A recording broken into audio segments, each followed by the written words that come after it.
Let me know when you're ready. Yeah, just a moment. I'm trying to get my video going here.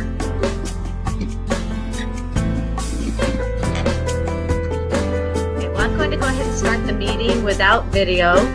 Is everyone here? I'm trying to see on the screen here. Can you hear me? I can. I can. All right.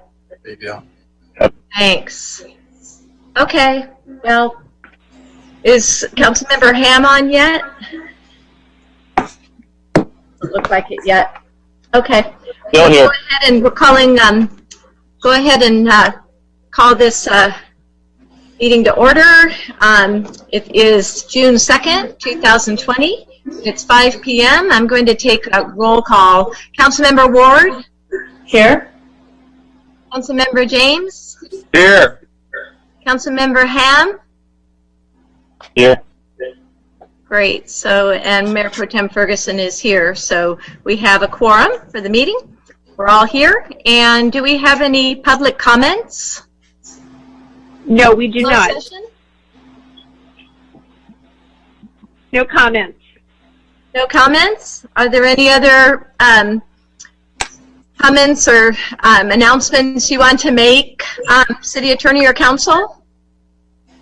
I'm here, Madam Mayor Pro Tem. The documents that need to be linked to the agenda were included in the notice, so that's the only disclosure we need to make tonight. Okay. Would anyone like to make an adjournment to closed session? I'll make that motion that we go into closed session. Second. Second. So Councilmember Ward made a motion and Councilmember James seconded. Let's take a vote. Councilmember Ham? Aye. Councilmember James? Aye. Councilmember Ward? Aye. And Mayor Pro Tem Ferguson's an aye. So we will adjourn to closed session, and it is 5:06 p.m. Thank you.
It is 6:03 and it's June 2nd, 2020. I'm just going to take a quick check to see who's on at the moment as far as council members.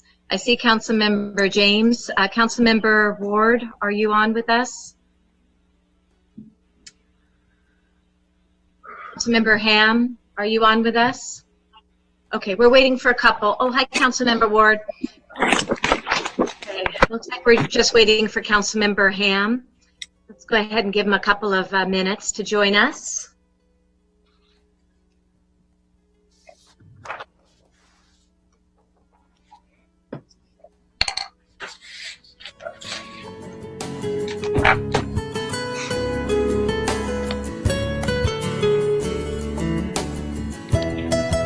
Chris is here.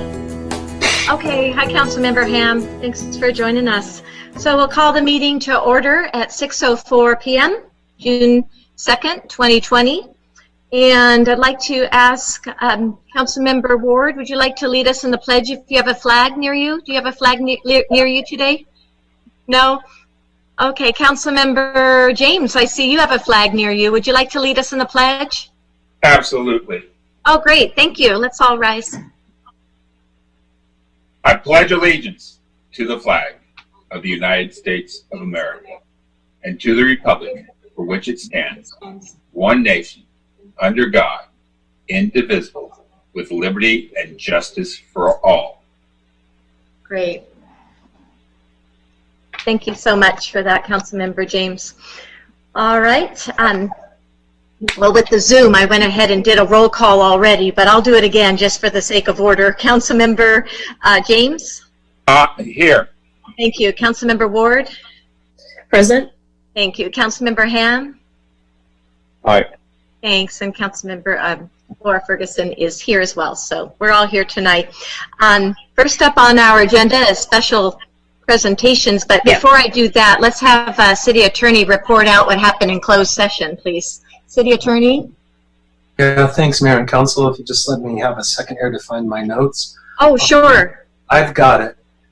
Oops, no, I don't. Beg your No pardon. worries. There was some reportable action taken. There we go. The first item was a contract dispute with an engineering firm, and the council voted unanimously to approve a settlement agreement, which is a public record available upon request from this meeting forward. It's with EBS Engineering, and the motion to approve that settlement was made by Councilmember Ward, seconded by Mayor Pro Tem Ferguson, and approved on a 4-0 vote. The council gave direction with regard to an offer under the matter relating to the interim city manager and interim services there. That is authority given to the Mayor Pro Tem to extend terms and offer terms on that.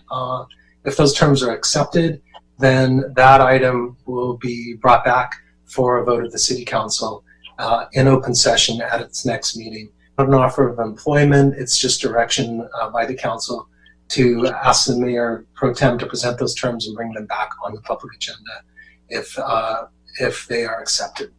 And then we'll announce that direction at that meeting when it's when and if the negotiation is fulfilled.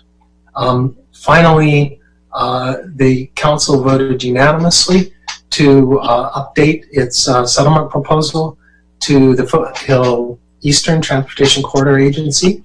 That updated settlement offer will be presented to TCA as part of confidential settlement negotiations. The direction and the motion to approve and extend those terms was made by Councilmember Ward, seconded by Mayor Pro Tem Ferguson, and was approved unanimously.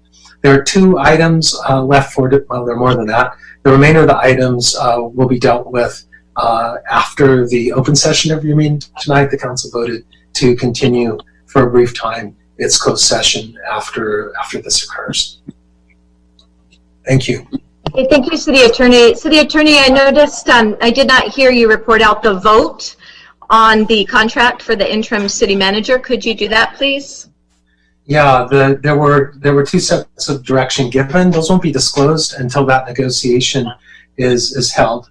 But the vote to bring back and to present terms was on 3-1 with Councilmember Ham, Councilmember Ward making the motion. The second, the dissenting vote on that was Mayor Pro Tem Ferguson.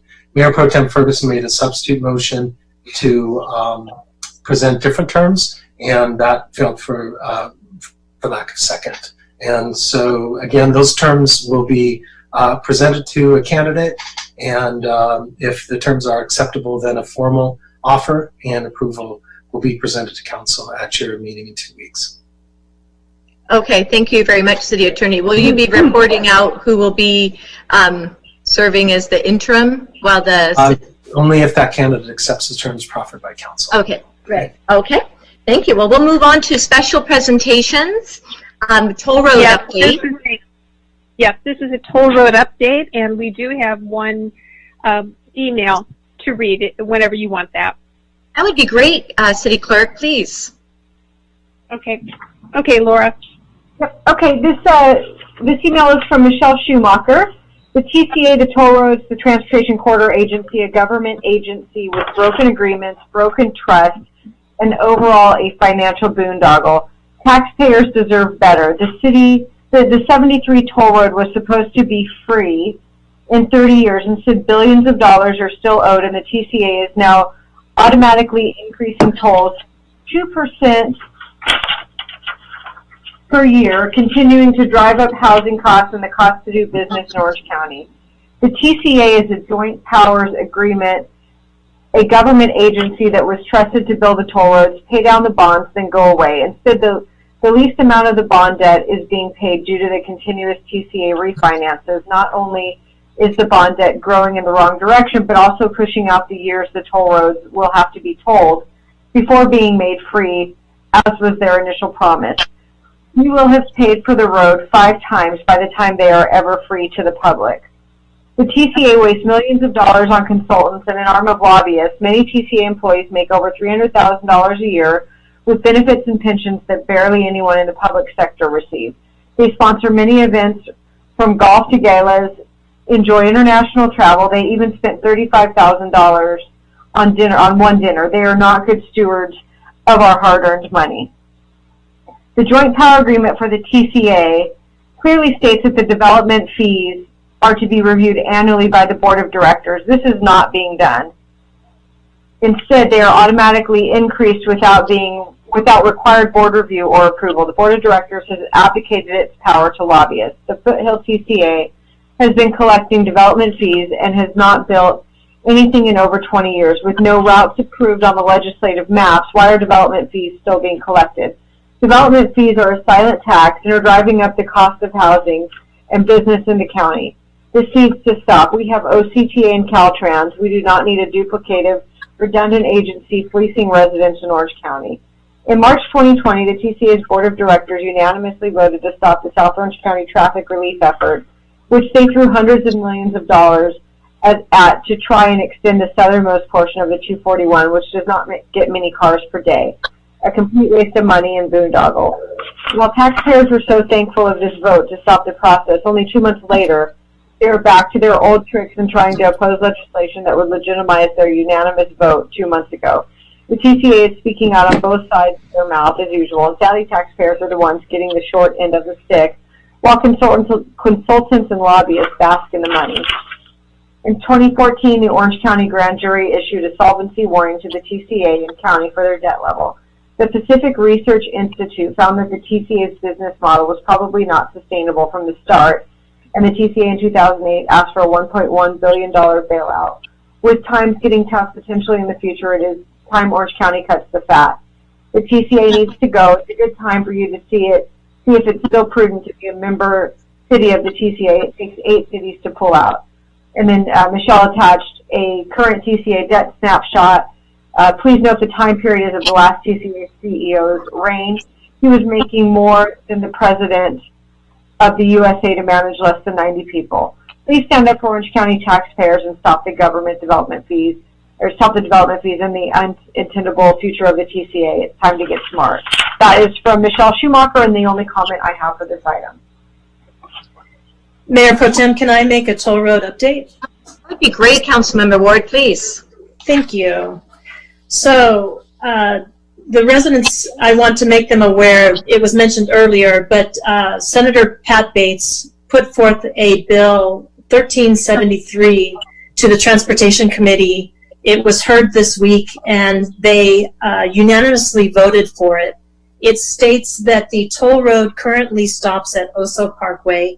It reflects the actions that the toll road has taken, the toll road agency has taken so far, and our city is supportive of this bill, and we thank the senator so much for her protection of San Clemente, and we ask for support for this bill.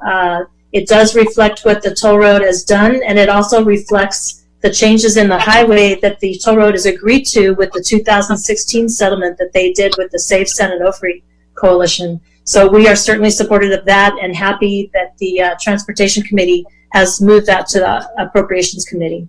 Thank you. Great update. Thank you, Councilmember Ward. Do any other members have any comments regarding the TCA that they'd like to share? Okay, hearing none, we can move on to homeless update on homelessness. Do we have an update tonight? Yes, Mayor Pro Tem Ferguson, I might give a brief update if I may. Great, please. Thank you. Mayor Pro Tem, the council, this is Eric, Assistant City Manager. Really quick, we had an opportunity to connect with CityNet this week to understand the success stories as it related to some street exits in a collaborative effort that involved the city's code enforcement and CityNet. I'm happy to announce that we had five street exits as of May 21st. We were able to place homeless people in the county's hotel at the Laguna Hills facility that they've secured for individuals. So we were able to place actually 2 there, and then we were actually able to place 3 at the Joplin Center that's also being operated by the county. So it was a collaborative effort again with code enforcement and CityNet, but 5 street exits May 21st, and they were able to secure beds at county facilities, both Joplin and the Laguna Hills Hotel. And so that was good news. And tonight, as I indicated earlier, that we'll have an item on the agenda with the action plan, annual action, CDBG funding. We'll be recommending COVID-related expenses to fund outreach services with CityNet in the new fiscal year. And with that, that concludes my homeless update. Okay, thank you, Mr. Sun. Do you plan to place some of these statistics up on the website, or are they already? When CityNet provides their monthly report for May, which will probably be middle of June, they'll give me that report. That report will reflect street exits, such as the ones I've mentioned tonight. Okay, great. That's good to hear. Very, very optimistic hearing that. That's great. Okay. So Madam Mayor, could I just add one other thing on the homeless report? On the closed session this evening, we listed a new lawsuit. Well, it's not a new lawsuit. It's a refiled lawsuit brought by Emergency Shelter Coalition against the city relating to its disposition and handling of persons affected by homelessness. Previously, several sister cities from South County had joined in the city's defense of that lawsuit when it was in federal court to assist in defending issues of concern to those cities. This council extended a request to those same cities to participate in this state in assisting in the defense of this state action.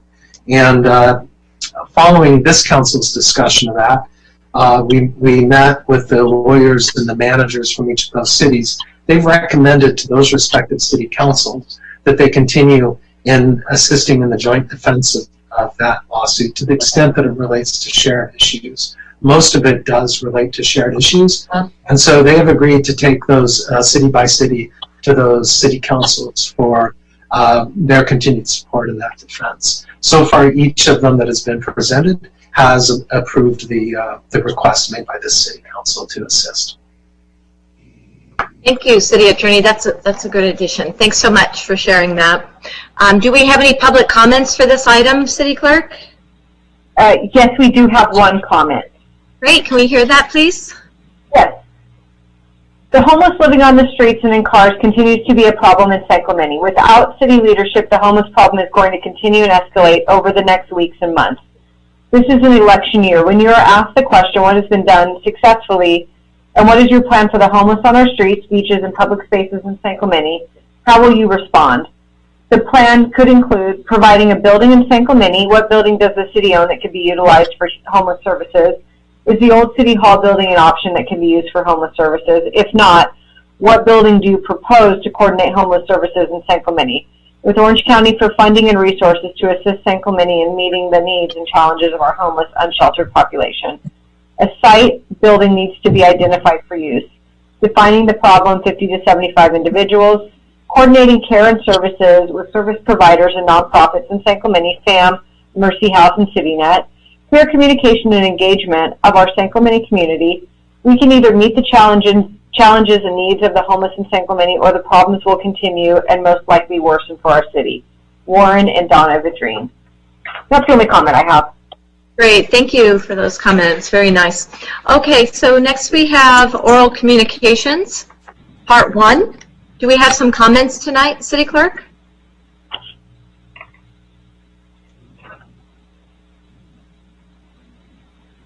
We do have comments. First comment is from Lynn Spiegel. I am confused as to why Barron Willard Dog Park remains closed, especially since all dog parks in surrounding towns are open. Laguna Beach, Laguna Niguel, San Juan, and Dana Point are all open. When I call City Hall, I'm given an assortment of bizarre excuses. One is that City Council is afraid of being sued if someone gets COVID-19 from common touch points, i.e. entry gates, at the park. We are not infants, but mature adults who are doing all we can to prevent getting the virus. Before you closed it, we were either wearing gloves or opening with paper towels. Another excuse is that other parks like San Juan and Creekside and Dana Point are much bigger. That is true, and they also have 2 entry gates, therefore twice the common touch points. Plus public restrooms, and they are getting along just fine. Yes, Willard Park is smaller, but it is not the size of a closet. There's plenty of room for everyone to socially distance. Those of us who sit on benches do 6 feet apart, while those out in the open area throwing balls have much more than enough room to socially distance. I hope you read this at Tuesday night's council meeting and consider our words. We all miss the park, both for the social interaction and for exercising our cooped-up dogs. Please treat us with respect, not as foolish guffaws. We wear masks, open gates with paper towels or gloves, sit 6 feet apart, and carry hand sanitizer in our cars. I can think of no valid reason to keep the park closed. Can you justify it when other parks and now restaurants, beauty salons, etc. are opening? Thank you for your consideration. I look forward to returning to the dog park very soon. Signed, Lynn Spiegel. Next comment is from Hugh McDonald. Hello, I would like to know when the dog park here in San Clemente will be opened. We've waited a long time and would appreciate your consideration to open. Next comment is from Marge Sosa. I would like to ask that you open the La Plata Dog Park as soon as possible. We used it daily until it closed, and now must travel to Creekside and Dana Point, which was not closed. Some of our friends have mobility problems and are unable to go to Creekside. Several are in their 80s and 90s. This is a necessary outing for them. It's a mental health situation for a few who are very depressed. It's unfair to those disabled who now see the skateboard park next door being opened. This is not a pandemic problem. We all wear masks and practice social distancing. Additionally, we wipe the knobs with standing wipes at the entrance. Why are we being discriminated against? That one was from Marge Sosa.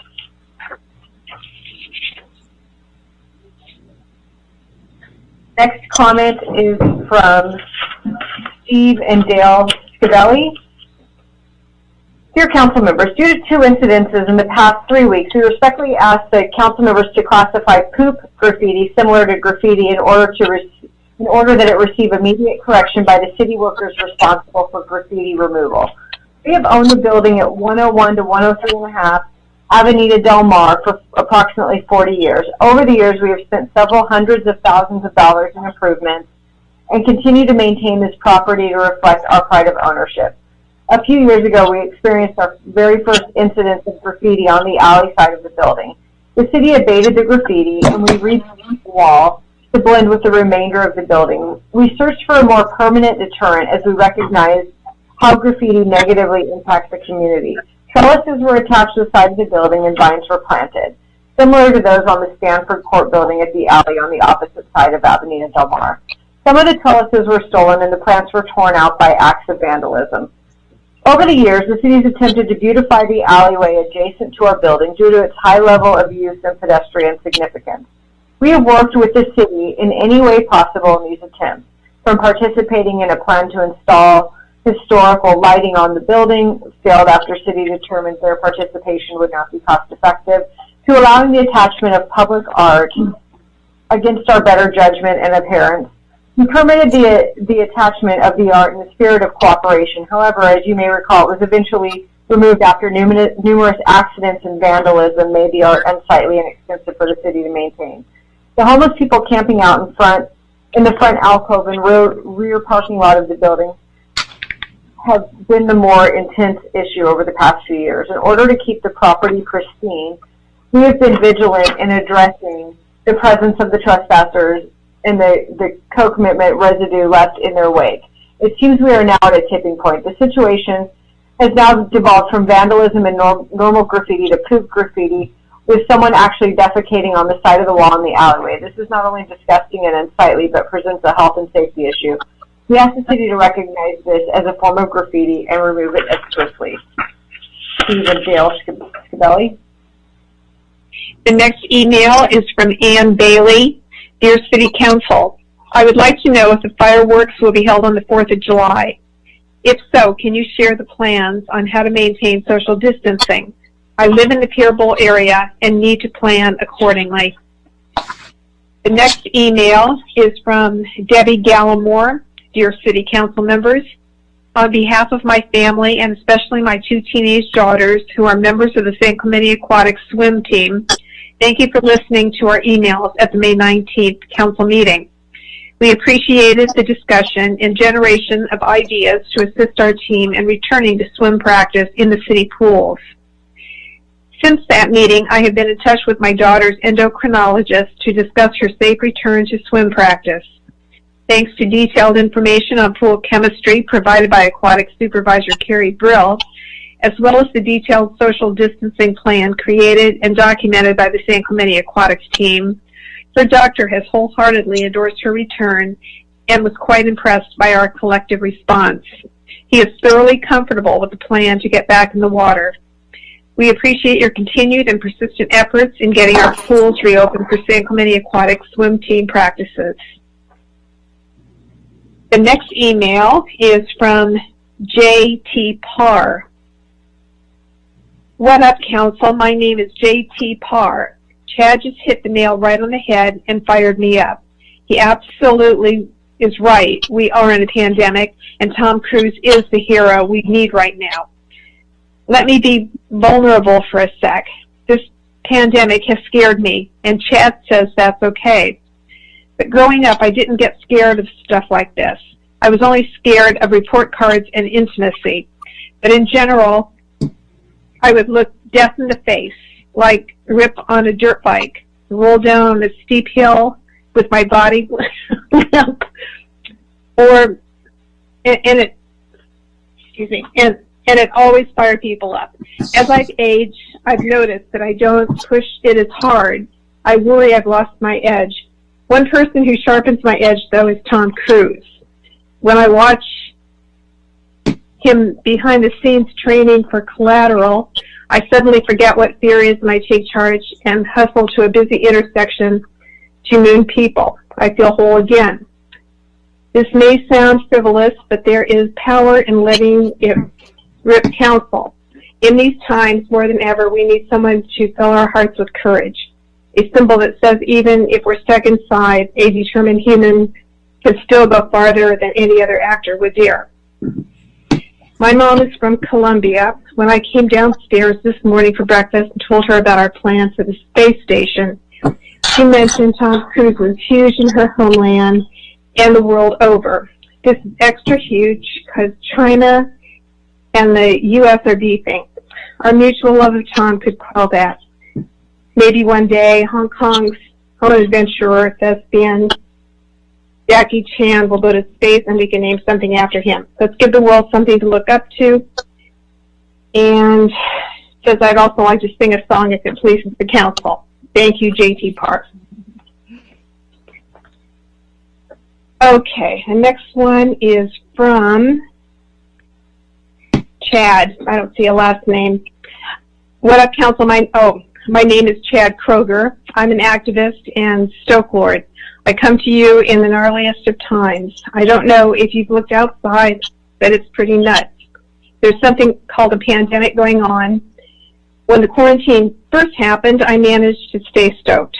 I didn't have to work, and the president gave me 1,200 bones. But then it started to kind of suck. The beach is closed. My buddy Dolan's girlfriend broke up with him over his Call of Duty addiction. And Jake Crude went bankrupt. It was delirious to my tan, my brother's love life, and my summer shirt collection. I was able to throw in the towel and let Rona's sadness take over my body. And then something incredible happened. They announced Tom Cruise was making his next movie in space. As soon as I heard this news, I called my long-lost love, Lindsay Swerbalis, and wished her all the best in her future endeavors. But back to Tom, he's not just an actor, he's something else. In a time when most brothers are trapped indoors, Tom Cruise is going into the ionosphere. He's still crushing it 24/7 and observing the ultimate form of social distancing. He's made us realize there's nothing the coronavirus or anything else can do to stop humans from persevering to the greatest of heights and accomplishments. This is why we need to honor this maverick by renaming the International Space Station the Tom Cruise Space Station. We've got Tom Cruise floating out there in his suit, memorizing his lines, and what does he see? Tom frickin' Cruise in big bold letters on the side. And that's it for oral communications that I have, unless Laura receives something later. We've actually got just a few more comments in, so let me go ahead. Next one is from Jim Dahl. Are we having a 4th of July fireworks show this year? Next comment is from Donna Zadreen. We are reopening our city, county, state, and country. Our businesses, churches, and schools are reopening responsibly with planning following CDC guidelines. I know City Council can reopen city businesses safely with in-person City Council meetings. I ask that the 4 of you work collaboratively to meet the challenges and needs facing our city. Come together and you can do anything. One agenda, please, Donna the Dream. Next comment is from Ryan Bork. Council, the last 2 meetings and special meetings have shown the community that Councilmember Ham has conducted himself in a less than professional manner. I spoke to many residents that have been outraged over this behavior. Some have come to question why Councilmember Ham is becoming so upset at Mayor Pro Tem Ferguson. This type of drama and lack of professionalism have led to the chair sending the council a letter threatening to cancel police services contract over council's behavior. We would like to know what steps are being taken to ensure that we don't lose our deputies and that Councilmember Ham act in a professional manner that would be becoming of a councilman. Mr. Ham has only months left on his term. I hope he wants to end his term on a high note. Not being available for emergency or 24-hour notice special meetings is ridiculous. Our community deserves better. Sincerely, Ryan Ford. And the final comment for oral communications this evening is from Camille Wyatt. Good evening, Mayor Pro Tem Ferguson and council members. Please open the beaches for passive use. It is summer and San Clemente is a beach town. Time for people to be able to utilize the beach in any recreational way they see fit, including sitting in a beach chair and reading a book or just laying on a beach towel and enjoying the surf and sun. Mothers and fathers and sisters and brothers should be able to watch their children and siblings play in the ocean and build sandcastles, etc. You get my point. Open up the beaches now for passive use as well. Thank you very much, Camille Wyatt. Okay, thank you very much, City Clerk and Deputy City Clerk, for reading those. Do we have a motion for waiving the reading in full of all resolutions and ordinances? Mayor Pro Tem, so moved. Thank you, Councilmember Ward. Do we have a second? I'll second your motion.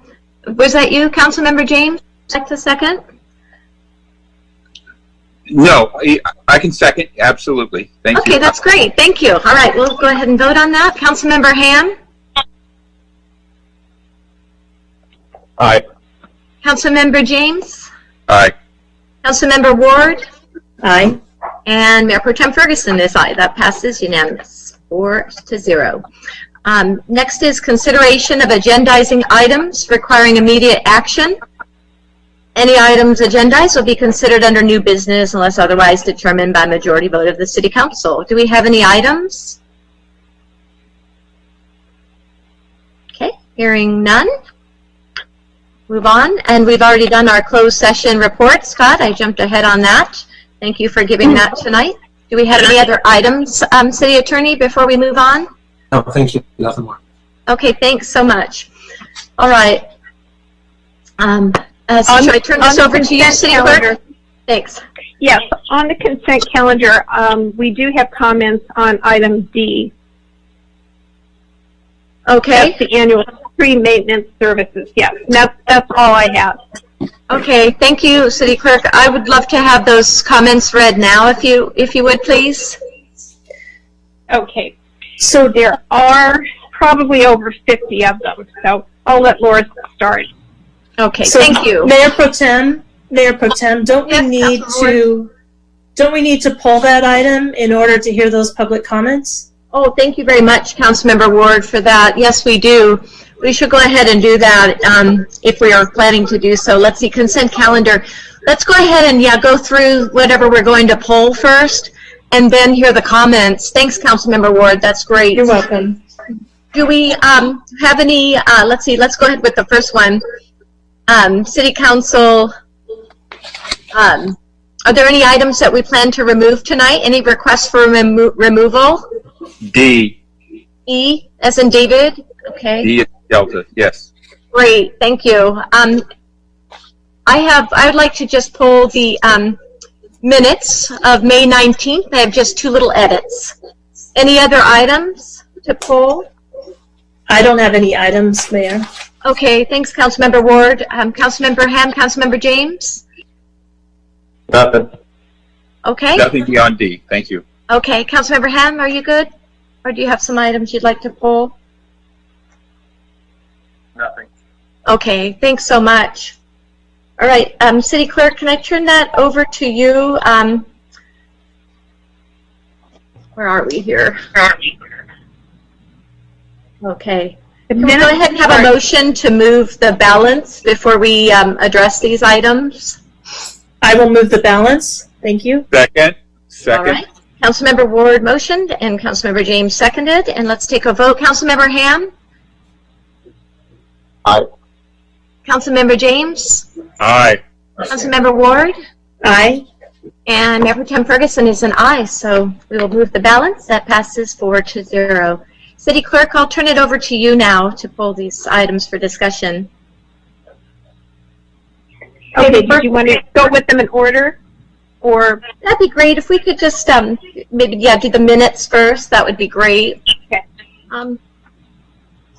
I had just 2 little edits. That's all. It'd be page on the bottom 6A1-2 of the June 2020 meeting for the minutes of May 19th. Under item D for the property. 2.2 acres. It's just 2.29 acres, if we can make that modification. And then on page 6A1-3, just a correction to a person's name, Miss Denise Colbert with a T. If we could just add a T to her last name. And that's all I had for the minutes. Could we go ahead and take a motion to adopt those edits? I'll make a motion for that. I'll second that. Thank you, Councilmember Ward. Councilmember Ham, I'll take a vote. Councilmember Ham? Aye. Councilmember James? Aye. Councilmember Ward? Aye. And Mayor Pro Tem Ferguson is an aye, so that passes 4-0. All right, City Clerk, thank you. We can move to the next item. Okay, this is contract award for the annual tree maintenance services, and Laura will start off. Okay, the first letter is from West Coast Arborists. Honorable Mayor and members of the City Council, this evening City Council will consider awarding a new tree maintenance contract to West Coast Arborists, Inc. for a 5-year term. The proposed award is based on a thorough review of a formal bid response and evaluation. At this time, we'd like to share the benefits of contracting with our firm. WCA is a reputable local family-owned business who began providing tree maintenance and management services to public agencies back in 1972. Our firm has partnered with the Laborers International Union of North America, which provides livable wages and benefits to not just our employees, but to their families. Through the years, we've proven to be an industry leader in the tree care profession, now helping over 300 public agencies manage their tree maintenance programs. Our knowledge and care to keep our local urban forests healthy and thriving has earned us the prestigious Tree Care Industry Association Company accreditation. This program is a rigorous audit and examination of a company's policies and procedures and acts as a seal of approval for customers like San Clemente. Amongst the agencies in which we serve are several of San Clemente's neighbors and a unified school district. The cities of Dana Point, Laguna Beach, Laguna Niguel, Mission Viejo, and San Juan Capistrano have been customers of ours for over 20 years and can assure you of our dependability during emergency situations. These references can vouch that their communities have received gold standard tree care that goes beyond our contracted maintenance service offerings, but expands to community involvement like anticipation in Arbor Days and other educational opportunities. Additionally, through a local contract we hold with Capistrano Unified School District, we are providing tree maintenance services to local public K-12 schools, including those within the city of San Clemente. WCA is committed to providing professional and superior tree care to the city of San Clemente at the pricing offered. Due to COVID-19, budgets that were already stretched may experience further stressors, requiring cities to exercise more fiscal responsibility. WCA values our reputation. At the same time, we understand as contractors, we are extensions of the city and agencies in which we work, which requires us to protect your name as well. Please know that any extra work will be at the request and authorization of the city, not by WCA. We understand this was a concern at the last council meeting. We hope that through our proposal, local references and the information provided above will help strengthen the City Council's confidence in our firm and award the annual tree maintenance services contract to West Coast Arborists. We look forward to a future partnership with you and your community. Patrick Mahoney, President.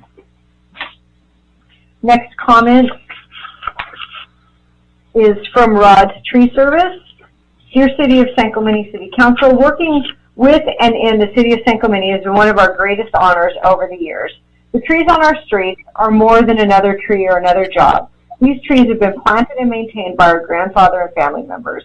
We grew up with these trees. The safety of our community, the health and beauty of our trees are personal to us. We live in San Clemente, we went to school here, we eat and celebrate at local restaurants, and we mourn the loss of our loved ones in local churches. San Clemente is our home and community for 3 generations and where we are raising the 4th. The work we do here is done with respect and love for the city of San Clemente and you, our neighbors. We write to all of you today to share some additional information about our company and how we conduct business with the city of San Clemente for the last 40 plus years. Rod's Tree Service emergency call-out response is less than 1 hour. 80% of the time, our ECO is less than 30 minutes. The City of San Clemente has an average of 3 to 4 tree emergencies per month, with an average of cost of $450 per call-out. The majority of tree emergencies in San Clemente happen to private trees or due to damage occurring during our rainy weather. This shows the high-quality maintenance our company has to offer to the city. There are low occurrences of tree failures on city property and easements. We take the time to ensure that the trees we maintain are held to a high standard on safety, health, and aesthetics. We are able to give the city of San Clemente trees and community the attention they deserve because the city is the only municipality we have a contract with. Larger companies will have upwards of 100 or more municipalities that they are in contract with. Focus on San Clemente has allowed us to create relationships and maintain rapport with local sheriffs, firefighters, lifeguards, city employees, and other city contractors. Community involvement has been a long-standing tradition of Rod's Tree Services interaction with the city of San Clemente. The money that is made here at Rod's Tree Service goes directly back into our community. We sponsor and volunteer our time in many local military, civilian, and school events, clubs, sports, and fundraisers throughout the city. These sponsorships include, but are not limited to, Pure Pride, Garden Club, San Clemente High School, Football Friday Night Live, Marine Corps League, Mayor's Prayer Breakfast with the Kiwanis Club, Exchange Club, Boys and Girls Club, San Clemente Chamber of Commerce membership and sponsorships, and we are part of the community and volunteer at the Memorial Day event at the Community Center. We also hire local. 80% of our employees live here in San Clemente. Their paychecks stay within the community. They live, shop, and recreate here. The Rodriguez family and the employees at Rod's Tree Service, thank you all for your time you have given us today. As citizens of the city of San Clemente, we appreciate the time you all put in to make our city an amazing community to live and participate in. We hope you consider the great customer service and quality work that we provide to our beloved hometown of San Clemente. Thank you for your time, Rod's Tree Service. Next comment is from Mark Burton. I raised our kids and lived in Mission Viejo for 15 years and now live in San Clemente for the last 5 years. I was always impressed with the attention to detail as we walked around the 3-mile trek around the lake. Over the Christmas holidays, everyone would go out on their driveway to drive up La Paz and around the Civic Center area to see the amazing Christmas lights that line the area. Recently, it was brought to my attention that West Coast Arborist is responsible for Mission Viejo and putting up the Christmas lights for the holidays. I'm proud to live in San Clemente, and if West Coast has provided a competitive bid, I fully endorse their capabilities to take care of our trees and city. The next comment is from David and Tina. I just wanted your decision maker to be sure they don't forget about Rod's Tree Service. They do an outstanding job. They are locally owned and operated and have always been a great company. Thank you for listening and have a great day. Next comment is from Claudia Peterson, retired kindergarten teacher. I'm asking you to remember the excellent services you have received from Rod's Tree Services. They're a small business eager to please the city, returning monies and volunteering in the community. It's time to reward and say thank you to those that have served the city. You can do this by continuing to contract for tree services with Rod. I'm thanking you in advance for your loyalty. Next email is from Kimberly Paddock. My name is Kimberly Paddock. I was born and raised in San Clemente. My father, David Peter, and his father, Philip Peter, have always been very active in the community. My family has been here for generations. All of us graduated from San Clemente High, did Ole Hansen preschool, etc. You get the picture. San Clemente has a love from its longtime citizens that have been deeply rooted over the years. Families came and they stayed. Family businesses such as Rod's Tree Service have loyally cared for our city for decades. We should not cast them aside for a company that only sees the city as another bid to be won. Rod's Tree Service and its employees care about the city they call home. They're not here to just do a job. They're here to make this place more beautiful, be fair, loyal, and part of the community. They have always been there for us. Let's be there for them. Thank you for your time. The next email is from Carlina Rannells. To the Honorable City Council leaders, it's sad to read that city staff has recommended to award a 5-year tree service annual maintenance contract to West Coast Arborists Incorporated of Anaheim. And sadly, they had no choice since this is a requirement not only by the city but also state law, as the contract must be awarded to the lowest bidder. After a cursory evaluation of the staff report, when you add the contingency back to the base costs each year at the same 20% as the first year, the estimated 5-year contract total cost for West Coast Arborists is $1.555 million versus Rod's Tree Service cost $1.789 million, an approximate difference of $235,000 or 15%. While I am all for saving money, I always ask if there is a greater benefit by retaining the services of a local company and keeping local residents employed. A local company with 40 years of service to the city and community should have some value. We are still in the midst of the COVID-19 pandemic, and many small businesses are hurting and trying to figure out how to remain in business. Awarding the annual tree service maintenance contract for 5 years to a company that does not have roots in the community could very well result in another local business casualty. I strongly encourage you to reject all bids and start over. The next email is from Marciela Aguirre. Good morning. I am very excited to see West Coast Arborists coming to our beautiful city. They do a great job where my mother lives in Mission Viejo. Plus, with the coming budget shortfalls with this ugly COVID-19, our city needs to save money where it can, and I know our city trees will still get the care they need. Great job, City Council, on choosing such a great company.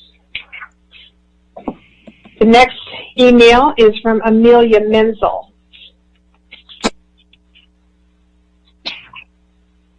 And the letter that's attached is addressed to, let me see what she did here. Okay, the letter that is attached is from Robert Sedita of the city of Dana Point. I have had the privilege of working with West Coast Arborists Incorporated as the city's tree contractor. Your crews, as well as supervisors and management team, have and continue to provide us with great service. Area Manager Chris Burbage and Area Supervisor Samuel Jimenez are always there to take our calls and quickly respond to anything that arises. Their knowledge in tree care and risk is a resource to us and has helped us on a number of occasions when assessing if deteriorating tree needs to be removed or can be nursed back to health. In addition to Mr. Burbage and Mr. Jimenez, your crews are professional and knowledgeable in what they do. From the trimming crew to the planting, loader, and watering crew, all arrive into the city ready to work, take proper safety measures, and clean the area thoroughly once work is completed. Additionally, they are courteous with the public and residents while out in the community. In addition to your crews, the Arbor Access System is a valuable asset for us to have. It allows us to quickly see where the crews are in town, pull data regarding trimming schedules, and specific tree history. Your staff is also always available if we have questions regarding the system and able to help. The reliability, responsiveness, and work of your crews and team allow us to continue to meet our needs quickly and efficiently. The next email is from Christy McCarthy. I would like to share my written comments for the council meeting tomorrow. Please consider my letter. Okay, so her attached letter says, I have worked for West Coast Arborists for 2.5 years. My mom and dad have run our firewood program for 30 plus years. In my current role, I am growing our urban lumber and firewood recycling program. It's been a dream job because I'm able to make a lasting positive impact on the environment. One of the beautiful things about WCA is its willingness to grow towards sustainable practices. We recycle all our green waste from tree root to canopy. We saw an opportunity to bring local firewood and lumber to the communities that we serve, saving this wood from ending up in a landfill. Many of our firewood customers have been with us since the beginning. We are cultivating the same deep relationships with our lumber customers as well. Some of these include Taylor Guitar, who is making eco-friendly guitars from our wood, and a local school district who we've helped to build outdoor learning centers. We also support many local artisans as they grow their woodworking businesses. I've also been impressed with WCA's extensive training programs. I've participated in these sessions and heard our message for our tree crews to work safely and efficiently. We continually look for the newest safety improvements and maintenance techniques. My job will never require me to climb trees or operate a chainsaw, but I have been given basic training, so I'm familiar with all aspects of the business. I have not experienced this level of professionalism at any of my previous jobs. I haven't been asked to write today, but I care a lot about your city. My husband and I were married in San Clemente and are saving our pennies to move there someday. I would love to see WCA win the annual tree maintenance contract and appreciate your consideration. Next email is from Linda Jean Culbertson. Hello, my name is Linda Jean Culbertson, and I have been a resident of San Clemente for over 28 years. I understand the city is reviewing different tree maintenance services for San Clemente. I am sending you my opinion on this matter. I am 71 and have seen many changes in Southern California over the years. I love San Clemente because even though our population has increased greatly over the years, we have been able to maintain the values of a small town. We have a community that cares for its residents, neighbors, where people know and help their neighbors. We have small businesses that actively participate with the city, and many of them are local residents. We care for our elderly. I understand a tree maintenance service company is interested in having the city's tree maintenance contract, a large company that holds contracts with several other cities. My vote is to stay with Rod's Tree Service Company. The family has been in San Clemente for many years. They have always been active participants in our city, serving in various groups. The company has been in San Clemente for 25 years. I have personally used their services. Ricky Rodriguez is a knowledgeable person who loves his work, the people he meets, and helps. The company strives to help older residents with financial problems who need help removing trees. You will find at least one member of the Rodriguez family at every San Clemente event, participating to help make it special. To me, it doesn't make sense to lose what we already have for something less. San Clemente has the Rodriguez family business who cares and is committed to this community. Please, please do not get the contract to a company that doesn't have the same investment in our town. Next comment is from Tree Care for Birds and Other Wildlife, Jillian Martin. I am Jillian Martin, a co-founder of the Tree Care for Birds and Other Wildlife community of the Western chapter of the International Society of Arboriculture. I am writing to recommend West Coast Arborists as San Clemente's tree service provider. When a city chooses a tree care contractor, one factor that is not customary considered is whether the company has a record of preventing harm to birds and other wildlife during tree care. This good stewardship ethic is important to biodiversity and the quality of our urban forests. An increasing number of residents and interest groups hold cities to this standard. West Coast Arborists has played a leading role in California in establishing best management practices to reduce harm to nesting wildlife during tree care and to increase habitat in trees. As a co-leader of our community, I have worked closely with the company for the past 5 years. I can testify to this commitment and know that their crews are regularly trained on the BMPs. WCA has gone further, however. They have voluntarily and repeatedly responded to the request to assist nesting birds in a crisis and are a leading advocate for the BMP at community events in California. Thank you for your consideration of this company. Next comment is from David Lockwood. The City of San Clemente has a financial and moral duty to use funds responsibly and to the highest benefit of the community. Rod's Tree Service has the knowledge, skill, equipment, and staff to provide outstanding service at a fair price.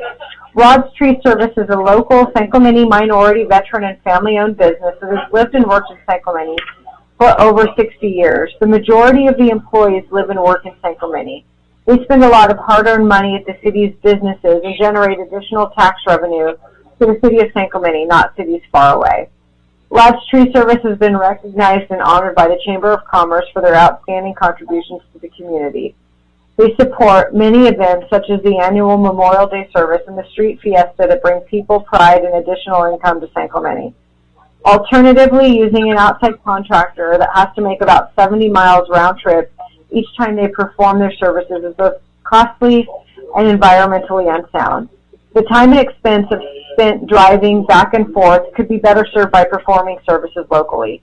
This delay could prove dangerous to people and property at the least and possibly fatal at worst. By choosing a non-local contractor other than Rod's Tree Service, it will cost even more as the loss of local jobs will in turn create layoffs and unemployment in San Clemente. As a property owner in San Clemente, I've personally used their services many times on various properties. They are reliable, on-time, clean, and efficient. Their prices are always reasonable. In an emergency, such as a tree blocking the road, having them local and able to respond quickly is very important from a safety and cost standard. There certainly is a financial benefit to that. Please award the contract to Rod's Tree Service. That is the highest and best use of city funds overall and provides the most benefits to the community. It's the right thing to do for all of San Clemente. Next comment is from Susan Morris. Please keep companies owned and operated by San Clemente residents employed. Rod's Tree Service should be the only choice for the city, not outside companies. Next comment is from Robbie Love. Hi all, it's come to my attention that City Council has put the tree contract out to bid, and City staff have directed Council to award the bid to a large company based out of Anaheim. Unfortunately, the contractors come down to a numbers game. However, the math doesn't deem outsourcing the contract necessary. Rod's Tree Service is a local St. Clemente business, and their bid would take up 0.23% of the entire budget of the 2021 proposed budget, Public Works budget, and 50% of the overall 2021 proposed expenses city budget. It also seems larger companies like this one in Anaheim will charge additional fees which calculate their costs and parallel, if not exceed, that of Rod's Tree Service. I know I don't need to explain how important local businesses are to this town. Rod's thanks our community for your business and support throughout the years. Please let me know if there's anything I can do to help you or the city. Robbie Love, St. Clemente Local. Next comment is from, oh, I'm sorry, go ahead, Joanne. Yes, the next comment is from Christina Hawfield. I strongly encourage you to stay inside our city and select Rod's Tree Service for annual maintenance. This is an upstanding business in our community, made up of San Clemente and local residents who rely on these jobs. They've worked diligently outside of my daughter's elementary school for years and are incredibly professional, conscientious, and efficient, as I've observed them many times over the years. Please look to our local San Clemente small businesses for your service needs first, and then look outside the city. Please go with Rod's Tree Service, veteran-owned, minority-owned, and San Clemente business. Thank you. The next email is from Tony Rubelino. City Council, for your information, here are the following Yelp reviews on West Coast arborists based out of Anaheim. May 2020. Our city hired them to remove trees in front of my neighbor's house. In the process, not only did they break the main water line to her house, they went out of their way to dump sand and dirt in one of my planters, completely burying my plants and killing them. I would never hire these people, and am also filing a complaint with my city asking them not to rehire them when their contract is up. April 2019. The city of Glendale hired this company. One wonders why. Connection? To trim trees back from electrical wires. We were not given any notice, and one morning I walked down to my backyard only to see 3 people standing on the grass looking up. I had no idea who they were or why they were there. I was told they were there to trim trees. They did a lot more than that. They butchered several trees, knocked down rock sculptures by the pool, and left a great mess. The mess of leaves then came into our pool filter and caused damage to the tune of $1,000. I filed a complaint with WCA along with photos of damage and received a letter denying my claim with no explanation. This is a very unprofessional operation. November 2018. These clowns have had no parking signs up in front of my house for the last 2 days, stating that they will be trimming trees. There was no one working on my street yesterday, and there is no one working today. I live on a hill with only one road and extremely limited street parking, and this prevents me from parking anywhere, even remotely close to my house. Clearly, these individuals do not care about the residents, the neighborhoods where they work, nor do they honor the schedules that they set. And from May 2020, there's an article in the Long Beach Post with the headline, City Investigating Illegal Tree Trimming that disrupted Great Blue Heron Nests. Who was the contractor? West Coast Arborists. Attached is the image from the article of a dead blue heron sledging. And then it says, please put this image on display. There is only one tree service for San Clemente, Rod's Tree Service. The next email is from Jody Walsh. In times like this, supporting local business means more now than ever. A 40-year relationship should not be broken over such a small percentage of bid costs. Please keep our small town small by supporting Rod's Tree Service as you have done for 40 years. The next email is from Michael Bowie. Hello, San Clemente City Council. As a resident of over 20 years and having come here for over 30 years, I have always seen Rod's Tree Services and their trucks. I was fortunate enough to have met Jason one of the grandsons of Rod in my Spanish class at San Clemente High School. We became friends, and it was so cool to find out that he went into business for and with his family. Since purchasing a home, I was able to utilize their services as well, but their most important service is with San Clemente. A good family and business that has been helping San Clemente for decades. It would be great to keep that alive. I hope you will consider keeping Rod's Tree Service in place. Sometimes it's not always about the bottom line. It also has to come down to loyalty, ethics, morals, and supporting small businesses. The next email is from Caitlin Lawler-Cast. Hello, my name is Caitlin Lawler, and I am emailing you today to give my opinion on the city's tree contract with Rod's Tree Service. Please keep the contract with Rod's. Rod's is a local business of 40 years, and they do a tremendous amount of work in giving back to the community. I have personally been involved in some of these events, and you could truly see the passion and love that Rod's and their employees have for San Clemente. Most of their employees are San Clemente residents as well, so they spend their paychecks in San Clemente, which in turn helps the local economy. Please keep the city's tree contract with Rod's, and please do not give it to a large outside company. Next comment is from Wayne Eggleston. I urge the City Council to select Rod's Tree Service. Rod's Tree Service has been a major part of this community for many years and has, over the years, contributed immensely to the positive fabric of San Clemente. While I realize that the other bid is lower, it is important to realize the old saying, you get what you pay for. Wayne Eggleston, former mayor of San Clemente. Next comment is from Austin Klinkenbeard. I have lived in San Clemente nearly my entire life, and today heard that Rod's Tree Service may not be contracted with the city any longer due to a small difference in the cost of their contract. This, if true, is a prime example of prioritizing profit over people. Rod's is a San Clemente institution. I know many San Clemente residents are employed by this company. Sure, you may save an insignificant part of your overall budget, but you will be directly hurting members of our local community and taking away income from our local business. Please reconsider switching away from Rod's Tree Services. I love seeing their trucks along San Clemente roads, knowing we are a small town that employs local businesses. Small things like this are all what add up to make San Clemente such a special place to live. Next comment is from Daniela Gilman. I would like to support Rod's Tree Service for the bid. Please keep businesses local in San Clemente. Next comment is from Daniela McCormick.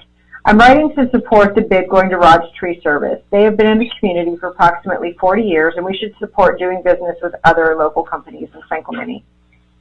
Next comment is from Scott Goebel. Please keep San Clemente business local. Rod's Tree Service has been here for years, and they have done so much for the community. They continue to keep the company going through the family. I personally know Rod, Matt, Jason, and Ricky. They are my family, and I know how important this is to them. The city needs them for their amazing work and customer service.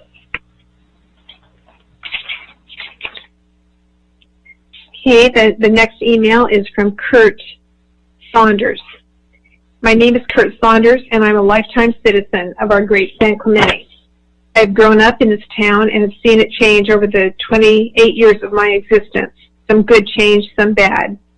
It has come to my attention that our City Council is considering terminating business with Rod's Tree Service, a business that has been family-owned and operated for 40 years, just to save a minuscule amount of money, 0.05% of our fiscal budget.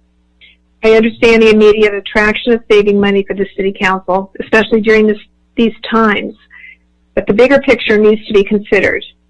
Rod's Tree Service is a San Clemente-based company that has been a staple in the city for generations. I can't tell you how many times I've seen them working on El Camino Real and greeted them with a honk and a wave that is quickly reciprocated without fail. On top of that, they do tremendous work and are upstanding citizens that care about San Clemente and volunteer time and effort to make it a better place. You could find them at almost any city event working a booth. They keep our trees looking great with smiles on their faces, not only because they're great at their jobs, but even more importantly because they care about the community and enjoy taking care of it. Why do they care about it so much? Because it's their community too. The owners grew up in San Clemente. attended San Clemente High School, and have been working for their grandfather, Rod, since they were teenagers in high school. These are the businesses that make San Clemente special. It's the little shops on Del Mar, long-standing family restaurants, and local companies serving our city that weave our very unique community. The next email is from Annie and Joe Jorgensen.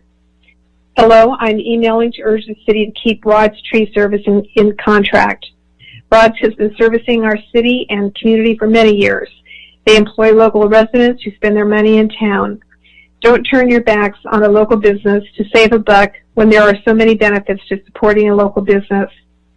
When there's an urgent issue, Rod's is here, not Anaheim. We have heard the city is letting it come down to a bidding issue. Cheaper isn't better. Read some of the Yelp reviews for West Coast arborists. Not good, you get what you pay for. Please take more factors into consideration besides money. Our city is better off supporting our local businesses. The next email is from Kevin Benton. Hello, as a longtime San Clemente resident, I would appreciate if the city considered keeping the Rod's Tree Service contract. Thank you. The next email is from Whitney Smith. I am writing this to bring to attention the importance of keeping business local. For years, San Clemente has prided themselves on being a tight-knit community who honors and values local business. It was brought to my attention recently that the bid for who San Clemente City selects for tree maintenance, tree management removal would possibly be given to a non-local company. This was very disappointing and sad to hear. For a city that prides themselves in empowering local business, it is sad to see considerations of outsourcing. I know Rod's Tree Service has done this job in the past, and I know they can and should be the ones to do it again. I have used them many times and have had nothing but amazing service. I also know that they have been a local business since the 60s. They have served this community in various ways, even outside of their tree service, and they are the ones who deserve to hold this contract. Please reconsider the bid and do not outsource to a non-local company. Please stand by your values of supporting local business and make the right decision.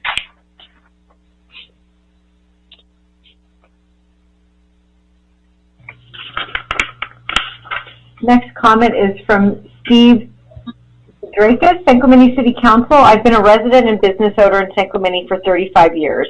I don't think you get more San Clemente than Rod's Tree Service. I would hope the City Council does not think of Rod's Tree Service as just a vendor to San Clemente.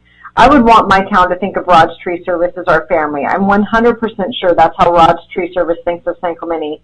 Yes, they maintain our trees and keep our city beautiful, but they do so much more to our city. Look at the pictures below, and he attached a picture of his grandson. This is my grandson, Hudson Roberts, now 6 years old, that lives to work and learn with Jason and Rick, grandsons and supervisors of Rod's company.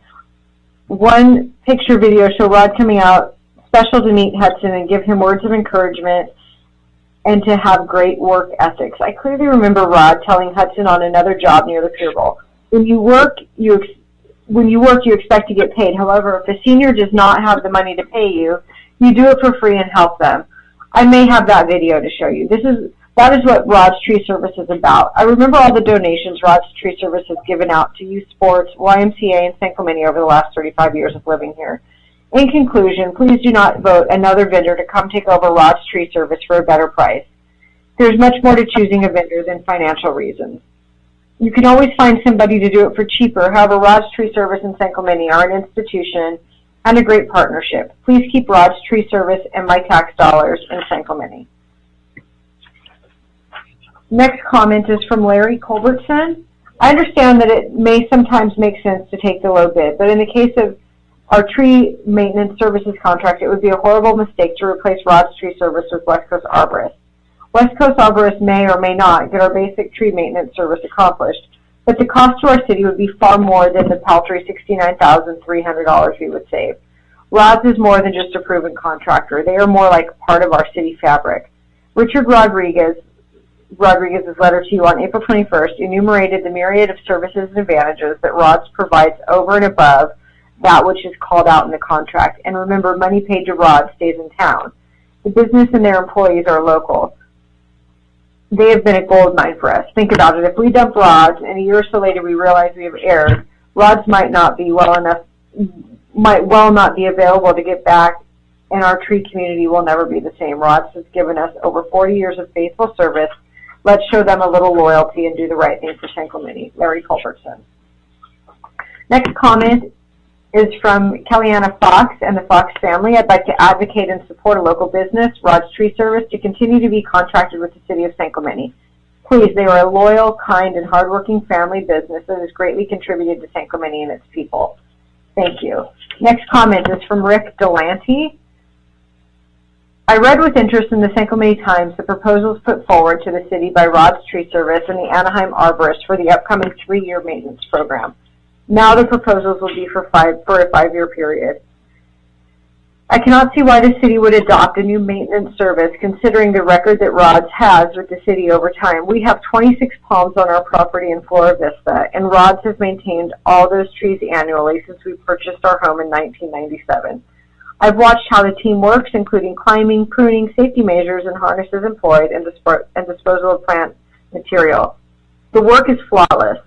I have seen the team on the streets of San Clemente numerous times. Again, creation of a safety zone for workers in traffic, use of safety equipment in trees, use of signage on the roads, pruning trees without danger to motorists or passersby. Rod's Tree Services provision of a city tree system that is not only manicured but healthy for the trees and safe for residents and tourists should be appreciated by the city. What are the factors that are integral to a lower proposal by WCA? Insurance factors, experience of workers, perhaps tools and vehicles that are not state-of-the-art. Rod's Tree Service is a proven entity when it comes to working with and within the city to maintain its trees.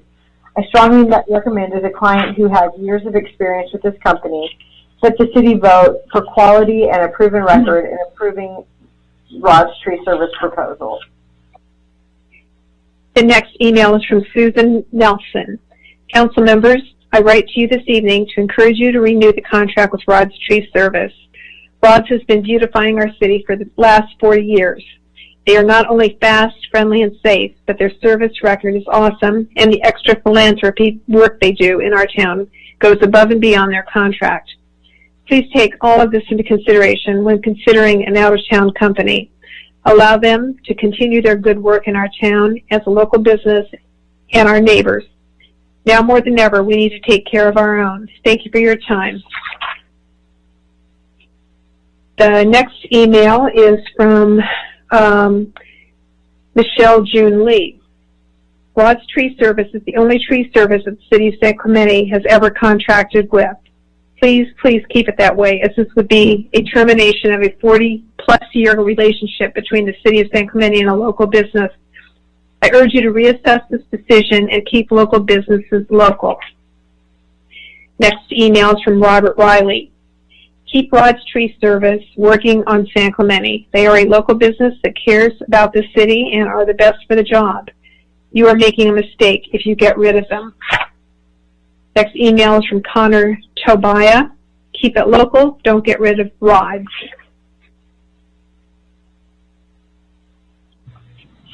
Next comment is from Shiloh Gaskin.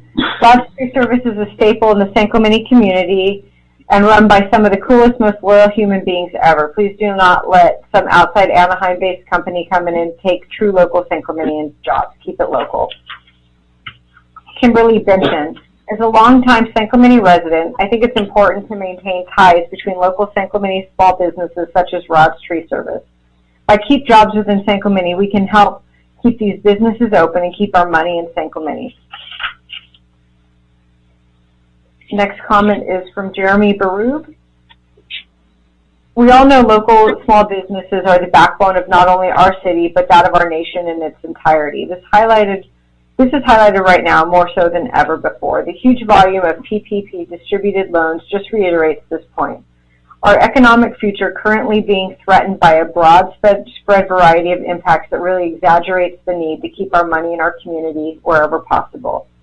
We should all try to buy, spend local and on made in USA products when possible. It's our elected officials' duty to protect the interests of their constituents and the overall health of the community. A San Clemente city contract to a San Clemente-based business that employs San Clemente residents seem logical to me, that best interest of our community's health.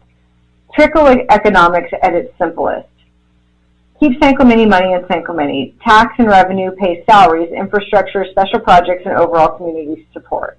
Plus, you never know what end results will transpire with a new and out-of-town contract. They may or may not live up to the quality standards we expect.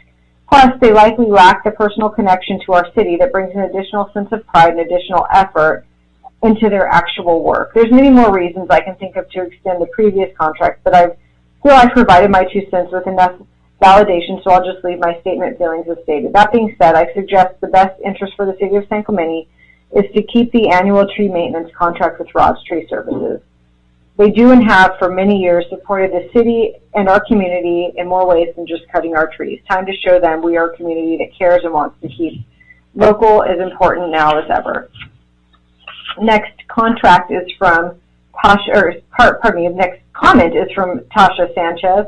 I'm sending this email to express my voice to City Council to please vote local for the city's tree maintenance contract. I've lived in San Clemente since 1990, and Rod's Tree Service has been around for many generations. My family and I want to see them continue to service the trees in our community. The next letter is from Adrian Esparza from Local Union 652. It gives me great pleasure to write this letter of recommendation for West Coast Arborists Incorporated as your tree maintenance provider. WCA has partnered with the Laborers International Union of North America since 2015 to create a robust employee base and safety culture designed to safely provide tree care services. During this time, WCA has demonstrated an unwavering commitment to the safety and well-being of its employees and customers. In a marketplace which is common to switching tree care providers often, WCA remains a loyal partner to the cities they serve.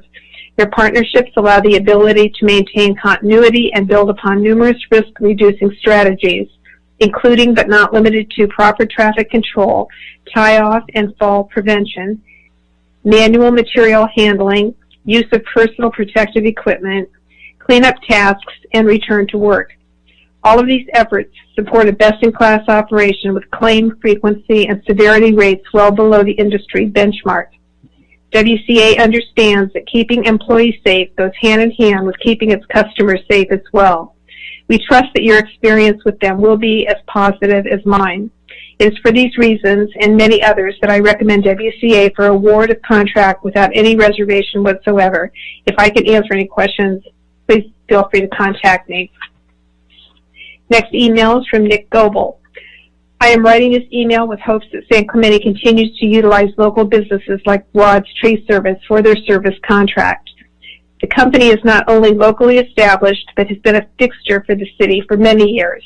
They do fabulous work keeping the city looking the best along the coast, but beyond the great work, they are very involved with the city and community.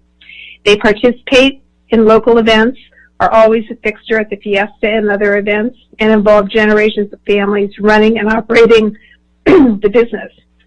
San Clemente has always been unique in comparison to other cities and pride themselves in their community members and residents. To cut off a 40-plus year relationship with a local company to bring in an outside company would make San Clemente no different than everyone else. The high school prides itself on one town, one team. I hope the city stands with them on this great outlook. Rod's Tree Service is part of San Clemente's team with a local business, local revenue taxes, and local residents. It would be a shame to let a local team player down and not stand with them. I hope the votes tonight reflect the great community we know San Clemente to be.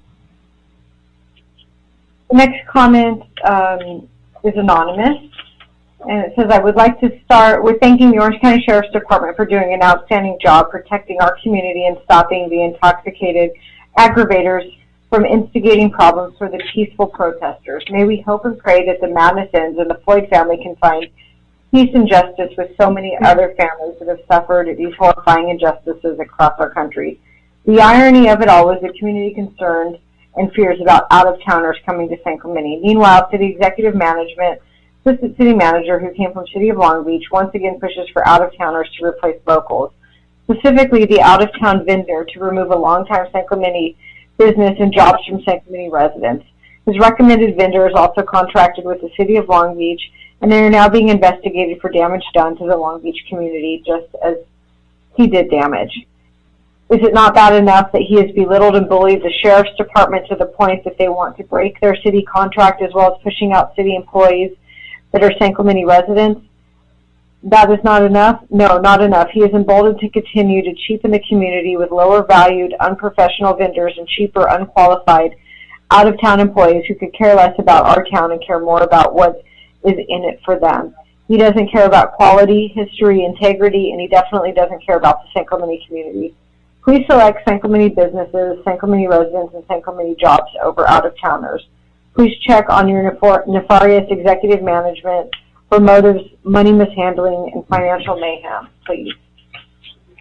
Next comment is from Holly Monson. As a former resident of the city of San Clemente and someone who currently works in San Clemente, I'd like to give all of my support to Rod's Tree Service. Local businesses are owned by our neighbors, they employ our neighbors, and they create the unique fabric of each community. Rod's knows their customers, they've developed relationships with their regulars, and they give back. Now we must support them and help them thrive, especially during this time. Next comment is from Candace Haggard. Please retain Rod's Tree Service as a contract service for the city. They care deeply about our community and our trees. The next email is from Christine Ferreira. I am writing in support of City Council Agenda Item 6D, consideration of award of contract to West Coast Arborists Incorporated for tree maintenance services. I'm a native of San Clemente since the 1970s. I am familiar with West Coast arborists and their personnel. The professionalism from the management level to the crew is one that you would be proud to have provide services in the community. While being a popular tourist destination and having a population that frequents the outdoors daily, the health and safety of the city's urban forest is critical to protect the public. If WCA is awarded this contract, then the city will truly benefit from this decision and our city trees will be in good hands. Next email is from Summer Hagan. Please continue to use Rod's Tree Services. You will be out city a disservice by not. Next email is from Nick Hagan. Hello, please continue to use Rod's Tree Service for the city of San Clemente. They have done such an excellent job here for over 40 years. Next email from Joseph Rodriguez. As someone who deals in the government sales industry, I personally fret that it at times is the municipality's responsibility to do what is best to support local businesses. When you think of the budget, you need to also consider your investment in local families, kids, etc. Everyone tries to say that they want to support local businesses, but many would rather save a penny now to spend a dollar later. Take pride in your community, especially with those companies that give so much back. When you hire an outside company, they just click in and click out. The pride and quality of one's work is different. The city of San Clemente says they support local businesses, but to what expense? Prove that you are willing to support your community and its businesses. It's easy to say something, stand behind it now, go with Rod's Tree Service.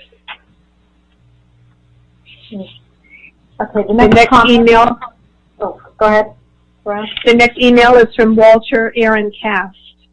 I had the pleasure of working with Rod's Tree Service just after receiving my MS in forestry from Humboldt State. The passion and work that came from this company is unlike any place I have worked. Allowing the city to outsource the city trees to another large company is a massive mistake. I urge you to change your decision and allow Rod's to continue the work they have done for years. Large companies rotate workers and have high overturn. To allow companies like that to take care of such a beautiful city will just degrade the look you have worked so hard to achieve and cause more issues than it solves. I hope you take these thoughts in consideration tonight and make the right decision. Next email is from Brandy Kuman-Baksick. Please, regarding the contract with Rod's Tree Service. They are great. They have great customer service. We have used them at all our San Clemente residences. Hire local, personalized business, please. Next email from David Brown. Hello, my name is David Brown, and I am a resident of San Clemente. I am writing you concerning the tree maintenance services contract. I am familiar with West Coast arborists, as I used to live in Mission Viejo. Seeing that they are about to be awarded this contract, I got excited. This company does so many great things for the communities they serve. From their knowledge of tree care to their contributions to the community, WCA is an amazing resource. With all the COVID-related issues, we need to manage our urban forests with efficiency and cost savings. Thank you for selecting them. Our community deserves this. Next email is from Sue Tobiah. Loyalty is a trait that our city has stood for. We are a small town, a bit bigger now, who is to care for its own. Rod's Tree Service has done an outstanding job for our city and for individuals as well. They are polite, timely, efficient, and our local family. We must support our local businesses, even if it costs a fraction more. Why? Because we are San Clemente and we are family. I support keeping it all in the family of San Clemente and keeping San Clemente looking as great as it does. No outside companies just to save a buck when you've had loyal work ethics all along from an outstanding company. Next email is from Jim Goularte.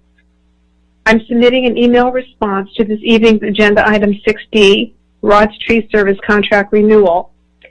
City Council members, again, we meet to decide on the renewal of Rod's Tree Service contract and that of the North County Company's lowball bid. I'm sure since our last meeting, you have done your homework and have recognized that two of our neighboring cities, Dana Point and San Juan Capistrano, have fallen victim to the North County Tree Company's lowball bid process. Both cities have had to reach out to other tree companies to provide emergency and at times not covered tree maintenance to their cities. So why not learn from our neighbors and maintain the 40 years of loyal and exceptional service that Rod's Tree Service has provided? Additional Rod's Tree Service has gone beyond what is asked of them in their city contract by responding 24/7, 7 days a week, for 40 years to those unforeseen emergencies or any other call for service without having to bring in an outside company or outside resources, which has saved the city of San Clemente taxpayers over the past 40 years a lot of money and heartache. So the old philosophy of saving a penny just to pay hundreds of dollars extra for those unforeseen issues is not a wise call on your part. Of course, San Clemente has a history of making such decisions, which has cost us dearly. Remember, we got rid of the president and our own emergency services to save a penny. Please remember the oath and promises you make to our citizens, that you will provide the best and most efficient services possible. So please don't add to the negative history of our fair city. Be responsible and renew Rod's Tree Services contract and support our local businesses and citizens. And let's see, the next comment is from Keith Span. As a San Clemente resident for 30 years, I support Rod's Tree Services for the tree trimming contract in San Clemente. Our small but growing community has always been strong on supporting our own businesses. I know Rod's Tree Service has done an amazing job over the last 40 years, and I would hate to see the City Council select an outside service for a half-mere percentage discount. I believe in order to maintain our strong community, we need to all continue to support within. Thank you for your time, and I hope you take into consideration San Clemente residents. Keith Span. Next comment is from Chris Burbage. My name is Chris Burbage. I'm the South Orange County Area Manager for West Coast Arborists. I've been with WCA for 19 years. WCA started in 1972 and is a family-owned business. While we are quite large now, I'm very pleased to say that the culture has not changed, nor has the personal touch. We truly care about the communities we serve. We do our work each day with this in mind. We've had long, successful relationships with your neighboring communities. In partnership with Capistrano Unified School District, we also work within your community. This is a new, exciting opportunity to work directly for the City of San Clemente. My staff and I can't wait to start building a relationship with the city and its residents, staff, business owners, and other stakeholders. We will do this through communication, responsiveness, reliability, and accountability. WCA has a large emphasis on training programs, certifications, and professional development. My staff and I hold many ISA certifications, including multiple certified arborists, certified tree workers, and tree risk assessment qualifications. We also have an ATSSA traffic control designer, an ATSSA traffic control technician, and multiple TCIA certified tree care safety professionals. In addition to its employees, WCA also invests in its fleet of vehicles. We have over 1,000 pieces of equipment company-wide. In our region alone, we have 20-plus aerial lift trucks from sizes of 40 feet for tight spaces to 95 feet for the tallest of trees. In addition to the usual chipper crews, we also have multiple loader and roll-off style crews and a 25-ton crane. Together with our skilled employees, we have what it takes to complete any project. Finally, on a personal note, I live in South Orange County. My family and I enjoy the city of San Clemente and spend many a day there. It's a beautiful community, and I'm proud to do my part to maintain its beauty and safety. For the opportunity to be a part of your city. Next comment is from Jim Dahl. Please retain Rod's Tree Service as the city's tree trimming and tree safety contractor. They are a hometown company that has served our city for many years. Next comment is from Ryan Bork. I am a budget hawk, but sometimes you get what you pay for. Rod's has been a staple of San Clemente for decades. We need to support our local businesses and their employees. These employees live, work, and play in San Clemente and call our city home. And the final comment is from Krista Ben. I've been in the city for years. Rod's Tree Service has been wasting our city's money and overcharging for years. Take the low bid as required by law.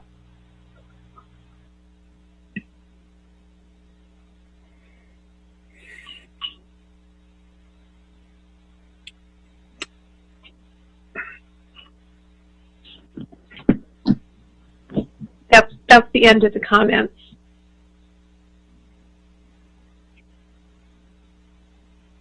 Thank you so much, City Clerk, for that. Thanks so much for reading all those comments tonight and for everyone who took the time to write us. So at this point, do we have staff here that would like to provide a little overview on this and then allow for council to ask some questions? Mayor Pro Tem Ferguson, Tom Vonnegut is on to provide a brief staff report. Oh, great. Thank you, Mr. Sun. Mr. Vonnegut, would you like to give a little overview of your report? Thank you, Mayor Pro Tem Ferguson. This is Tom Vonnegut, Public Works Director. I don't have much to add beyond the discussion from last time, as your council knows, and as the report indicates, we were directed to go out to a competitive bid for the tree contract, which is going to expire at the end of this month. And we did that, and per your council direction, we made some changes to the specifications and rebid the contract. And the results are before you, and I'm here to answer any questions you may have. Okay, thank you, Mr. Vonnegut. I know you said you were directed to go out to bid with an RFP. Who directed you to do an RFP? We were directed to do a bid solicitation by the council in May of 2019. Okay, and can you share with us why at this point, with all the comments that we've received, and I've been reading everything, and I read the revised contracts, and thanks for getting that back out so quickly so you can bring that back to us. But I guess what I want to know is, in looking at the contracts, we have the contingency on the one for 1 year, and this is a 5-year contract. Is that correct? 5 years? That's correct. Per your direction, this was a single 5-year contract. Okay, and is that typical in these contracts with your experience as Public Works Director to have a response with only the first year contingency noted? No, and what we would recommend, with consistent with past practice on this tree contract, is each year we would put in a contingency or supplemental amount. However, because we're going into the first year, we've made the recommendation on what that amount would be, because we're pretty much concluding the budget process for the upcoming fiscal year. And then in each subsequent contract year, during the budget process, as part of staff's budget proposal, we would indicate what the recommended supplemental amount is for the following budget year. Okay, great. Thank you. That answers my question. Council, do you have some questions of staff? Mayor Pro Tem. Yes. Please, Councilmember James. Director Vonnegut, I have a couple of questions for you. We put this out as a public works contract. Is that correct?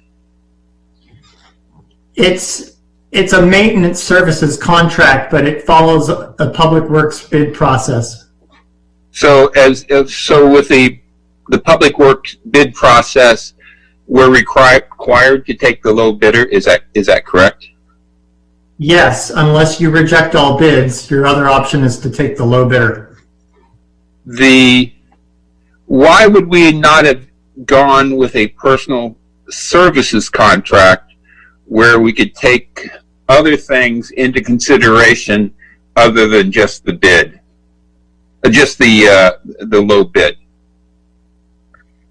That is an option for the council. However, our direction was to do a bid solicitation, and so we were honoring what council wanted us to do. Got it. So it would not be inappropriate for us to look at this evening and ask you to go back and come back with a personal services contract? I think I may need to have the city attorney weigh in light of the bid solicitation and the rebid solicitation, what ability your council has to proceed if your inclination is to reject all bids. Mayor Pro Tem and Council, if I could, it's Scott Smith, the city attorney. The council might expect from the low bidder an objection to that, but as Tom indicated, the council reserves the ability to always reject all bids, and then you could regroup, and as some cities do, consider a qualitative process for doing this as opposed to a bid process. There's regardless of the track record and the history, there is no way to reward the incumbent for simply being the incumbent, so we want you to understand that. But there are other cities that use services contracts, and again, I can't guarantee that the low bidder would not be unhappy with that, but we would expect that they would participate in that qualitative process, and it would be qualitative but also very objective. And we need to bring that criteria to the council, obviously, since it's a departure from what you've done previously with this type of service. But yes, you could consider that redo and revamp. Mr. Vonnegut, if we were to do that, would you be able to come back in 2 weeks with that qualitative analysis?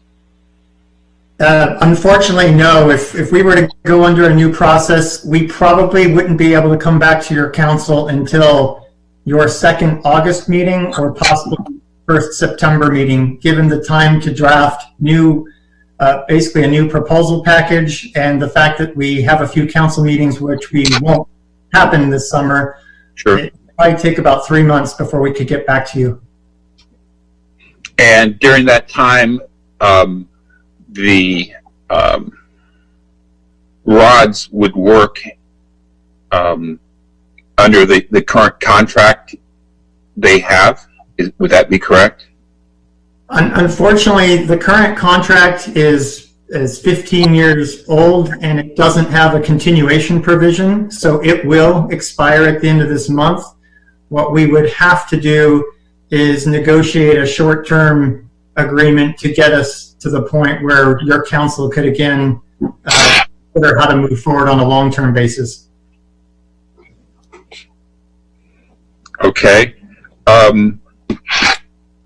I'll let the other council members speak at this point, but at this point, what I would probably do after they speak is make a motion for you to go back, look at it from a qualitative perspective in a personal services contract, and concurrently negotiate a short-term contract with RODS to get us to bridge us to the 2nd of August or whenever we need to get there.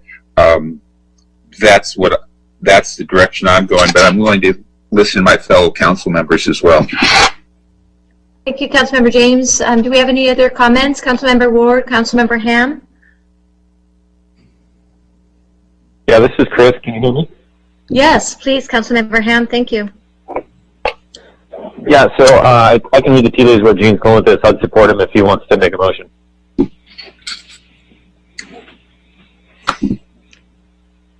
Councilmember Ward, do you have some comments? I know I wanted to have a little bit of discussion on this, if we could. My comments would be, I appreciate all of the letters and everyone's comments that we came in. I do understand that our contracts are under Public Works, and maybe we should look at it, as Councilmember James said, that we should look at it as a maintenance contract and not be part of the Public Works contract. So I appreciate Councilmember James making that, and I will probably be supportive of that. I'm waiting for the motion.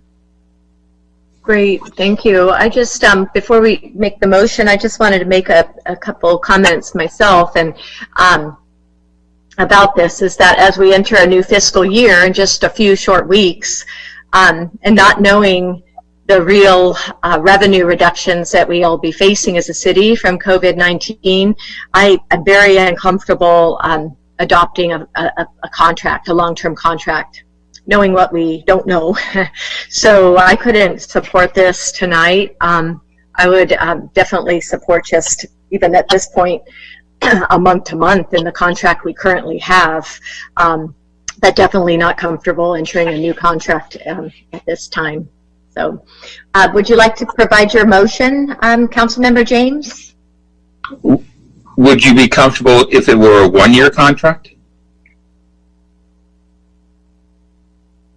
At this time, I don't know. No, I don't feel real comfortable about the expected revenue reductions of just $1 million next year, and I still don't know how we're going to cover the $2.5 million that are estimated for this current fiscal year. So I just don't feel comfortable right now. But when a contract expires, and City Attorney, maybe you can help me with this, if it runs out, could it go month to month, or do we have to convert it to month, a contract with Rod's Tree Service?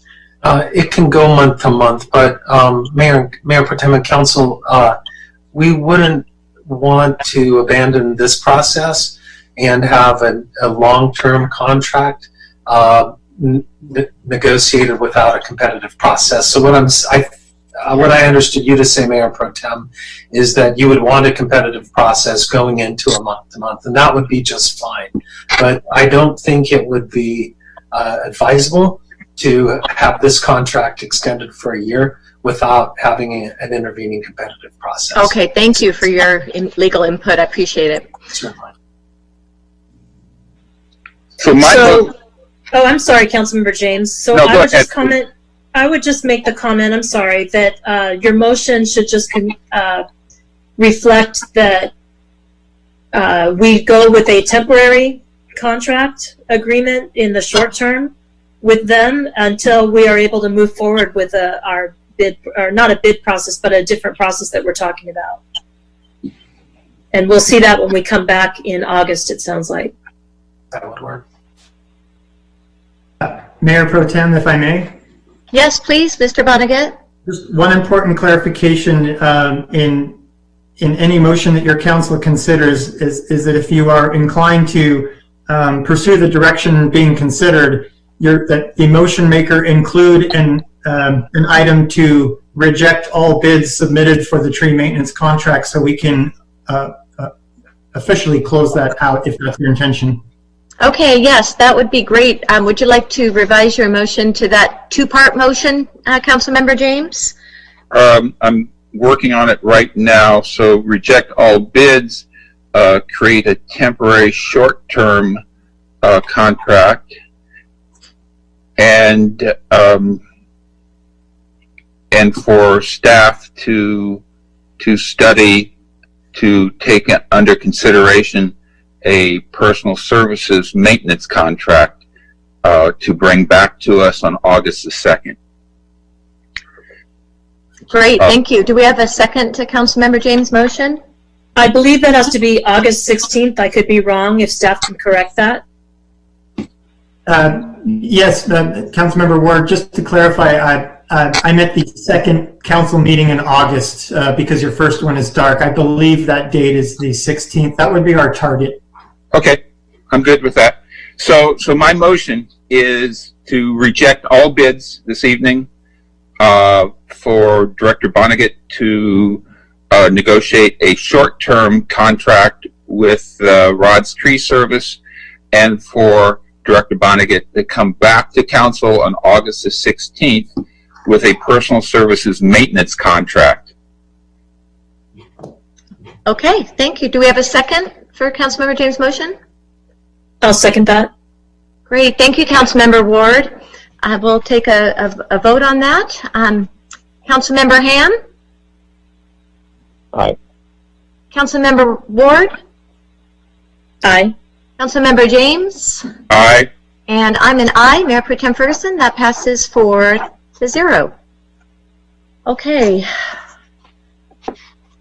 All right, next on the agenda, we have public hearings. And we have 2 of those tonight. So allow me to open the public hearing on the first item, which is Code Amendment Regulation of Leaf Blowers. We do have a staff recommendation, however, to table this item to a future date when the public may be present to provide input. However, is staff here at the moment to make any comments on this presentation or any public comments for this item, City Clerk? Cecilia Gallardo-Daly, Community Development Director, is available to answer any questions that the council may have regarding the continuance. Okay, thank you very much for that. Do we have any questions of Ms. Daly, Gallardo-Daly? Council? No? And how about any public comments? Because we could still hear those. Do we have any of those, City Clerk? Hearing none. Okay, I'm happy making a motion to adopt staff recommendation to table the item to a future date. But let me close the public hearing first. So, yes, was that City Attorney? No, that was me, second. Okay, okay, I'm going to go ahead and close that public hearing since we do that, and then I'm just going to, again, just adopt the staff recommendation, make a motion to table the item to a future date when the public may be present to provide input. Do we have a second? Second. Thank you, Councilmember James. I'll go ahead and take a vote. Councilmember Ward? Aye. Thank you. Councilmember Ham? Aye. Thanks. Councilmember James? Aye. And I'm an aye, Mayor Pro Tem Ferguson. That passes 4-0 to table that item. All right, the next item is a substantial amendment to the fiscal year 2019-2020 annual action plan to add community development block grant, coronavirus, CDBG-CV funds. So I'll go ahead and open the public hearing on this to consider an amendment to the fiscal year 2019-2020 annual action plan to add the CDBG block grant coronavirus funds. So the public hearing is now open. And do we have any public comments on this, City Clerk? We do have one public comment. Okay. Okay, do we have one? All right, would you read that, please? Sure. Mayor Pro Tem Ferguson and City Council, staff is requesting $75,000 in additional funding for CityNet homeless outreach services and bridge housing. CityNet was awarded the outreach contract in December 2019, February 2020 that totals $62,494. We have never seen a report from CityNet, although Eric Sund has said they would be posted on the city website. What has CityNet been doing for the past 6 months, and how many people have they helped? How did the city evaluate the CityNet performance to determine that they should be given an additional contract? What other options were considered besides CityNet? We have heard presentations from Solutions for Change and Mercy House provided the outreach services previously. How do they compare to CityNet? Is the fixed price per week $2,083 an effective contract for this type of service? And is less than 2 days per week of outreach adequate? How much of this contract is for outreach services and how much is for bridge housing? This additional funding should not be approved until we see the results of the past 6 months and how CityNet compares to the other outreach providers. Regards, Eric Ward. And that's the only comment I have. Okay, thank you, Deputy City Clerk, for providing that. Do we have staff here on this item to provide a brief presentation? Yes, thank you, Mayor Pro Tem Ferguson, members of the City Council, Cecilia Gallardo, Community Development Director. I'll provide you with a brief staff report. In March of this year, President Trump signed the Coronavirus Aid, Relief, and Economic Security Act, also known as the CARES Act. The CARES Act provides community development block grant funding to assist America's low-income families and most vulnerable citizens. The city received $209,487 in community development block grant coronavirus funds. And in order for the city to receive and utilize the CDBG-CV funds, it must amend the current CDBG annual action plan for this fiscal year 2019-2020. Staff is recommending funding for nonprofit organizations who provide services that benefit the city's low and moderate income residents and who are responding to the COVID-19 pandemic. The organizations are CityNet, AgeWell Senior Services, Camino Health Center, and Family Assistance Ministry. CityNet is currently conducting homeless outreach services and provides bridge housing for homeless in San Clemente. The CDBG funds would allow CityNet to provide expanded services in San Clemente. AgeWell Senior Services has been providing expanded meal programs for San Clemente senior population. They have converted their congregate lunch program to grab-and-go lunches and expanded their food pantry to accommodate the increased need during COVID. With the additional CDBG funds, AgeWell will meet the increased demand for their Meals on Wheels program and allow at-risk seniors to stay safely at home during the pandemic. Camino Health Center provides primary health care services and educational materials about COVID prevention to low-income San Clemente residents. They test healthcare center patients for COVID-19 while continuing to provide primary care services such as medical care, behavioral health, and family dental. And finally, Family Assistance Ministries is providing rental and utility assistance to help avoid eviction and utility shutoffs. They will respond to the emergency food need with the additional funding through their drive-through food pantry, virtual case management, and senior food delivery. On page 7B3 of the staff report, there is a recommended funding allocation to these four service agencies.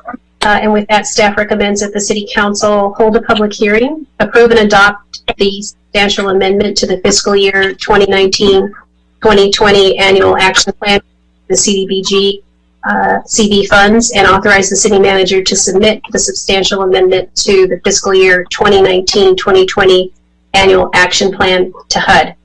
That concludes the staff report. I'm available for questions, and I also have Mike Linares, our CDBG consultant, who helped to prepare the action plan amendment on the line to help with questions as well. Thank you. Okay, thank you very much, Cecilia. Council, do we have any questions of staff? Do you have any questions? Mayor Pro Tem, I have a quick question. Please.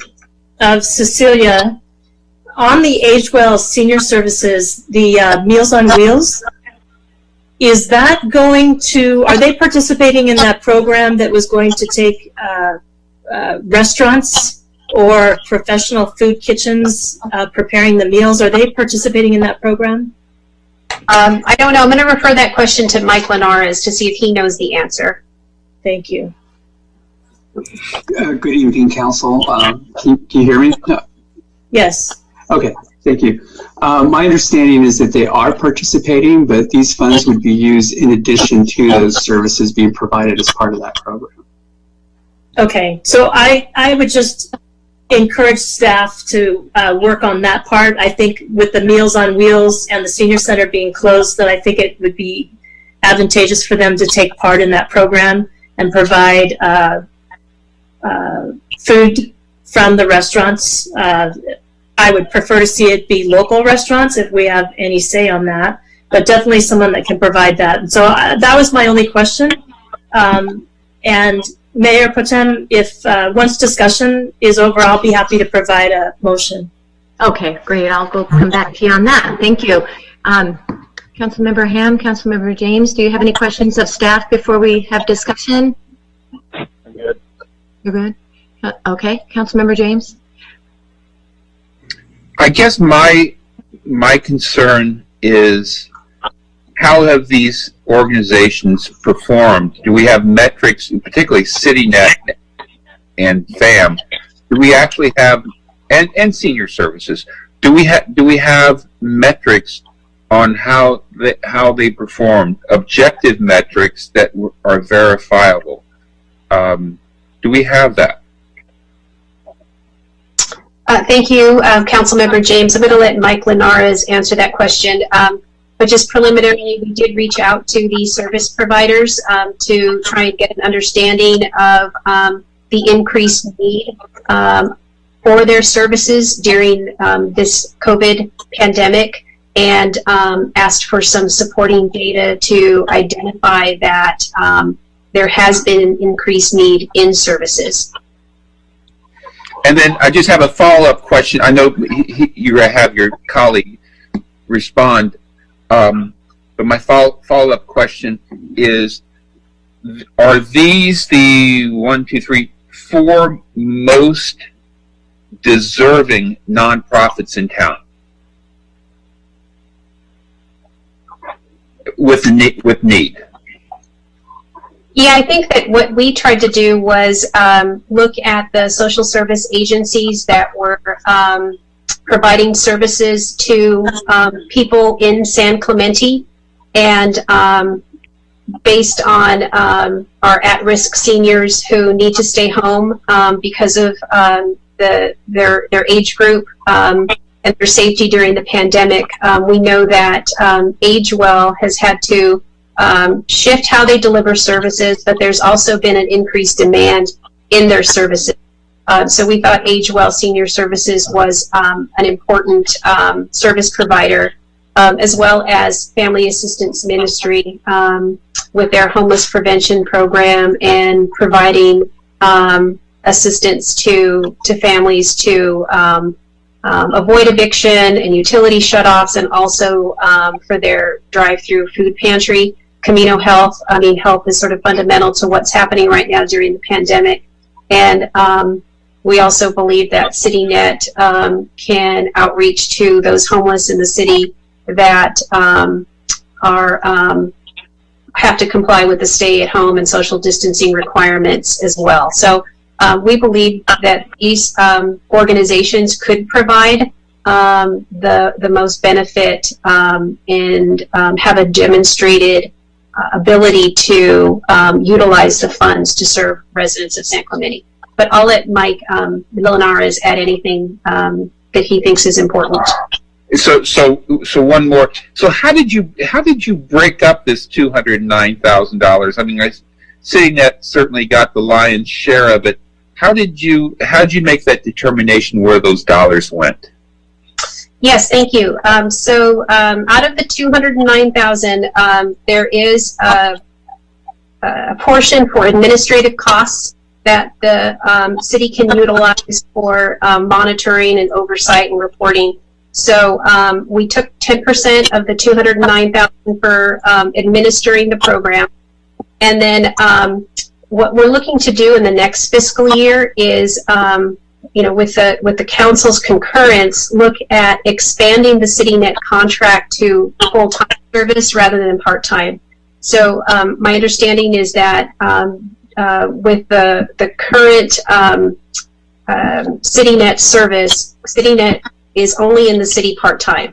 With the additional $75,000, CityNet would be available to provide homeless outreach and bridge housing full-time in San Clemente. So that's how we arrived at the $75,000 for CityNet. And then we distributed the remaining funds to AgeWell and FAM, and a little less to Camino Health, because Camino Health actually has access to additional federal grants through the Affordable Care Act. So we thought that this was a good way to appropriate the funding allocation to these service agencies. Okay, one more. This is my last time of saying one more question, and that is, what are the reporting requirements of the recipients? All right, I will definitely direct that to Mike Linares. Okay, thank you. Yes, thank you. Mayor Pro Tem, Council, thank you very much. To answer the first question about measurements and outcomes, each contract will have and does have a scope of work where the nonprofit is required to give us their projected goals, accomplishments for the year. We also usually ask them to give us at least one outcome measurement that we can measure throughout the year. Quarterly, they will be reporting to the city. There is a form that we've used for years now. I assume we'll be using the same form until we receive any additional news from HUD if they want to collect additional information for this specific grant. But in general, all the nonprofit recipients will submit quarterly reports that give us information about all the San Clemente residents who have been served during that time period. Okay. Any other questions of staff before we, oh, I have one, excuse me. Cecilia, do you know if we can have regular staff services help implement the program activities to help with the monitoring the oversight of these funds that are awarded to these nonprofits? Because I know in here it says contractual staff. Is that who we have on currently or not? Because if not, I'd rather have more of this money be freed up for the nonprofits rather than hiring contractors to do so. Yeah, so the administration portion, which is the 10%, is for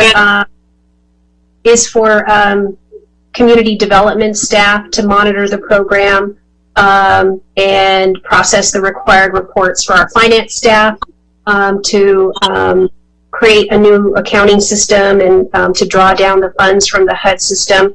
And then we do pay for a portion of our contractual staff services to help implement program activities. At one point, we did have staff in planning who were devoted to administering the CDBG program.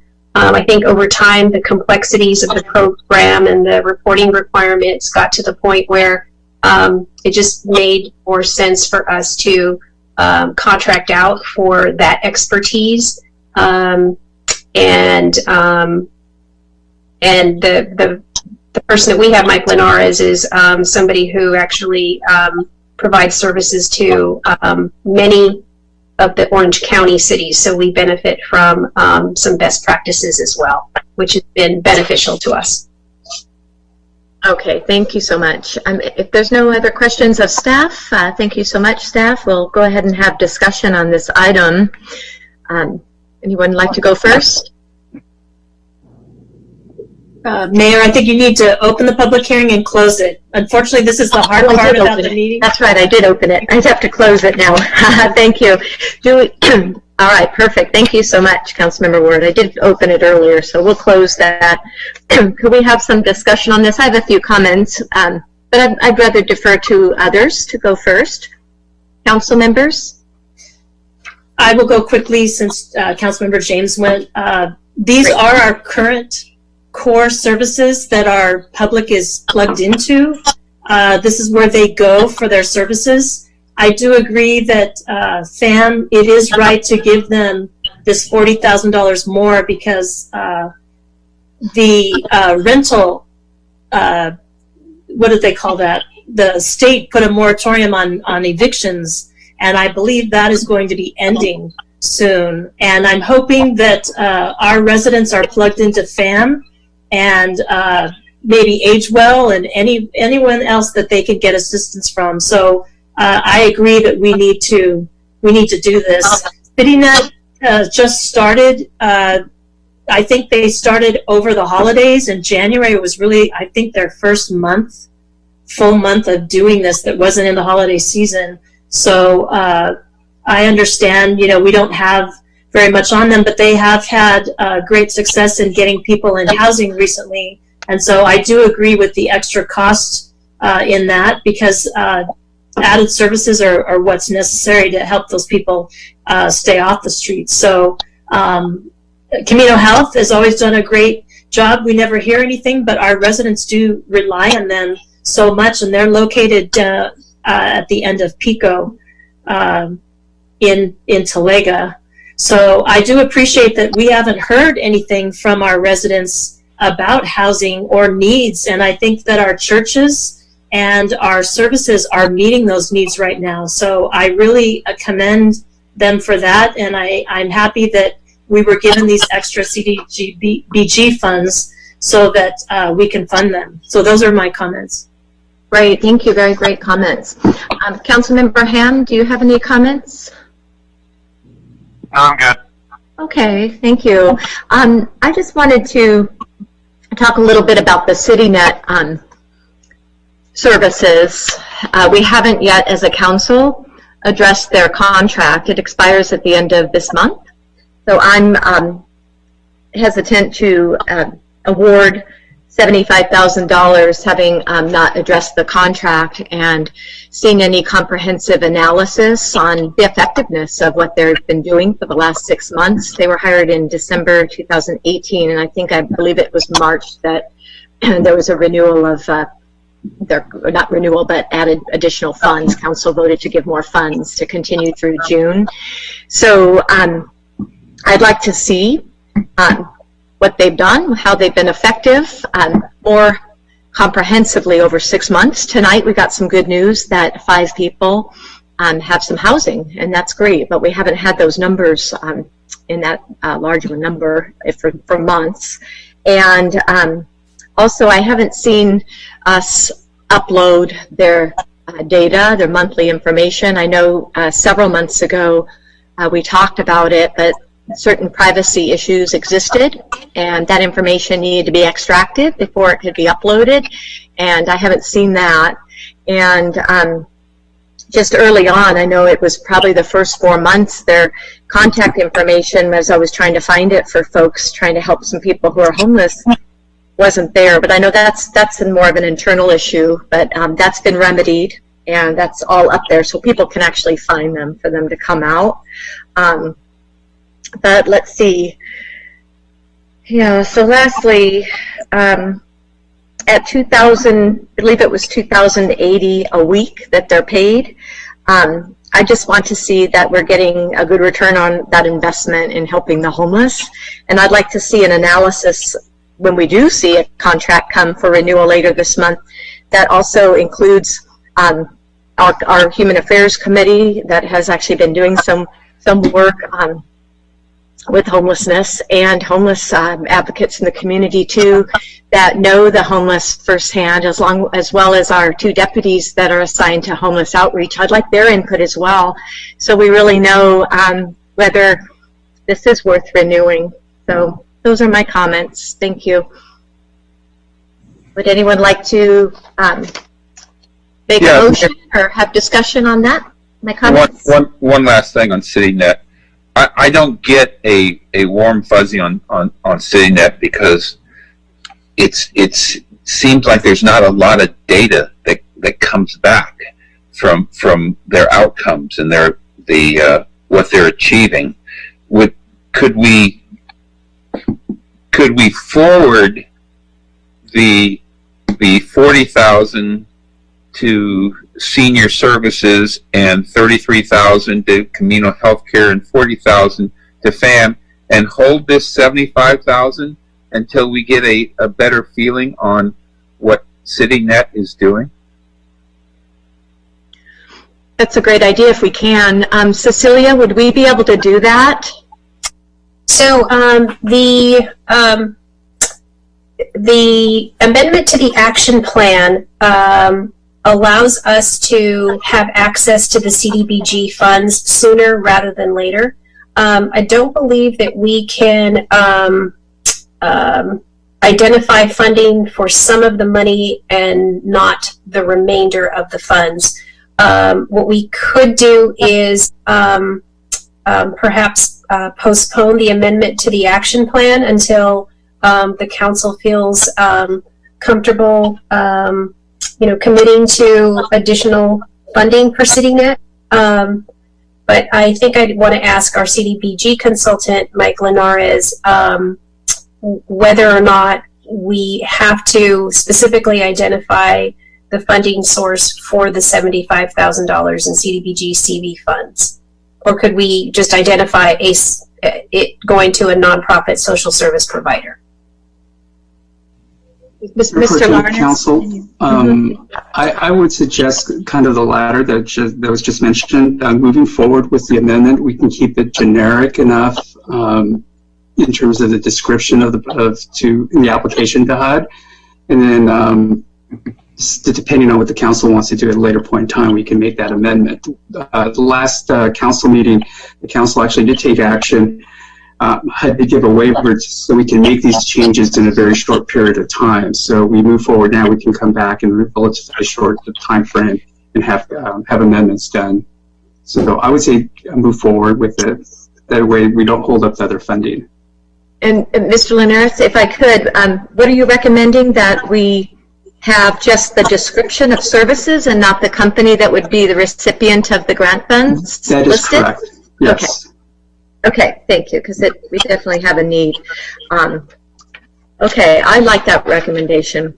Any other questions of council? Mayor, can we clarify?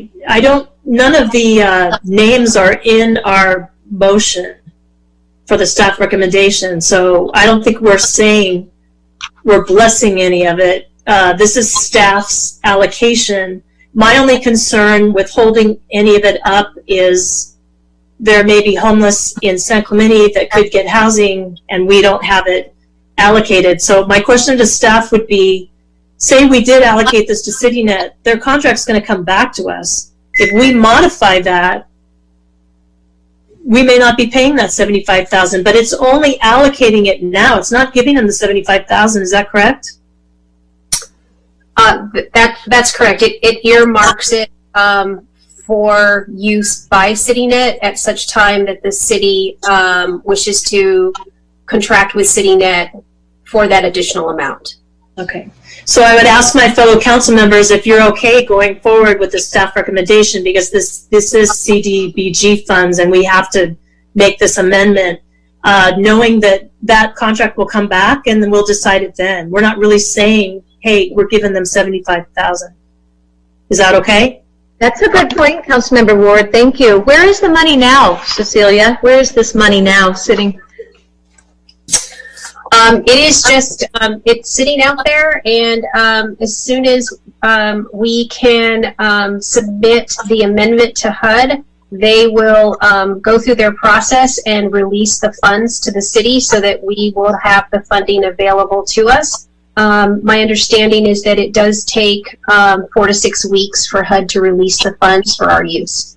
Okay, well that's great. I like the concept of this, but on page 22 of the amendment, it does list CityNet, so I'm a little bit hesitant for that reason.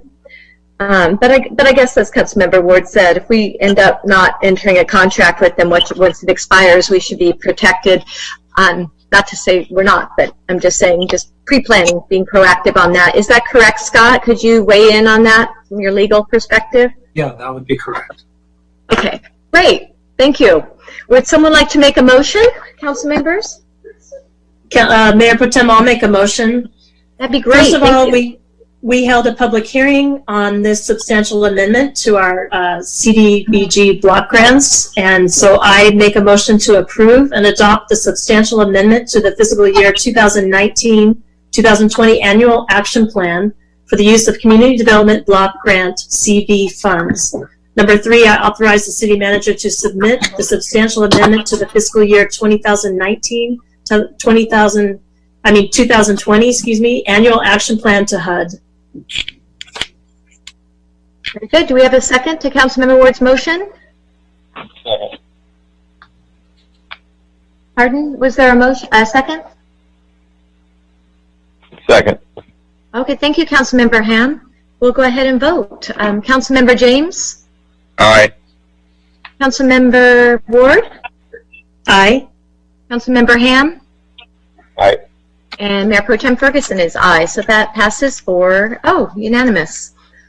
All right, thank you. So the next item we have is unfinished business, adoption of fiscal year 2020-2021 budget.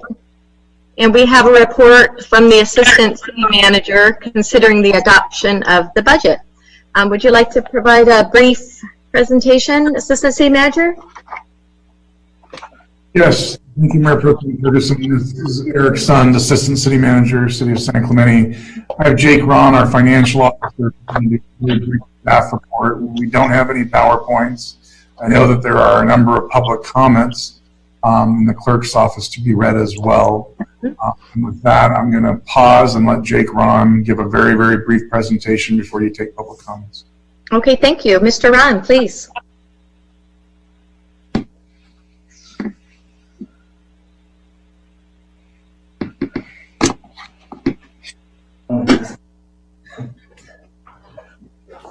Good evening, Mayor Pro Tem and council members. Just to cover, we held on May 27th the budget workshop and public hearing, and that was conducted. Just a couple of brief overviews. The budget includes all funds. That includes governmental and enterprise funds. The total all funds revenue is $143.7 million, and the expenditures are $100.1 million. Again, the focus is on the general fund revenues. The revenues, including one-times, is $68.2 million, and the expenditures, including one-time amounts, is $9.9 million. Some of the general fund highlights. Again, the general fund has an operating position of $63,610, and that's basically backing out one-time costs and one-time revenues. There is no use of the emergency reserve, and we're continuing to do reserve contributions. Overall, we've implemented cost mitigation savings, reducing departments except for public safety. We've frozen vacant positions, suspended the education program. Travel and training has been reduced. Some capital projects have been reviewed, and applicable ones have been deferred. And we have lowered the transfer improvement fund. So staff is here to deal with any questions. And basically the action before you tonight is to adopt the 2020-21 budget. Okay, thank you, Mr. Ron. It sounds like we have quite a few comments. Could we go ahead, City Clerk, and hear these comments before we ask our questions? Yes. Thank you. The first email is from Boogie Rose. It has come to my attention that on June 2nd, the city management and city council will consider a budget cut to remove one of our city's 5 full-time guards from operations. Although my kids are older now, all 3 of them have been rescued by a lifeguard at a San Clemente City beach. As an avid surfer and father to a beach surfing family, we have seen the value of our fully staffed lifeguard team. In the fall, winter, and spring, it has proven to be so valuable to have the leadership, training, and presence of our full-time lifeguards. Our family has been so inspired by the efforts and excellence of our city's lifeguards that my oldest son, Keaton, fulfilled his dream of joining the team of the San Clemente Surf Life Saving Association. He's a city lifeguard. Daily, he comes home exhausted from the many saves and prevents he participates in. If it weren't for the leadership and experience of our veteran lifeguards, lives would have been lost. They have prepared, trained, and supported my son in the rigorous life-saving program that San Clemente is known for. Budget balancing is difficult, especially during this current downturn in our economy. However, our family asks that our city place the safety of our residents and the tourists that visit and contribute to our economy above all else, including finances. San Clemente's lifeguards have a national reputation of excellence. Please keep it that way. Thank you for considering this request. Next email is from Kaylee Anderson. I am commenting in regards to item 8A on the agenda for the upcoming meeting. As a San Clemente City native resident, taxpayer, and employee, I am concerned about the discontinuation of the San Clemente City Lifeguard Chief position. I am a part of the San Clemente Surf Life Saving Association and work as an ocean lifeguard within marine safety. It is in the best interest of public safety to keep the chief position at marine safety. For those who may not be aware of the incredible stress of lifeguarding, let me clarify to you that being understaffed in any way in the department increases risk to public safety and adds on more stress to on-duty lifeguards. If the city were truly concerned about the well-being and safety of their own residents, their children and family members, the droves of tourists that visit, and their ocean lifeguards, then the issue regarding the chief position would not exist. Taking away the lifeguard chief position at marine safety is like saying the police chief position at the Orange County Sheriff's Department is unnecessary, although that's a sore topic for all of you at the moment. Think beyond your budget, your politics, your pride, and your agenda. Challenge yourself to use empathy for the personnel who are literally saving thousands of lives on your beaches annually. A complete lifeguard department is required to ensure the public has a safe and enjoyable day at the beach every day of the year. Take away the leader of that department and risk to public safety increases. It is a simple cause and effect. City Council management, get your act together. Next email is from Megan Roby. I am writing to voice my support of the chief lifeguard position in the San Clemente Lifeguard Department. With so many new health concerns due to COVID-19 and an expected increase of beachgoers this summer, now more than ever, our city needs experienced and knowledgeable leadership. Eliminating the chief lifeguard position would yield a nearly insignificant reward of funding and would pose a massive risk for the effectiveness of the department. I have lived here nearly all my life, went through junior guards as a kid, and now teach 4th grade in our community. I have always admired our lifeguard department as most professional and effective, and I trust City Council to make the right decision. Thank you. Next email is from Carson Bayless. Please stay true to your word and don't cut public safety. Council's direction to city management was no cuts to public safety. However, interim city managers Bob Dunnick and Eric Sund are proposing the cutting of lifeguard chief. How are we letting an interim city manager cut such a vital position in marine safety? Dunnick has done nothing to better our city in his time here.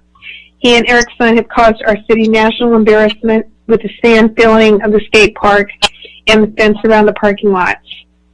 Marine safety has an exceptional safety record. Why take away from a successful public safety department? Marine safety only accounts for 2.7% of the budget. Find the cut somewhere else.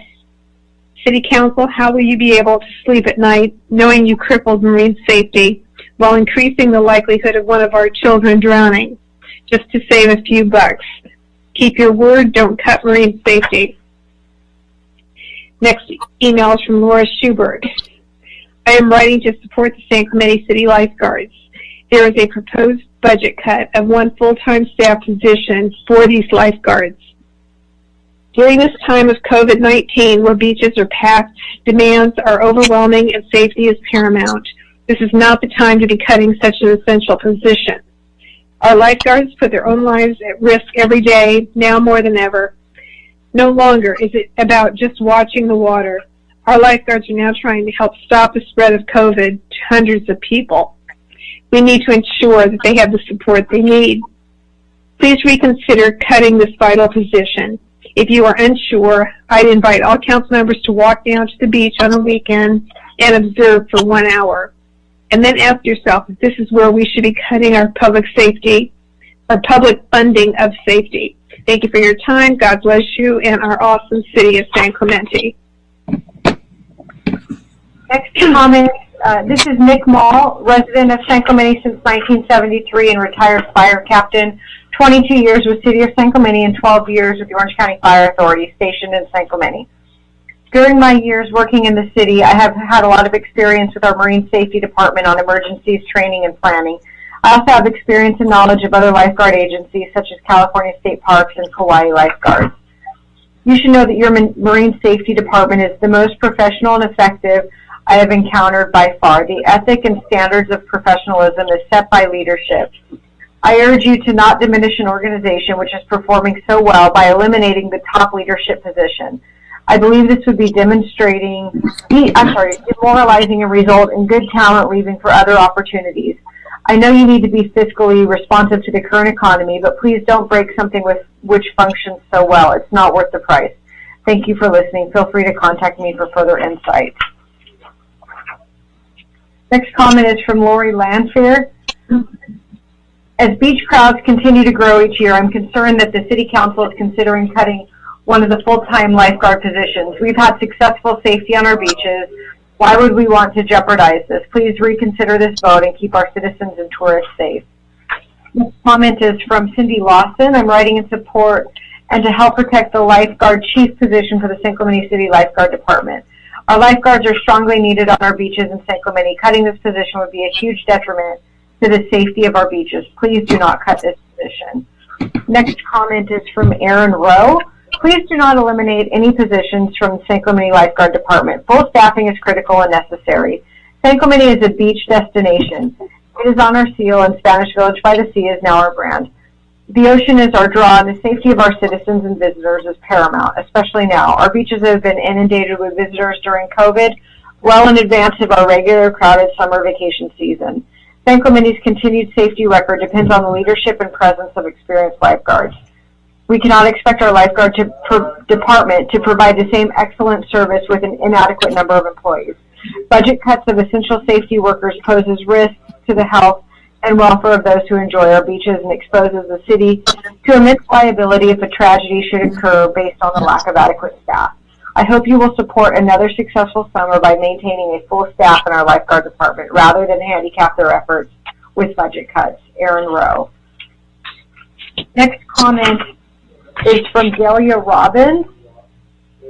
Please, can we find a way to stay as is? Let's get creative in cutting costs in other areas. It gives residents, parents, and visitors peace of mind relying on a proven system.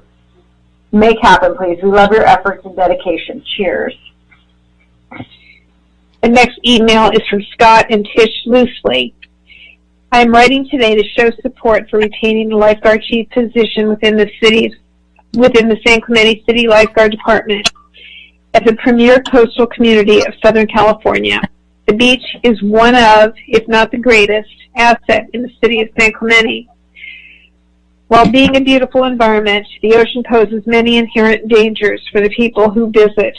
Because of this, public safety should be a priority for the city, and reducing the full-time staff limits the ability to perform this essential function. If the lifeguard chief position is eliminated, the full-time permanent staff will be reduced by 20% from the current level.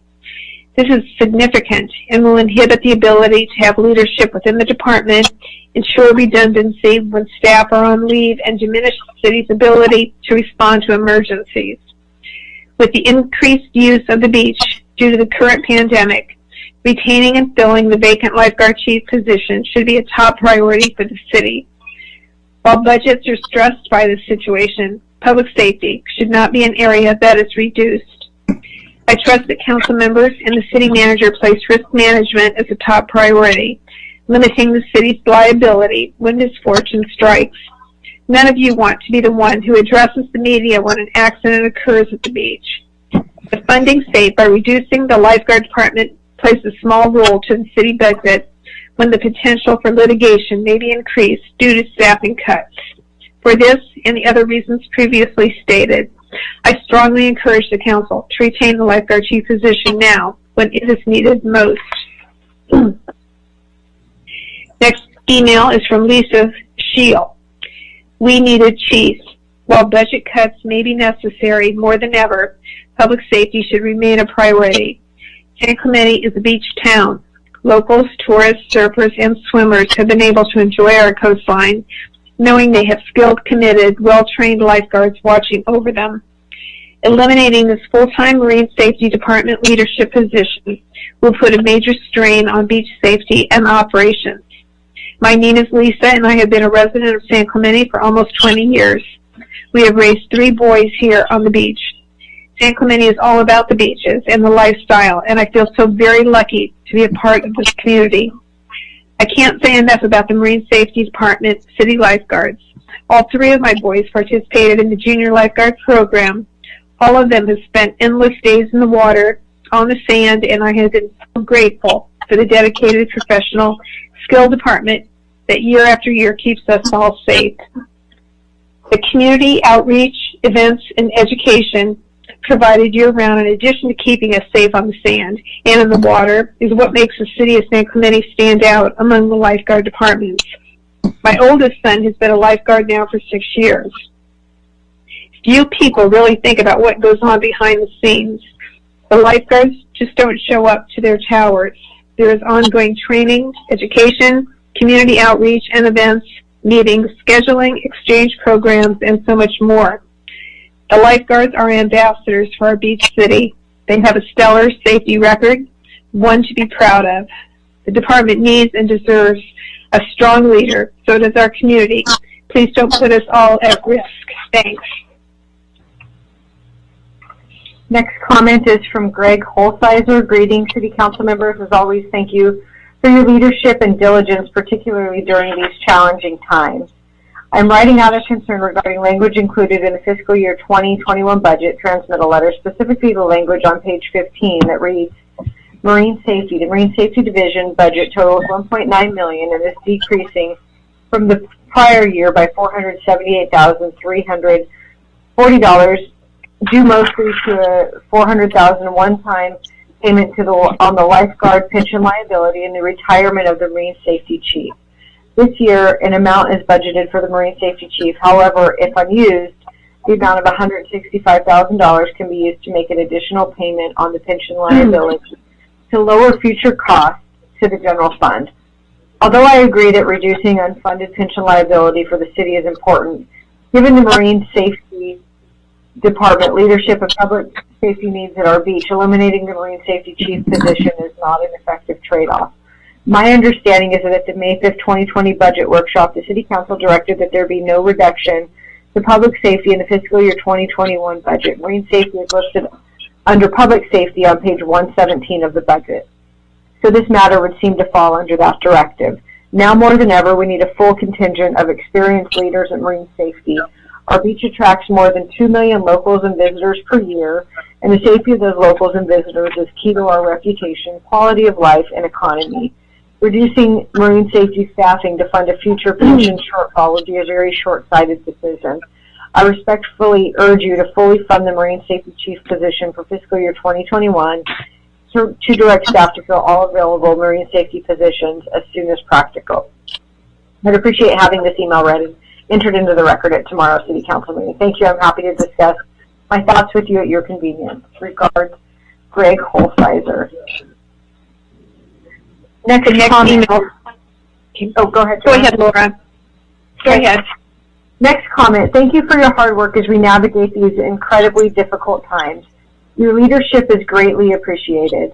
This letter is in opposition to item 8A, specifically the verbiage proposing the reallocation of the budget for San Clemente Lifeguard Chief position to pension pay down. The San Clemente Surf Life Saving Association asks that the city honor their award and make no cuts to public safety, including that of the Marine Safety Division. While we understand the city has many responsibilities during this time, especially the hiring of a permanent city manager and navigating COVID-19 related challenges, we urge the city to fill all open marine safety positions as soon as possible. The San Clemente Marine Safety Division responds to over 2,500 ocean rescues, upwards of 30,000 preventative actions, and more than 1,700 medical aids annually. These, however, are not the division's most impressive statistics. The San Clemente City Lifeguards have an impeccable safety record with only one drowning in the last 40 years, a remarkable feat for any California lifeguard department, but especially for one that operates at a fraction of the budget of other comparable agencies. San Clemente lifeguards are often the first public servants visitors to our town interact with. Upholding professionalism and ensuring effective operations within the Marine Safety Division are 5 full-time lifeguards, a chief, a lieutenant, and 3 marine safety officers. These 5 lifeguards are the backbone of the division and ensure beachgoers receive the best possible protection and care when they step foot onto San Clemente beaches. The proposed fiscal year 2021 budget eliminates one of these 5 positions and poses a significant risk to public safety. With the beaches busier than ever, our lifeguards' plates are full. Moving into summer without a full lifeguard staff will only cause these plates to pile up and overflow. While other divisions within the city have the luxury of catching up on overflowed work at a later date, if work falls off the plate of our lifeguards, it means the loss of life for a visitor on our beach. Considering the San Clemente Marine Safety Division only accounts for 2.7% of the city's annual budget, and that the division already operates with a significantly smaller budget than other comparable agencies, any cut to the division's funding will have major effects on the safety and well-being of San Clemente residents and beachgoers. Please protect this vitally important position within the Marine Safety Division. Thank you, San Clemente Surf Life Saving Association Executive Board.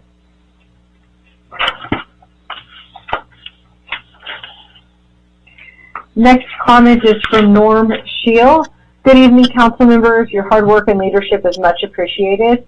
I write to you in support of the San Clemente lifeguards. It's been brought to my attention and concerns me deeply that council is considering a budget cut to our city's lifeguard department. As I read the mission statement for the city of San Clemente, the first line reads, maintaining a safe, healthy atmosphere in which to live, work, and play. Day in and day out, our lifeguard department is maintaining a safe, healthy environment for our residents and the many visitors who enjoy our coastline daily. These dedicated and highly trained individuals put their lives on the line every time they enter the water. If there's any doubt, take a moment to read the story of Newport Beach lifeguard Ben Carlson, who lost his life saving a distressed swimmer following a busy 4th of July weekend. Our San Clemente lifeguards have an impeccable record due to strong leadership. Strong leadership starts with rehiring a lifeguard chief and maintaining 5 full-time positions. Anything short of this will compromise the safety of our coastal city, a risk we shouldn't take. Let this be a unifying topic our elected officials can agree upon. Please vote this evening to maintain the marine safety budget at current levels. Anything short of this would directly go against our city's mission statement. The lifeguard department deserves our full support. The next letter is from Sawyer Lobby. My name is Sawyer Lobby, and I'm a San Clemente Ocean lifeguard. This is my 6th summer.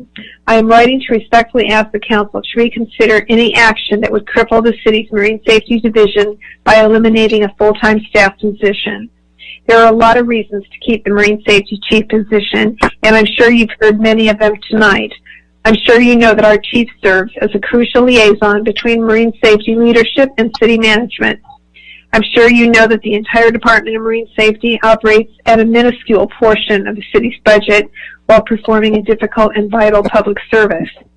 And I'm sure you've heard that beach crowds and public emergencies have continued to increase in recent years, making it even more imperative for marine safety to be fully staffed. If those reasons are not enough to persuade you of the importance of preserving the leadership role of a critical municipal department, then let me give you the best reason I know of to do it.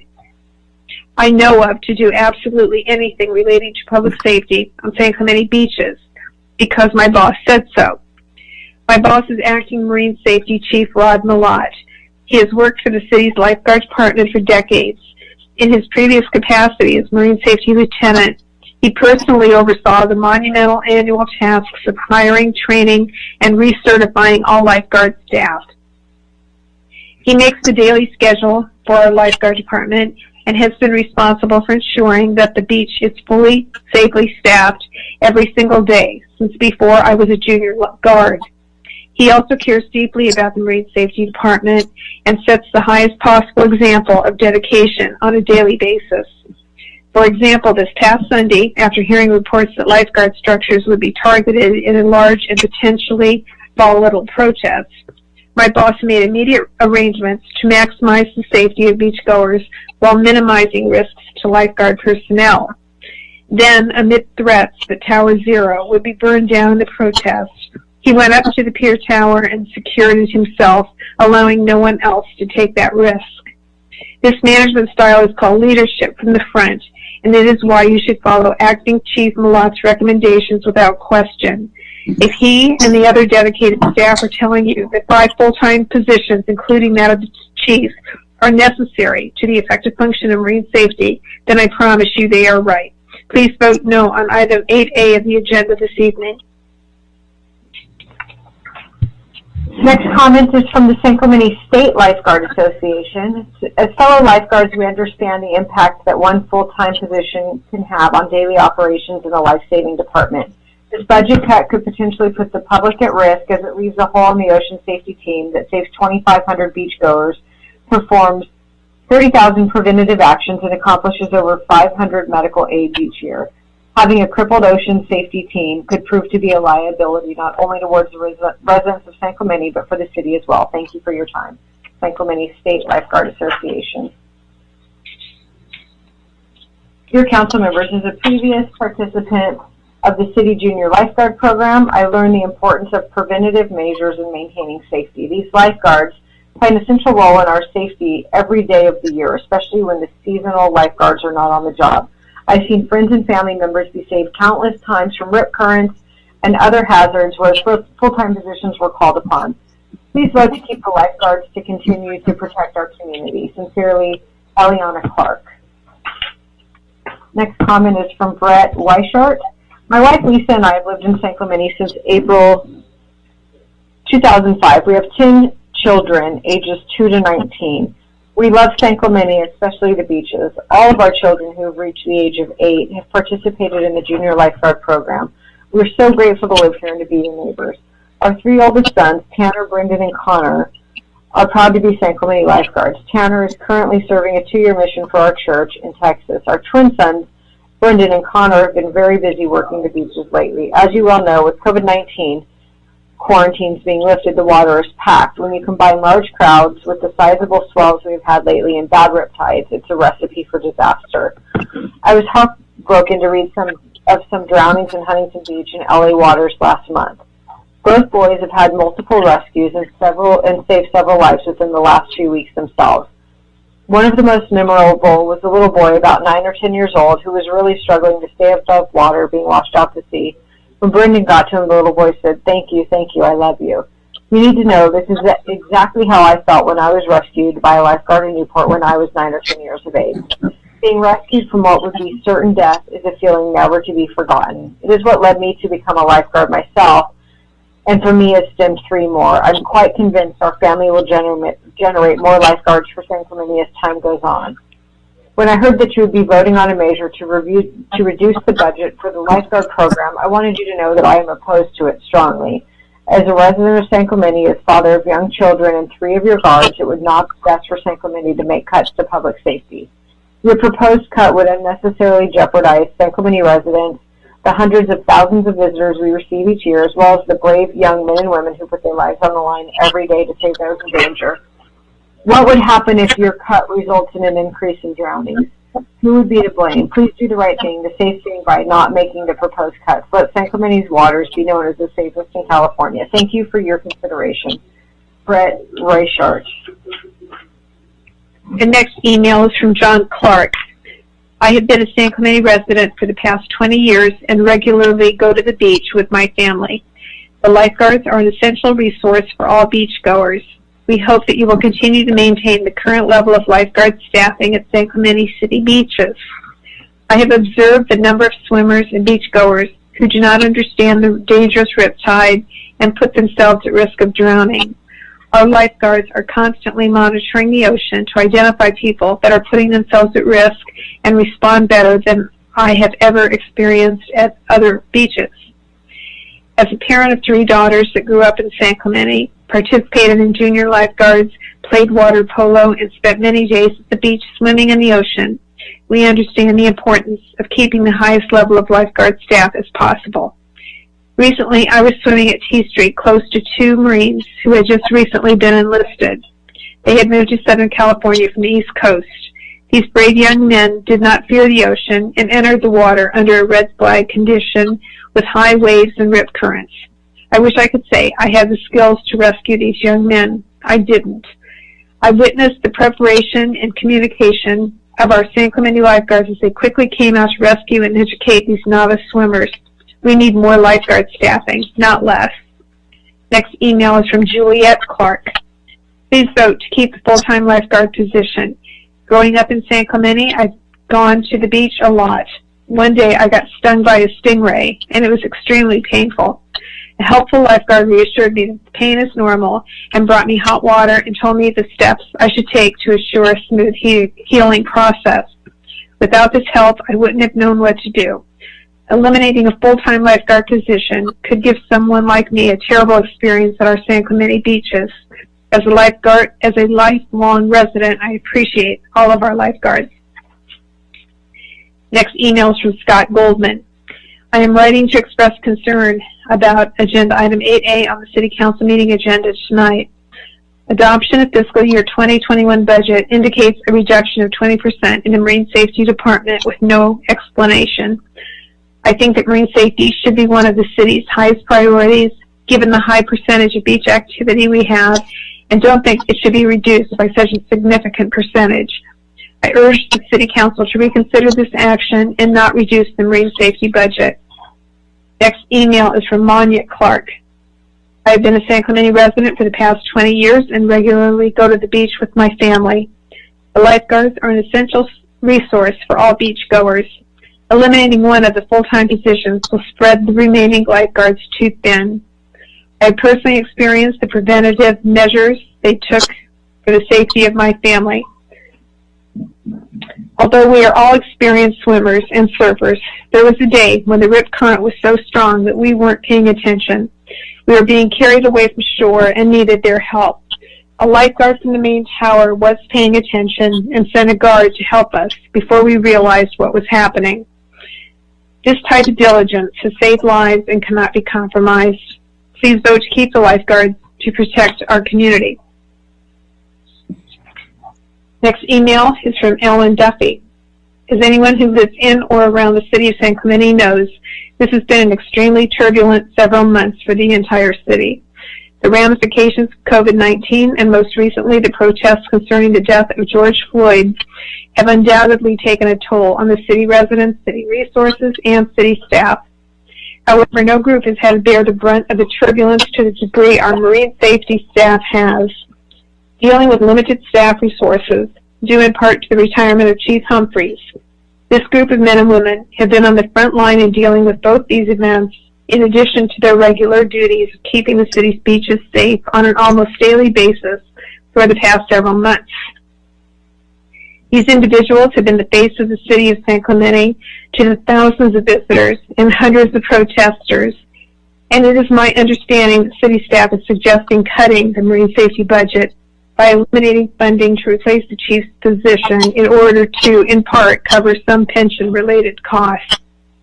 Considering what many residents and visitors observed last Sunday, considering any cuts to a city budget that would pull resources from public safety would be a serious mistake.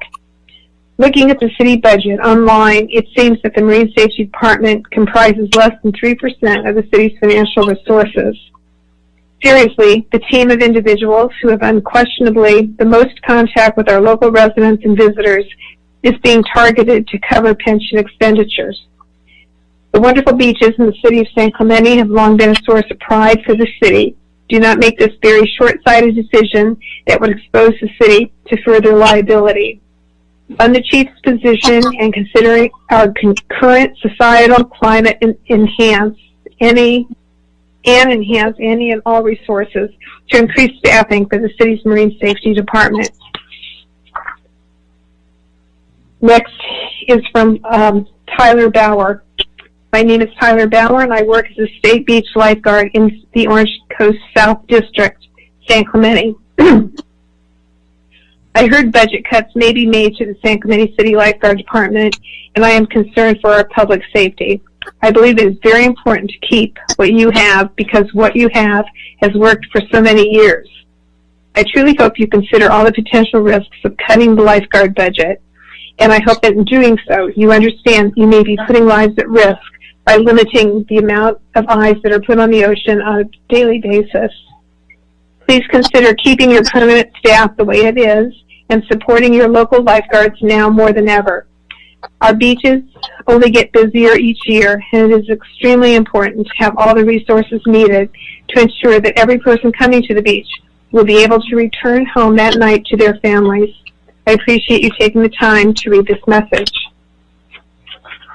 Next comment is from Sam Limitations. This email is in regards to item 8A on the agenda. I encourage those who have the power to vote on the subject of 8A to vote in favor of continued funding for the lifeguard chief position. The beaches of San Clemente are an integral part of life as a local citizen, and the health and safety of our community is in the hands of the lifeguards while we attend at the beach. In the interest of maintaining the excellent record and ability of the San Clemente lifeguards, I suggest we continue funding as it always has been. And that is the end of public comments. Okay, thank you very much, City Clerk, for the comments tonight. Very good comments. Okay, so we have, go ahead and go back to staff questions since we have Mr. Ron and Mr. Sund here. So before we do discussion, are there any specific questions that we have of staff? Mayor Pro Tem, can you close the public hearing? Oh, this was unfinished business. I think it wasn't a public hearing. I think we still have to do it. I misspoke, but I think we do have to close it, don't we, Scott?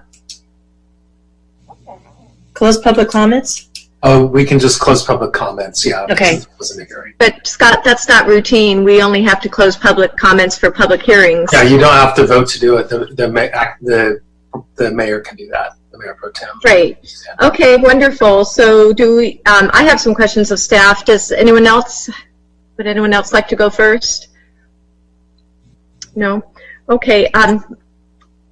My first question, having heard all these really eloquent comments about public safety, our lifeguarding, and their importance to the community, and not wanting to compromise public safety for those reasons because of life-saving, where did it come from to actually not fill that position? I don't recall that being a council directive. Mr. Ron, Mr. Sund, could you respond to that?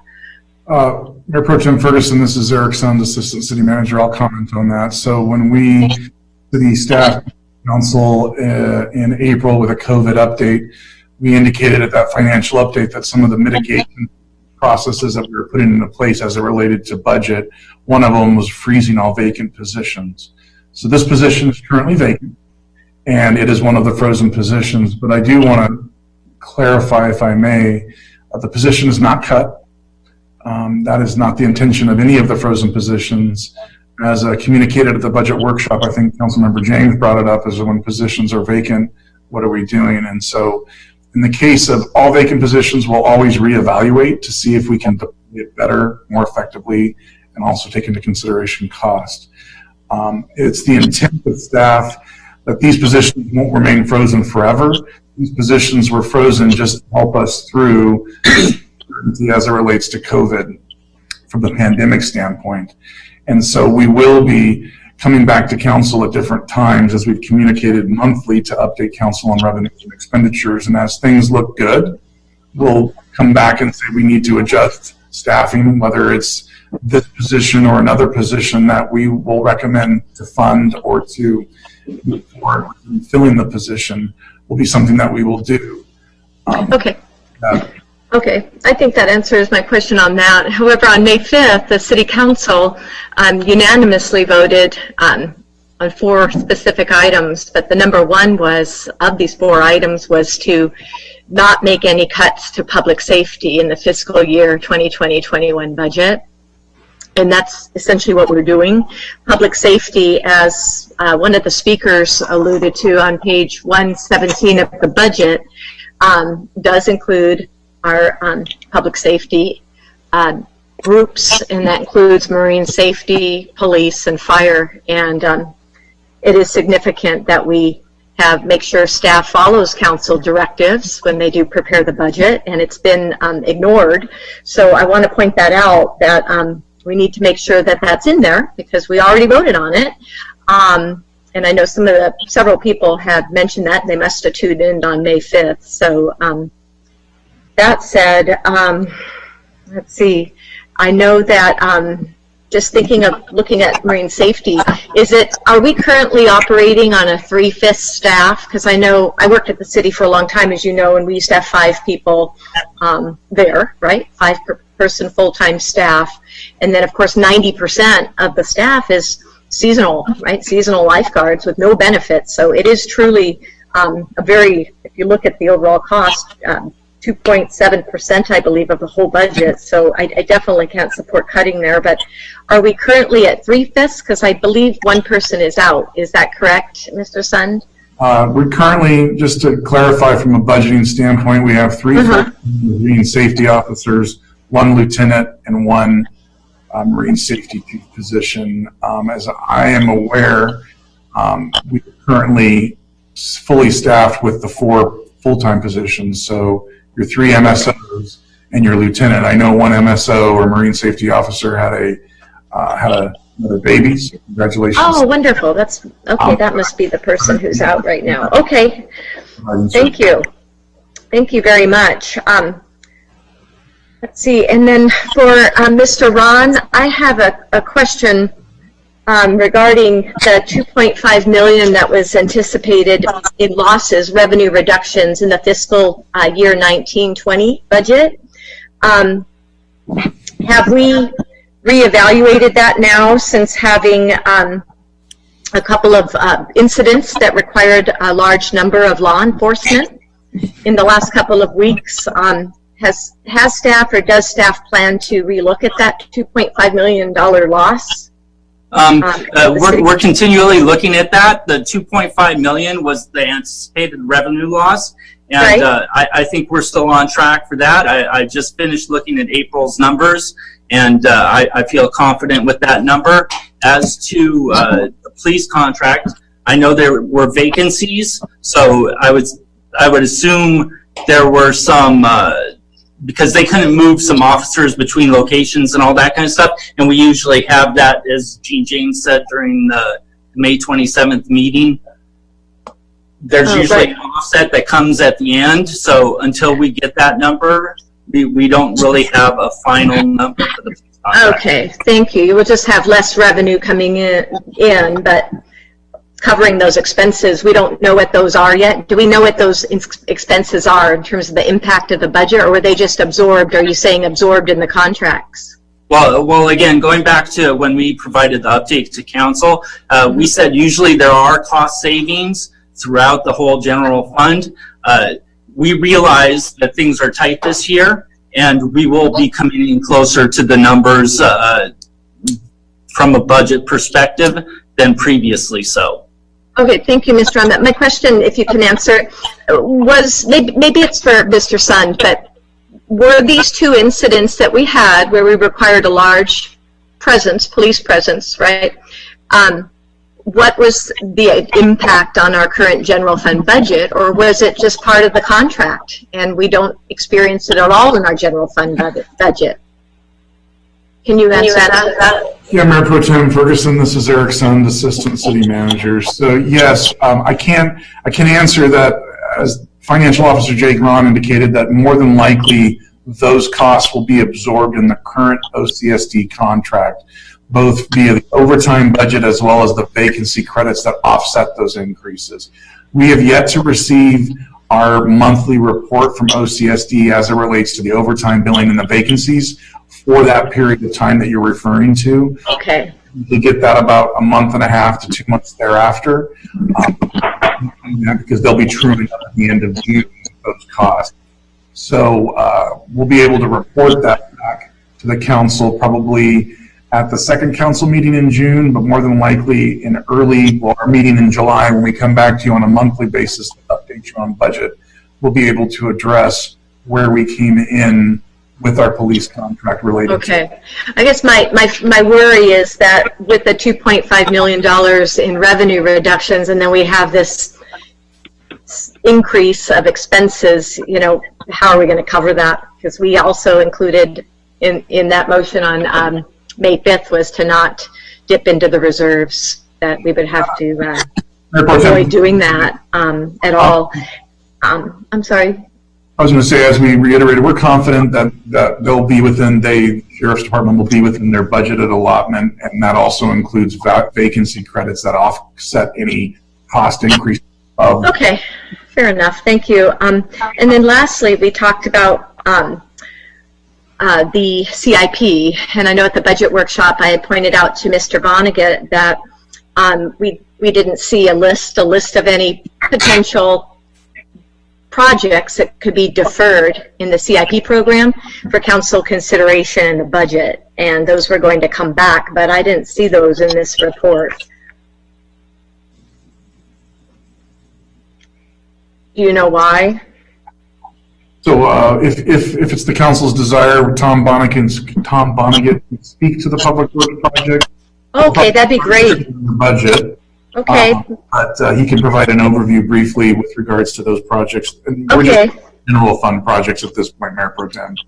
Okay, because that was also in our motion on May 5th to have staff look at what CIP, capital improvement program projects can be deferred. So, Mr. Bonnigan, could you respond to that? I'll add really quick before we turn it over to Tom Bonnigan that the city, both Finance as well as Tom Bonnigan and the other departments, utilities, reviewed all of the CIP projects. And in your proposed budget, we deferred a number of capital improvement projects, both on the general fund level as well as the utility or enterprise level. So the proposed budget does show a number of deferrals, but I'll let Tom give the details. Yes, if Tom could do that, because he had indicated he'd just compile them in a list for us, so that would be great. Thanks. Mr. Bonnigan? Thank you, Mayor Pro Tem Ferguson, Tom Bonnigan, Public Works Director. Yes, I did put together a list, and I failed to transmit it to you. So if it's your pleasure, I could give you a brief verbal update and then make sure that we still follow it up in writing for everybody. Okay, if we could have a brief, maybe just a brief overview of that, that'd be great. Thank you. Sure, and I don't have the dollar amounts, but examples of projects that we deferred were, for example, the council had approved a project to establish a new restroom at the Linda Lane Park. So we have that currently in design. Just the design money has already been budgeted in the current year. The construction of that we pushed out, thinking that's a lower priority. We have a pretty significant cost-wise project to replaster the aquatic center pool, the large pool, and we reevaluated that, and we can get by, we think, for another year, maybe two, and so that's a deferral of a project that was a big ticket item. Some lighting at the community center grounds would have been proposed for your consideration. However, we deemed that a lower priority. That's general fund money. We can push that out. The sand replenishment project that we recently discussed, we determined that we really wouldn't need that money until fiscal year 22 at the earliest, and a lot of other things have to happen, as your council's aware, so we pushed that off of the fiscal year 21 budget. Some refreshing of landscaped medians at West Vista Hermosa, we deferred that. We still retained refreshing landscape median in Southwest San Clemente based on prior council discussion and citizen request. Recall, these were medians where we had turf, which died when we weren't allowed to water that, and it's time to beautify those and make them look good again. There are also several utilities projects at the water reclamation plant that we deferred. They still need to be done with our odor control system and some drainage projects, but we can get by a little bit longer without those. Those are examples of what we did to help with the budget. Okay, that's great. Very significant cost savings, it appears. Not knowing the numbers, but they do appear to be big projects. Thank you for sharing that. I appreciate that. Anybody else have some questions of staff?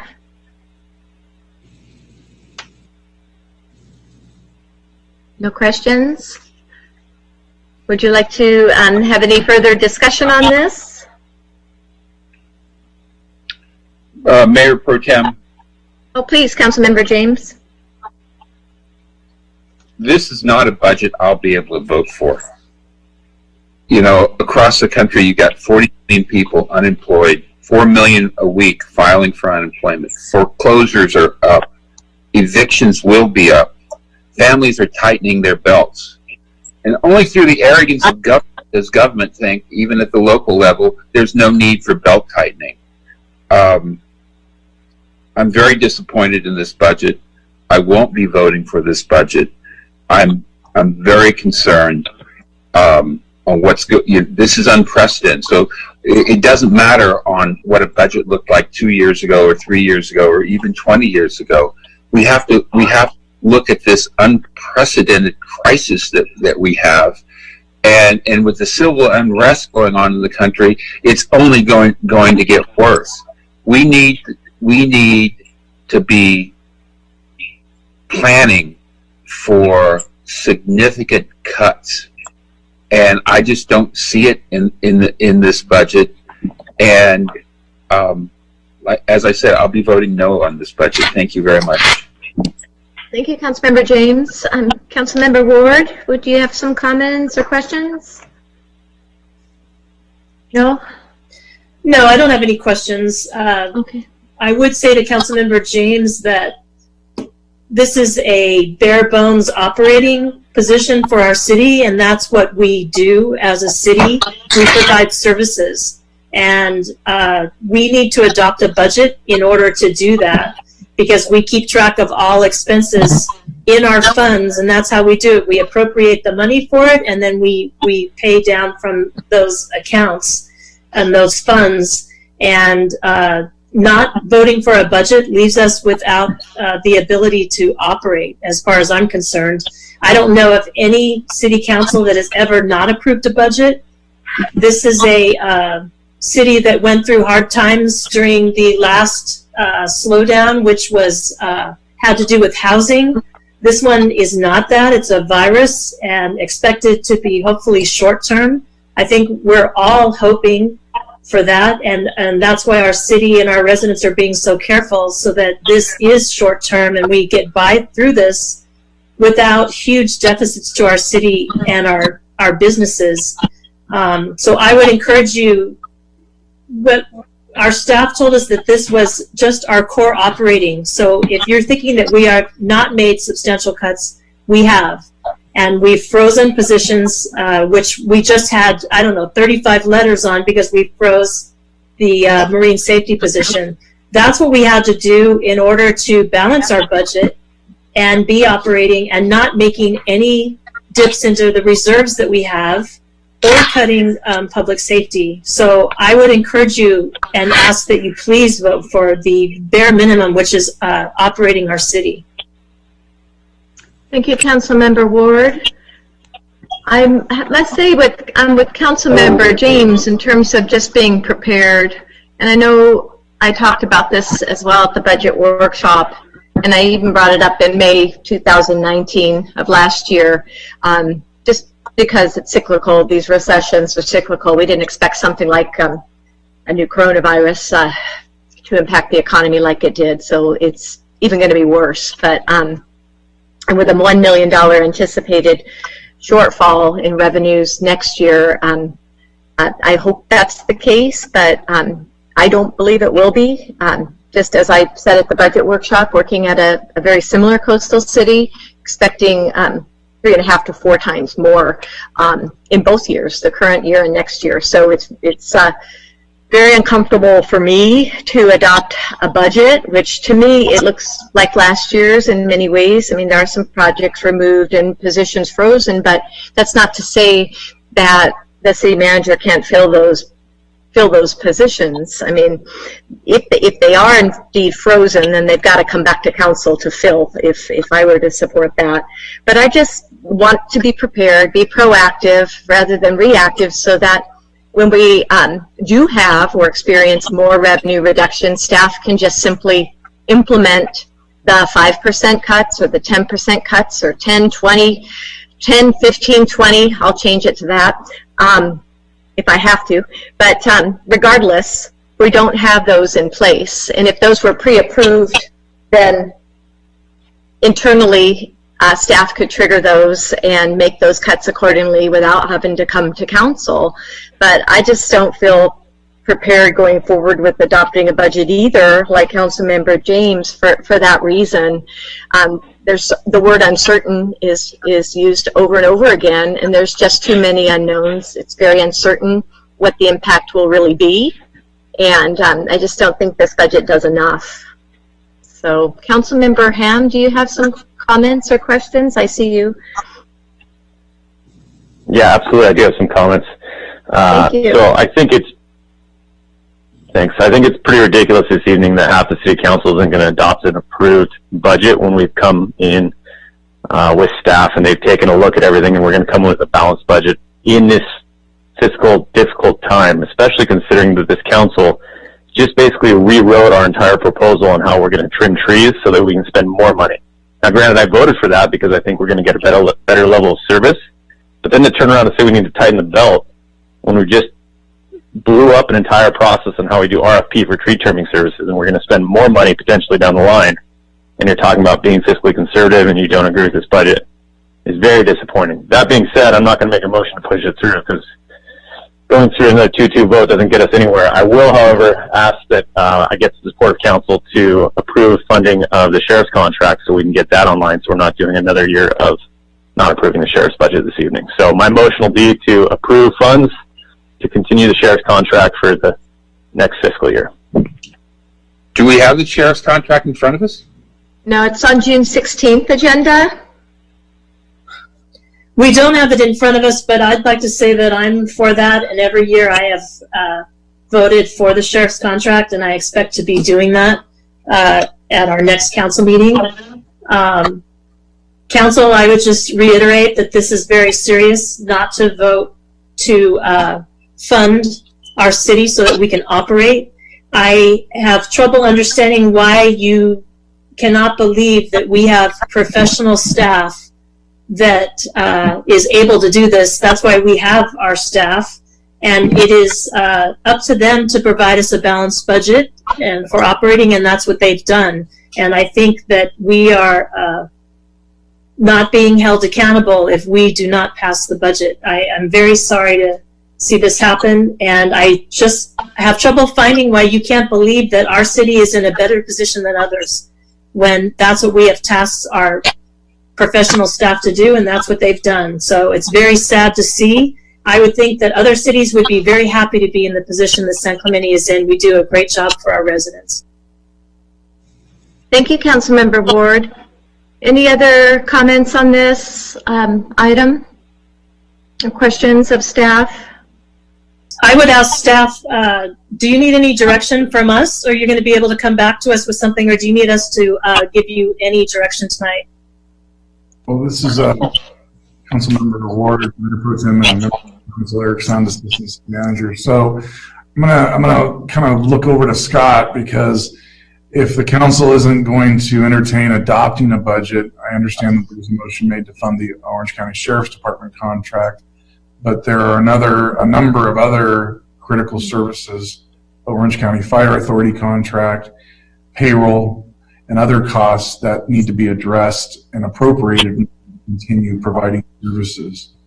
And so my question to the city attorney would be that if the council is not going to entertain adopting a budget, would we be able to come back at the second meeting in June to come up with a monthly approval for budget, or is there another recommendation, Scott, you may have as it relates to that? Yeah, Mayor Pro Tem, Council, if I could, the government code requires that cities file within 60 days at the beginning of the fiscal year a budget with the county.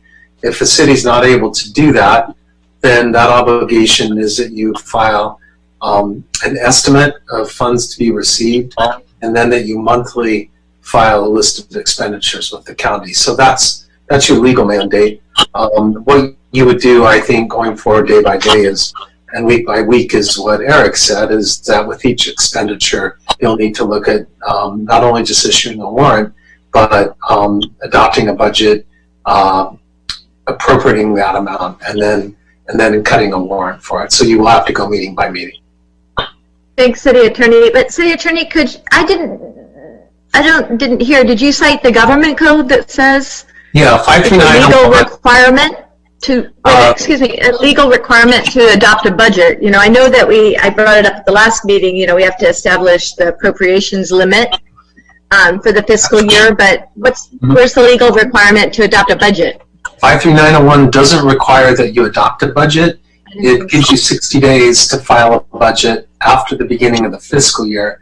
And if you don't do that, then you have to give the county your anticipated revenues and then Right. monthly updated on the expenditures against those revenues. But there's no Okay, thank you. You send it over. Great, thank you for clarifying that. I didn't think so. Thank you. So are there any other comments, or does someone want to make a motion? Because obviously we're very split, but we can entertain one if someone wants to make one. Yeah, this is Chris. I'll make a motion. I want to be on the record that Eugene are voting against a budget Great. for. Okay. I'll move that we adopt resolution number 20-38, entitled Resolution to the City Council of the City of San Clemente, California, adopting and approving the budget of the fund level for the City of San Clemente for the 2020-2021 fiscal year, the commitment of fund balance, which is a balanced budget for the City of San Clemente to ensure critical services growth. I will go on the record seconding that. Okay, and we'll go ahead and take a vote on that.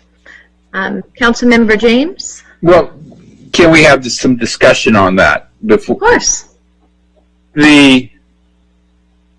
What I think is being presented to us right here is take it or leave it, and if you don't like it, just too bad. I would much rather direct staff to go back and look at where we can make cuts. That is our fiduciary duty to handle the financial well-being of this city. And we owe it to the taxpayers to do that. This is not, we're not passing, we're refusing to pass a budget. No, we want a budget with more cuts. That's all we're asking for. And I don't think it's inappropriate to ask staff to go back and make some more cuts, because this is not appropriate. Anyone that does any reading whatsoever sees the financial impact that this COVID is going to have upon the country. And like I said, 40 million people out of work. 4 million a week are filing for unemployment. This is not the 2008 financial meltdown. This is an unprecedented meltdown we're facing, and we need to be prepared for it in this city. Thank you, Councilmember James. I agree with you. And for one, I mean, again, I'll reiterate, and that was pretty much, I think it was all of the comments for this budget adoption item was for the Marine Safety Lifeguard Chief to be filled, that position, and not be delayed. And we already voted to not cut public safety. And just thinking of the contribution for the pension liability, if we just eliminated our $180,000 a year lobbyists, that covers that right there. But we didn't make those cuts. We didn't make the sincere cuts that we should have made. And I would far more want to have a Marine Safety Chief than have a lobbyist on board.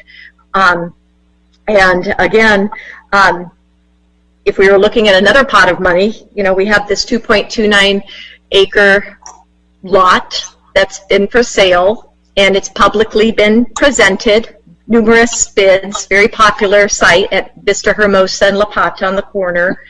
And the bids, those that have been made public at the meetings that we've had, came in twice as much as what staff anticipated in June 2019, when we funded 2 more deputies in the budget. So that meant instead of 3 million plus, I believe it was 6 million. So that's public information.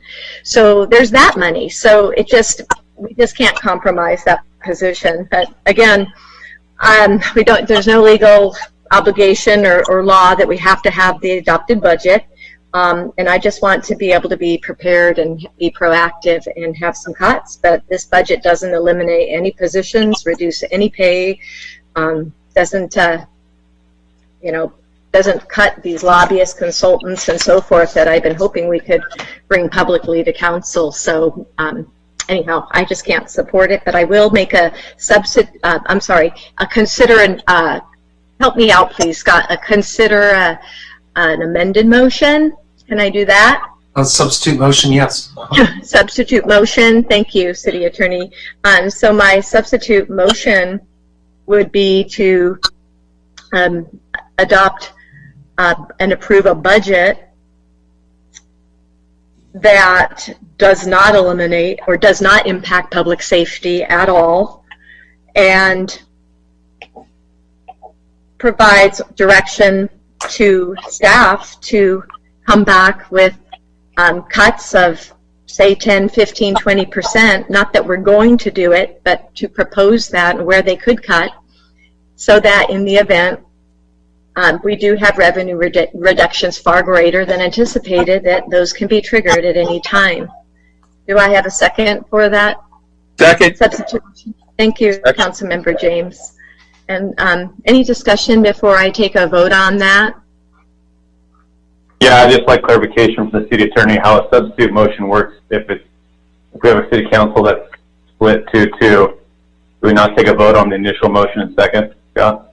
Well, we don't know how the second substitute motion is going to go, so you go in reverse order, starting with the substitute motion and then back to the original motion. Okay, then I'll make a substitute motion to the substitute motion that we adopt resolution number 2038, titled Resolution of City Council of the City of San Clemente, California, adopting and approving the budget at the fund level for the City of San Clemente for the 2020-2021 fiscal year, and the commitment of fund balance, and include the lifeguard chief position in that budget. Thank you, Councilmember Hem. Thank you, Councilmember Ward. Any discussion on that before we vote? Okay. Councilmember James? No. Councilmember Ward? Aye. Councilmember Ham? Aye. And I'm a no, Mayor Pro Tem Ferguson. So that substitute motion dies. The tie vote. So at this point, we don't have a budget that we've adopted. So that said, Mayor Pro Tem, you can now dial back to consider your substitute motion. oh, thank you very much. Yes, my substitute motion. Okay, I'll just really make it brief. My substitute motion was to not cut public safety and bring back proposed cuts across the board in departments at 10, 15, and 20%. Do I have a second for my motion? Second. Thank you. Any discussion on that motion? Okay. Yeah, I have some comments. Oh, yes, please, Councilmember Ham. So, Gene, while I respect your opinion on wanting to see further cuts to the budget beyond what's already been taken effect and taken into account in this budget, I just want to reiterate, the citizens of San Clemente expect a high level of service, and we're not in the position currently that we need to make those cuts. And just like every other year, we have the ability to make mid-year budget adjustments if we do foresee additional budget cuts that need to come down the line. To not be adopting a balanced budget tonight because you want to have proposed 5, 10, and 15% cuts that you envision, not the experts at City Hall, not the people that have been delivering a balanced budget for the past 8 years that I've on City Council, not the people that have been delivering us excellent financial awards year over year, but just out of your belief that other cities are suffering because they don't have the same tax base that we have. Just doesn't make logical sense to me. So with that, I'll vote no. The only thing I'd say to that is I would suggest you open up the Wall Street Journal. I would suggest you read something and see what the experts across the country are saying on what's happening in this nation. And I'm not looking at other cities. I'm not questioning the quality of our staff. I am just saying, as a council member, I have a fiduciary responsibility to look at the financial well-being of this city. And I have significant concerns as it relates to this budget. I'm also concerned that I get this budget and there's no give and take with this budget. It's all or nothing. So I have concerns as it relates to the process as well. Staff is wonderful, but we're the ones who are voted into office, and we're the ones who have to be the stewards of the taxpayers' money.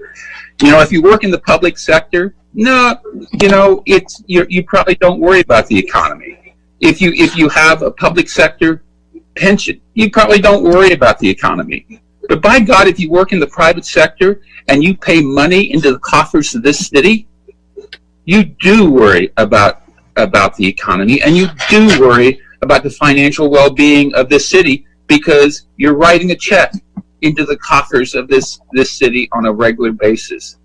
And so I'm looking at it from a private sector perspective. I'm looking at it from a perspective of, I fear what's happening in the economy, and I just want to get ahead of the game. Thank you. Gene, I appreciate those comments. As somebody who's getting a 20-year pension from the military, I think you kind of get to walk both lines, and I appreciate your service to the country. My pension, my retirement from the military is a fraction of what your CalPERS pension is going to be, and I think it's inappropriate for you to bring that up, and it's none of your damn business. Well, I think that's a little aggressive, and where I was going to go with that was I think you're speaking out of both sides of your mouth a little bit, because earlier this evening you made a motion to not save the city thousands of dollars when we renegotiated the entire process how we're going to do tree trimming. And now you're talking about a fiduciary responsibility. So if you truly believe the words coming out of your mouth, you wouldn't have pushed back the tree service contract to take a look at it on seeing how we could spend more money to trim trees. That being said, my vote's still a no. We can move forward. Okay, thank you, gentlemen. All right, so the next item we have is new business. Mayor Pro Tem, you didn't take my vote. Councilmember Ward, my apologies. We took so many votes. Sorry. Thank you. I know, I was trying to not interrupt. This is difficult. Okay, I'm sorry, yes, please. So that's all right. So I'm going to be a no, and I would remind you that we had a budget hearing in May, and we had everything explained to us, and then we could ask any questions ahead of this meeting and anything that we wanted to see done. And our staff told us at the last budget hearing that they are going to look at revenues monthly. Every single month, they're going to look at our revenues. And if any trend starts to happen where we start losing more revenue than we anticipated, they will make the cuts. So when we allocate this money to these funds, we're not spending it. It's not all of a sudden that this money is just spent. It's sitting there in the funds, and staff will adjust, and we will do it with them, any cuts that we need to do. So there's no need to propose the cuts tonight and not put it in a budget. We're leaving. We're supposed to be gone the second meeting of July and the first meeting of August. How do you want our city to operate when we don't have a budget where staff can allocate funds from? We are maybe going into stage 3 where things are going to be a little more lax and our residents are going to be looking for services. Where are those going to be if we don't have a budget?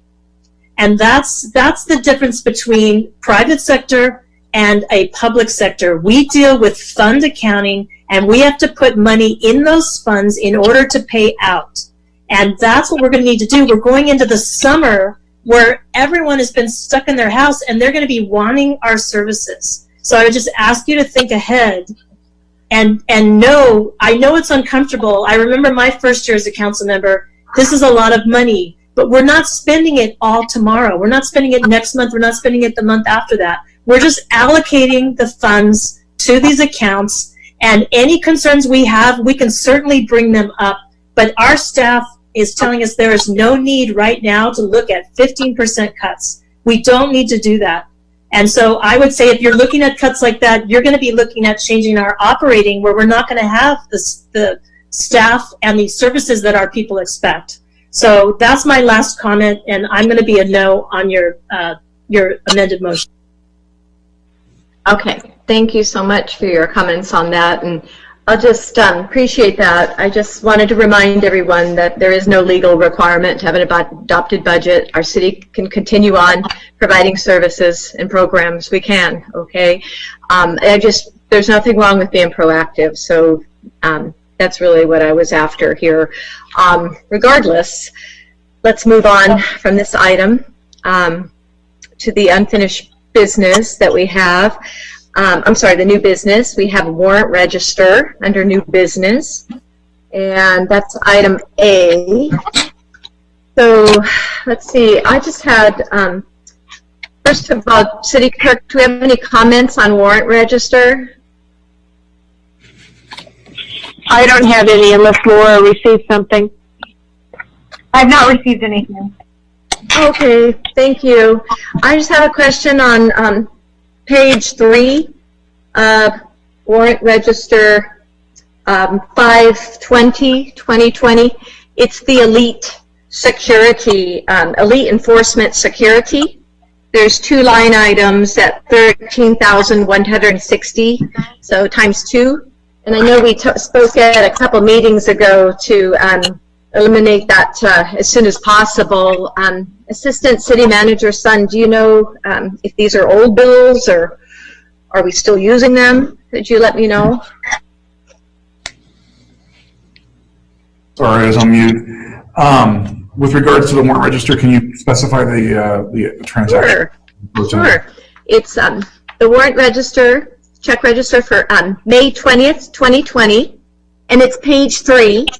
It's about halfway down the page. It's Elite Enforcement Security. It's the patrol services. Correct. Yeah. So those were for that bill was for past services, for security guard services. I'd have to check with staff as to, I'm sure there's still some outstanding invoices. The only security guard that we currently have, the only current security guard we have currently deployed was at the skate park to ensure that the closure was there.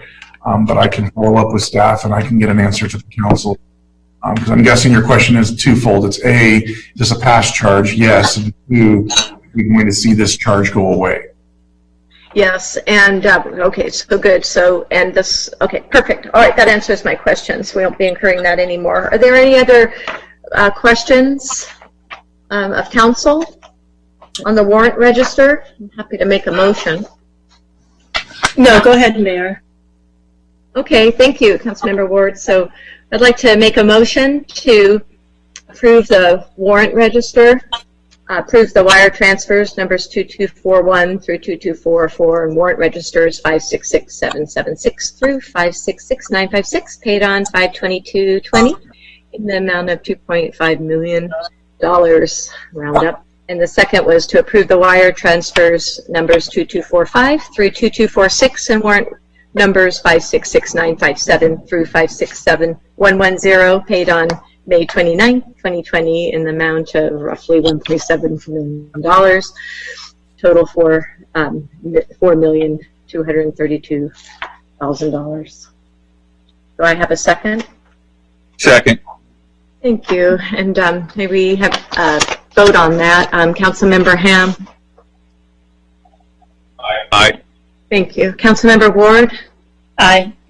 Thanks. Councilmember James? Aye. And I'm an aye, Mayor Pro Tem Ferguson. That passes 4-0. Okay, so, oops, down here we have payroll register too. Anyone have any questions about the payroll register? That's in new business as well as second component of that. No concerns about the payroll register? I'll make a motion to adopt the payroll register portion. Do I have a second? Second. Thank you, Councilmember James. And that would be, yep, let me go ahead and read that. Payroll register, warrant number 784, automatic deposit, advises 063959 through 64244 for the period of May 4/20 through May 17/20, paid on May 22nd. Yes? Oh, I thought I heard someone. Okay, and that was in the amount of $475,274. Can we take a vote on that, Councilmember Ham? Aye. Councilmember Ward? Aye. Councilmember James? Aye. And I'm an aye, Mayor Pro Tem Ferguson. That passes 4-0. Okay, so let's see. Next we have under new business, we have proposed, item B, proposed radiological emergency planning and response, memorandum of understanding related to the San Onofre Nuclear Generating Station. Songs, a report from the Public Works Director concerning this item. Mr. Vonnegut, are you available to provide a report? I am. Thank you, Mayor Pro Tem Ferguson, and I'll be very brief. Hopefully the staff report has provided adequate background to the council to understand what we're recommending you approve. In short, this is good for San Clemente, as our sister cities in Dana Point, San Juan, and the counties of San Diego and Orange County. And this replaces a memorandum of understanding with Southern California Edison that was set to run its course over the next year or two. And now, with this new negotiated agreement, San Clemente and the counties will continue to receive funding from Southern California Edison during the entire period that Edison is constructing San Onofre Nuclear Power Station, and until such time as all nuclear spent fuel is actually removed from the site. So we've provided the agreement. It's very similar to the prior one. I really appreciate all the efforts of the county staff and Edison staff to get this done. It's a great benefit to us to help support our emergency response and planning. And I will update you that this morning the Board of Supervisors for both the County of Orange and San Diego County approved the agreement. Earlier tonight, the City of Dana Point approved the agreement. I have not heard from San Juan, but it was on the City Council agenda tonight. And with that, staff is available for questions. Okay, very good. Thank you, Mr. Vonnegut. Does Council have any technical or clarifying questions of staff? I would ask Mr. Vonnegut to just remind us. I believe I remember last year it was talked about that this funding was going to go away. And I remember that our staff opposed that, and I believe Senator Bates and Assemblyman Bill Breaux opposed that on our behalf. And this is the negotiated agreement that we got. Can you just say that that is true, Tom?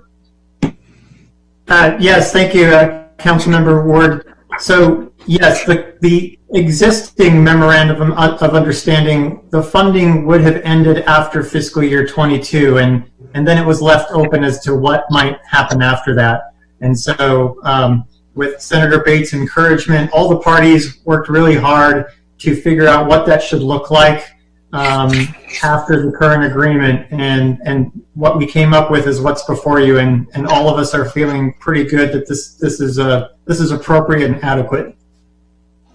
Okay, thank you for that clarification. I would thank staff for their effort in this. Very good. Thank you, Councilmember Ward. Any other questions of staff? Hearing none, do we have any public comments? Yes, we do. Oh, yes, great. we do. Let me just put the timer on. Okay, the first one is from Chelsea Spartan of Samuel Lawrence Foundation. I'm submitting the attached letter with Samuel Lawrence Foundation's comments on June 2, 2020. In the current form, SLS and our constituency of 5,000 regional residents cannot support the MOU as written. And I will read the letter that's attached. Samuel Lawrence Foundation is on a mission to safeguard radioactive waste to protect the resources and future of California. Current thin-walled radioactive waste storage canisters are not sufficient to last decades, let alone the hundreds of years we expect the dangerous waste to remain on the shore of the San Onofre nuclear power plant.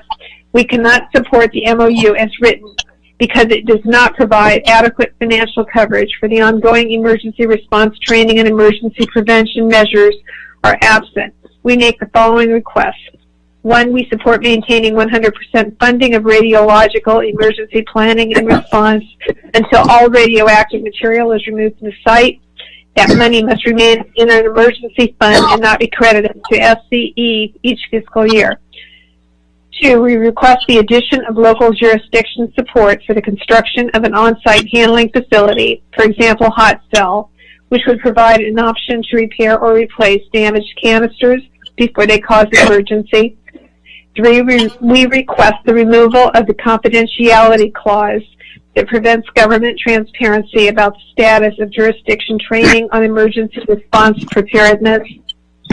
4, we request the addition of a clause that states the emergency response protocol must be independently vetted to ensure any emergency response plan adequately reduces worker and first responder radiation exposure. 5, we request the addition of SCE's commitment to establish real-time and publicly available radiation monitoring as an early warning system to detect leaks. This system should be placed near the outlet air vents of both storage system and be sensitive enough to detect radiation indicators from microfissures, including high-speed neutrons, after helium leaks in storage containment.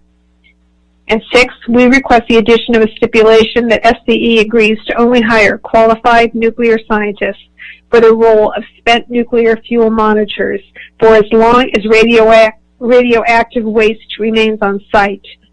This would reduce exposure risk to first responders. It is not sufficient for SCE to staff the site with mostly security guards that do not have technical knowledge. We welcome the opportunity to speak with city staff and provide the contacts of scientific experts working on nuclear waste. And then she has her contact information. The next email is from Gary Hedrick. This item snuck up on me regarding the San Onofre MOU. So rather than adding our own comment for San Clemente Green, I would just like to say we stand in complete agreement with comments submitted by Samuel Lawrence Foundation, San Onofre Safety, Donna Gilmore, and Roger Johnson. They covered it all quite well. Next email is from Donna Gilmore. Our county and city local government should not agree to this MOU for a number of reasons. The confidentiality clause allows Edison to hide radiation levels and other information the public should have a right to know. This clause is a huge red flag. Edison should not have free rein to decide what should be kept from the public. Don't allow Edison to have the unlimited authority to censor our government from information the public needs and deserves to know. The MOU should also require Edison to provide radiation levels from outlet air vents for both the older NUHOMS system and the Holtec system at San Onofre, and should provide all historical information about these levels to the public. It doesn't matter if the NRC doesn't care. State and local government agencies should have the right to have this information for emergency planning and early response purposes. The current San Onofre radiation monitors are inadequate. Unless monitors are located near the outlet air vents, we won't know which canisters are failing. And the fact this MOU doesn't require Edison have a method in place to prevent or stop radioactive releases from these canisters is unacceptable. See comments to California Coastal Commission containing statements from the NRC and Southern California Edison that canisters cannot be inspected or repaired in accordance with applicable ASME codes or any other codes. The NRC senior engineer states that it's in fact impossible to inspect or repair these canisters according to the ASME and 3 codes.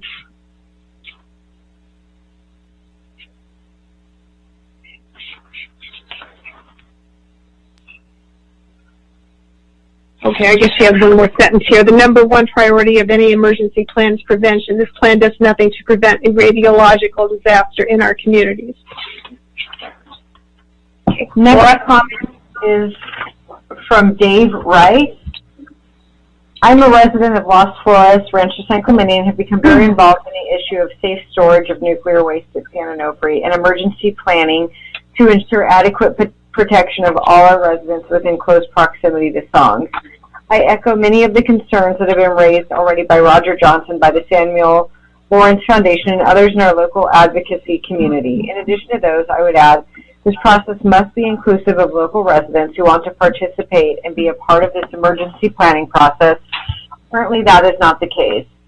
As is made clear by the MOU's request to maintain confidentiality and by the poor effort in getting the word out, even on this meeting tonight, which has been last minute.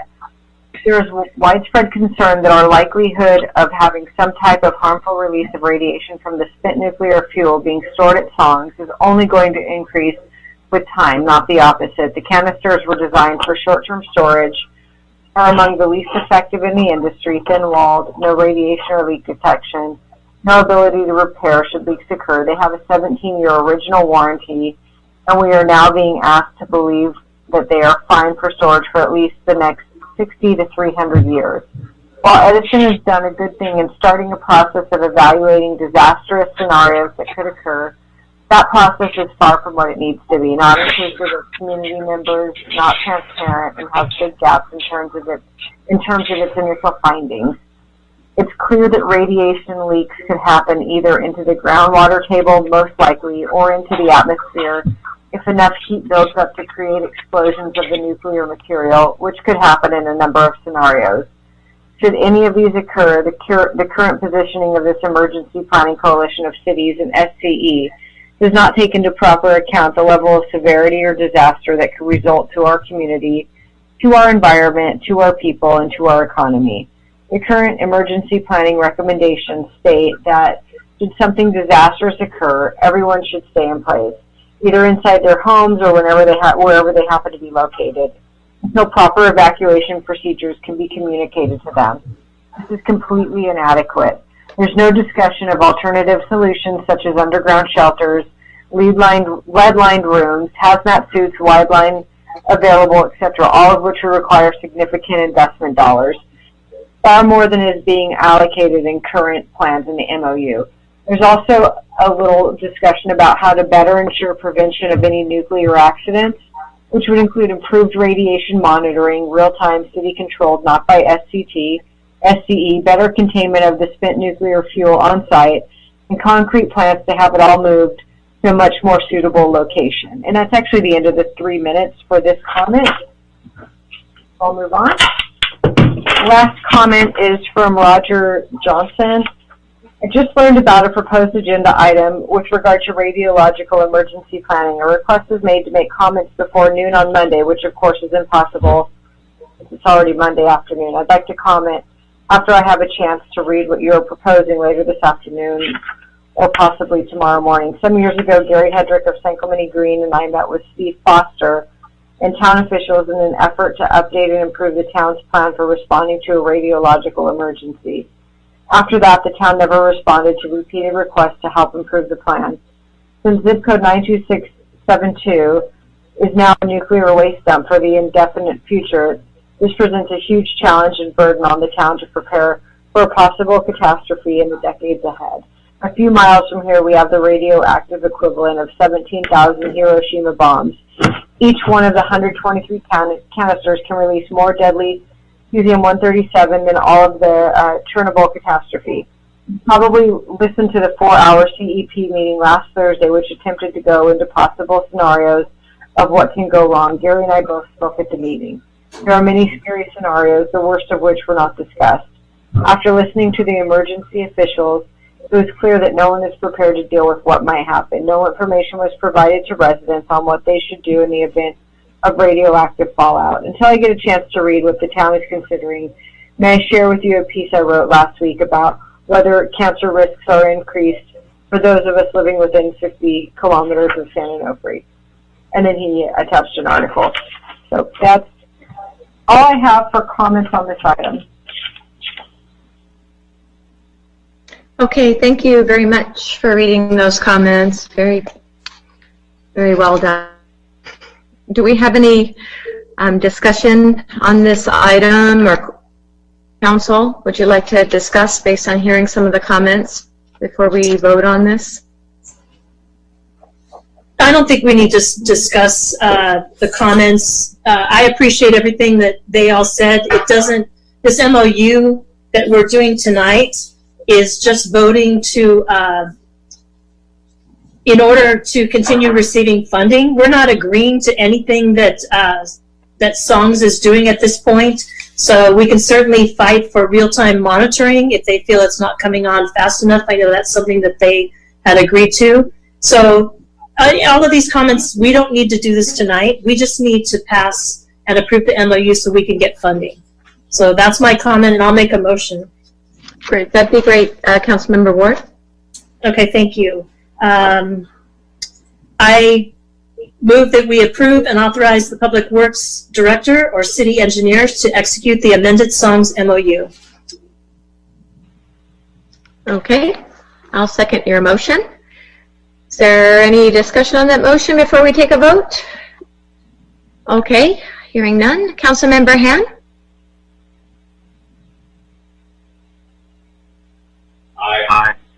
Thank you. Councilmember James?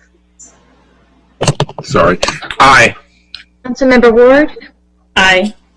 And Mayor Pro Tem Ferguson is an aye. That item passes 4-0. And the next item is item 9C, consideration of a resolution proclaiming an end to the local emergency regarding novel coronavirus, COVID-19. We have a report from the city manager and city attorney concerning consideration of this resolution. I'll turn it over to you, Mr. Sund and Mr. Smith. Thank you, Mayor Pro Tem Ferguson. Eric Sund, Assistant City Manager. So there's three items that are kind of concurrent with this agenda. So the first item, 9C, was at the direction of the council to bring back. So we're doing so. But then if you can take note to 9D, this is a recommendation or consideration to amend the resolution if you do not end the declaration of an emergency as it relates to our different stages within 3 and 4 so that we remain compliant with our emergency declaration. And then the third item under the emergency declaration is something that the community development will propose as it relates to local economic development relief for our local businesses in light of COVID. And so, with that, staff stands ready to answer any questions with the first item, which is the consideration of ending the local emergency regarding the novel coronavirus. Okay, thank you. And City Attorney, did you have anything to add before we ask questions? No, just ready for questions if you have them. So, Mayor. Okay, hearing none. Does anyone, would anyone like to ask any questions? I have a few, but I'll defer to council to start. Mayor Pro Tem, if I may. Yes, please, Councilmember James. So on variant, all three of them are kind of related, not kind of, all three are related. Let's go to the, in regards to establishing outdoor dining. Would I be correct? Sorry, Councilmember James, we're on the item 9C, which is I understand that, but you want to jump ahead? Yeah, I'm not jumping ahead. I need to understand something. Oh, gotcha. Okay, sorry. Please. If we were to have a resolution ending the state of emergency, we would not be, as I understand it, we would not be able to go to the outdoor dining without going through the entire planning process. Is that correct? That's correct, Councilmember James. Okay. So that's what, Mayor Pro Tem Ferguson, this is why I needed to understand in order to understand this one. So it would be staff's recommendation that we do not end the emergency order, state of emergency. Would that be correct? That is correct, Councilmember James. Okay. And then how would amending the order, how would that relate to what we're doing here as well? So, I know we're kind of taking things out of order a little bit, but with regards to the other agenda item 9D, we've attached our matrix that we've continued to provide the council as it relates to the different stages of openings. And so we just want to update our emergency declaration to reflect the current status of our current environment. And I think it's important to note, and I'll lean on Scott, the city attorney, a little bit, but we're wanting to take advantage of loosening under the stage 3 and then obviously at stage 4 at the first opportunity. So again, that agenda item is to basically update the emergency declaration as it relates to where we're currently at with certain things, because we've opened up some stuff since the last time we did that. So we wanted to make sure that our resolution was consistent with our actions. Okay, so where I am confused is your recommendation on 9C is to adopt a resolution proclaiming an end to the local emergency. Is that correct? Councilmember James, the recommendation indicates that the staff recommends that the city council consider adopting a resolution. Okay, got it. All right, that, Mayor Pro Tem, that answers my questions. So Mayor Pro Tem, if I may, thank you, Councilmember James, for bringing that up, because I know it's very important. We all want to help our restaurants as much as we can going forward, and we need to be agile in this and be able to act. So I think 9D is going to be important for that. But I would move that we not consider this resolution proclaiming an end. So I would ask staff, do we say that we are not going to adopt it, or we just table it? You just take no action on it because it is an alternative to the following item, Councilmember. Okay, so while I appreciate the option, I think at this time it's more important to go through this and adopt the further considerations that we're going to do. And we certainly want to keep our funding ability open to be reimbursed for our COVID costs, because I think they're going to be growing as we open up more. We're going to have more responsibilities. So I vote that we take no action on this. Second. Okay, it's down. I have a quick question to stop before we take a vote.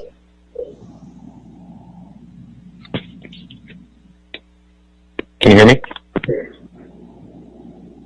Hello?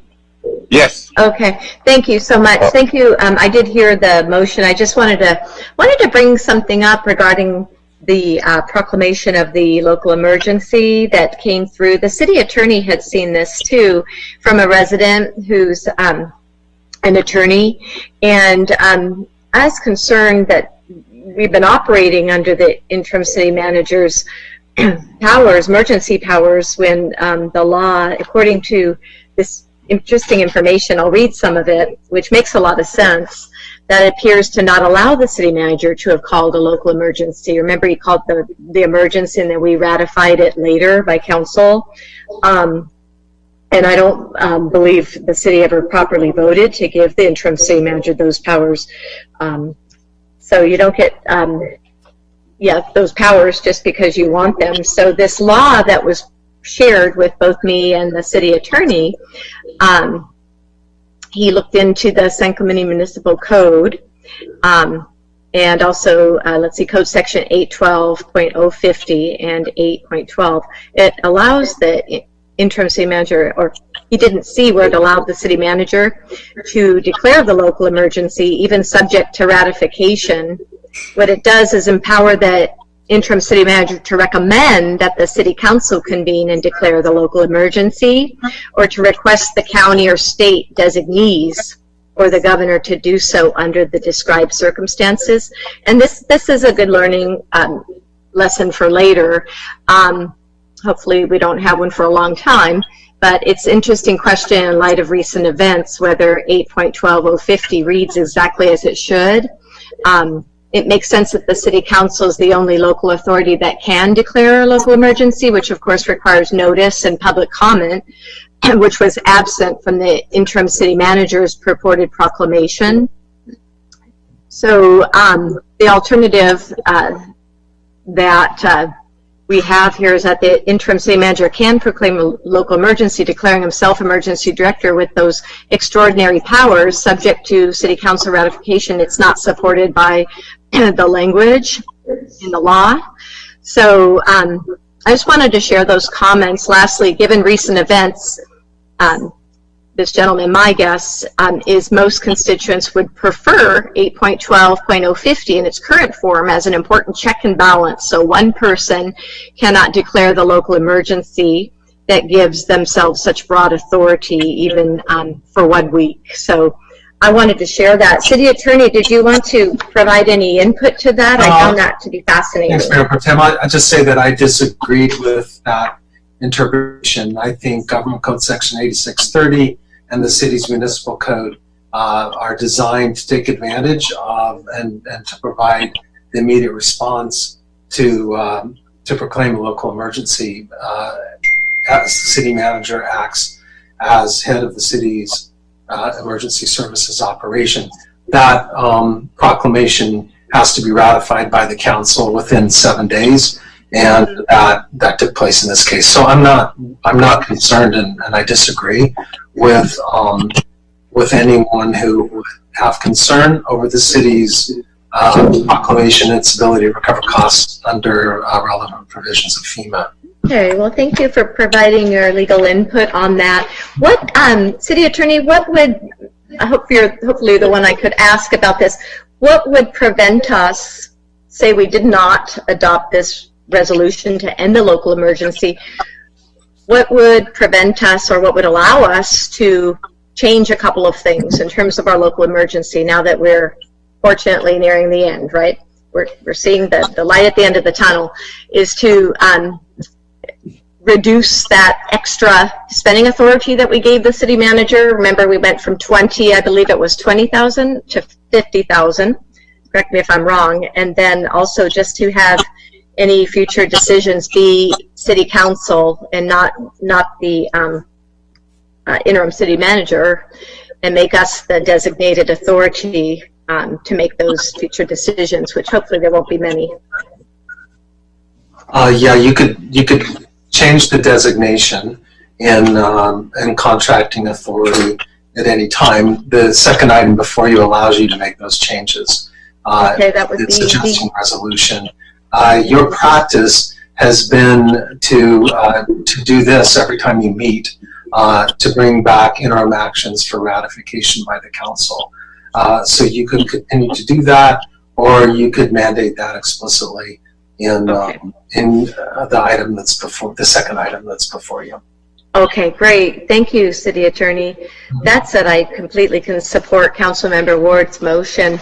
Is there any more discussion before we take a vote on Councilmember Ward's motion on this?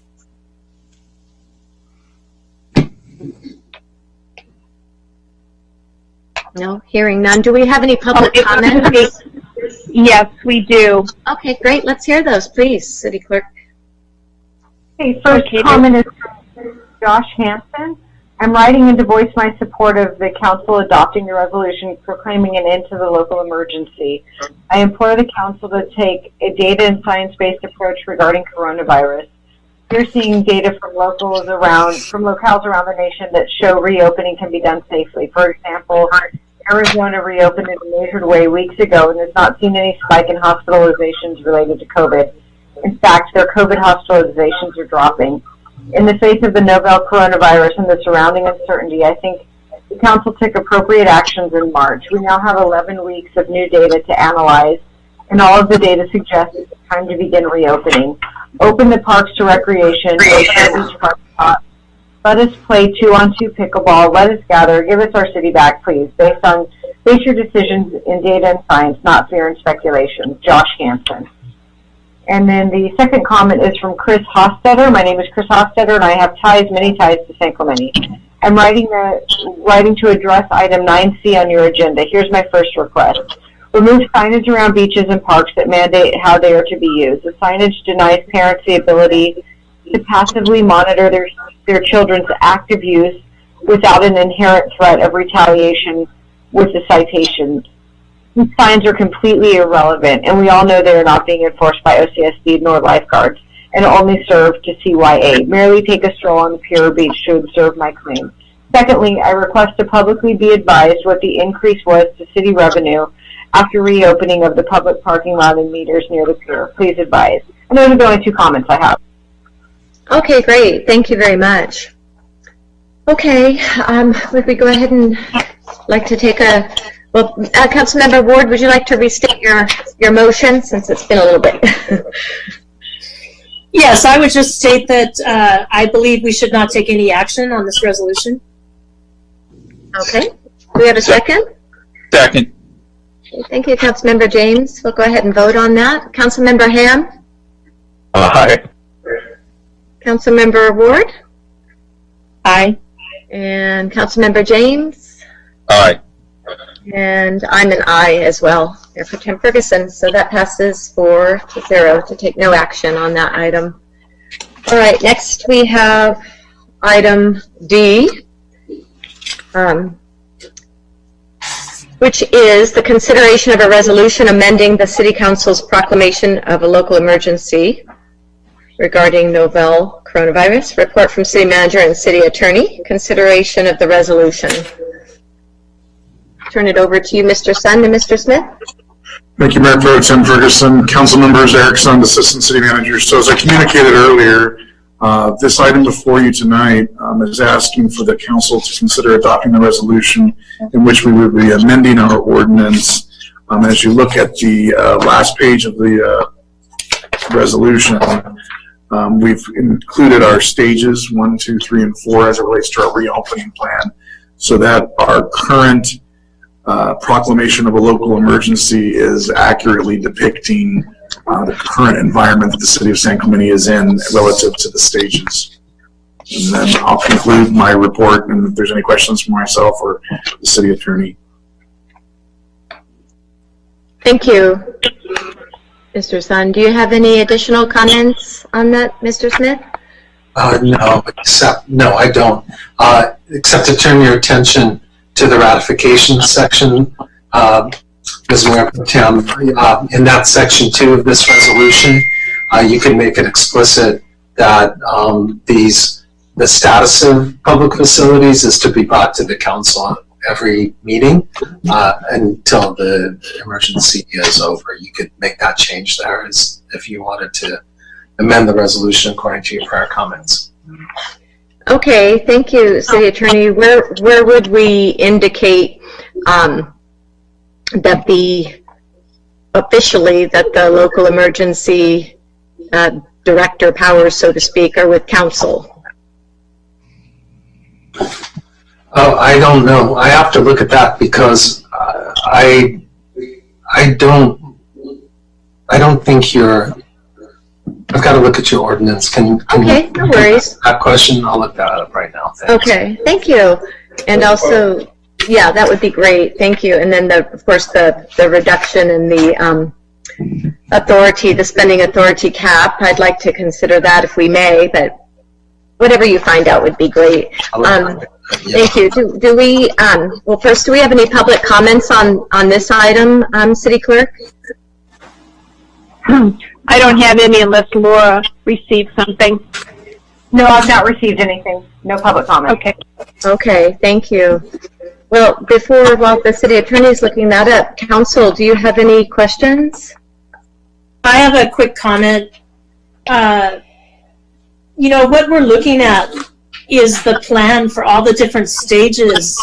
And as soon as stage 3 is declared, we're presently in stage 2, but when stage 3 is declared, our staff can nimbly do this and go to this. And it sounds like, and correct me if I'm wrong, Mayor Pro Tem, it sounds like you're trying to take that away from the staff to be able to just implement that and wait for a council meeting for us to implement it. And I believe that's the issue we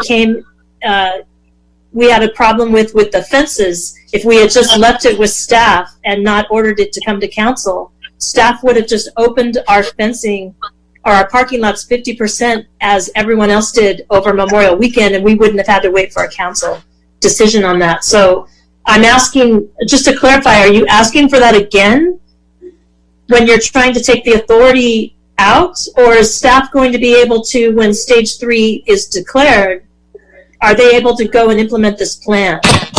Right. Thank you, Councilmember Ward. Well, regarding the fences, staff did have the authority. We did not authorize the fences, nor did we know about it. So staff did have that authority to remove them.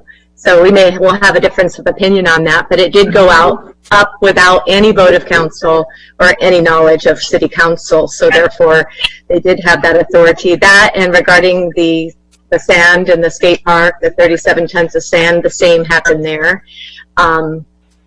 Those actions, yes, I would like to. But Mayor, we're talking currently about where we're at. We're not talking about the past. We're talking about stage 3 and stage 4. Are we taking that away from city staff to be able to do that, or are we not doing that? That's what I need to know now. Okay, yes, well, I am proposing that council decides. Like tonight, we will be voting on the lessening of restrictions and waiving of costs, fees to help our businesses downtown. So we will be making... That's a separate item than what we're currently on. No, right, but that's, as Scott alluded to earlier, they're three connected in some way. So Right. That's something we're going to be addressing, and I certainly support that. However, I do not support continuing having staff designated as a local emergency director or having the authority to spend up to $50,000. Okay, well, I think we have a bunch of residents who are looking forward to stage 3. And if you look, it's a soft open on many of our community spaces, which is going to require us to be cleaning and different things that we have to do. So I'm not going to be for that, and I ask council to please not vote for that, because it's going to cause a problem. Say tomorrow, stage 3 is declared, our city's going to be unable to move. And I would say that this is not the purview of the council. We set policy, and we should let our staff do their job. Our residents want services, and we cannot keep micromanaging the city. So I am not going to be for this, and I ask you not to vote for it. This is a good plan. We looked at it over a month ago, and staff is bringing it to us again. We should vote for this. Please let our residents... Thank you, Councilmember Ward. I just don't believe we're opening up fast enough these fields and the golf course in its full maximum use.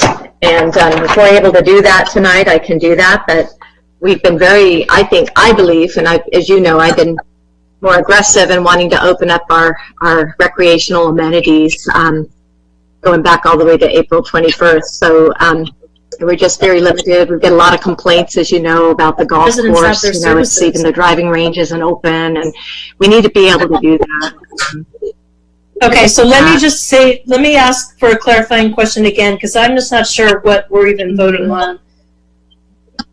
You say you want to open up more, but you're going to hold this hostage, this plan of stage 2 and stage 3 and 4. You're going to hold it hostage because we're not opening it up tonight. We're waiting for the order to open it, and it could be any minute, but you're not going to vote on this plan. I will. So you're not going to vote on this plan? I could be persuaded to do so, but I just wanted to make those changes in there. I'm very uncomfortable with the continued authorization of the local emergency directive, and because of the things that have happened, I just haven't been supportive of those.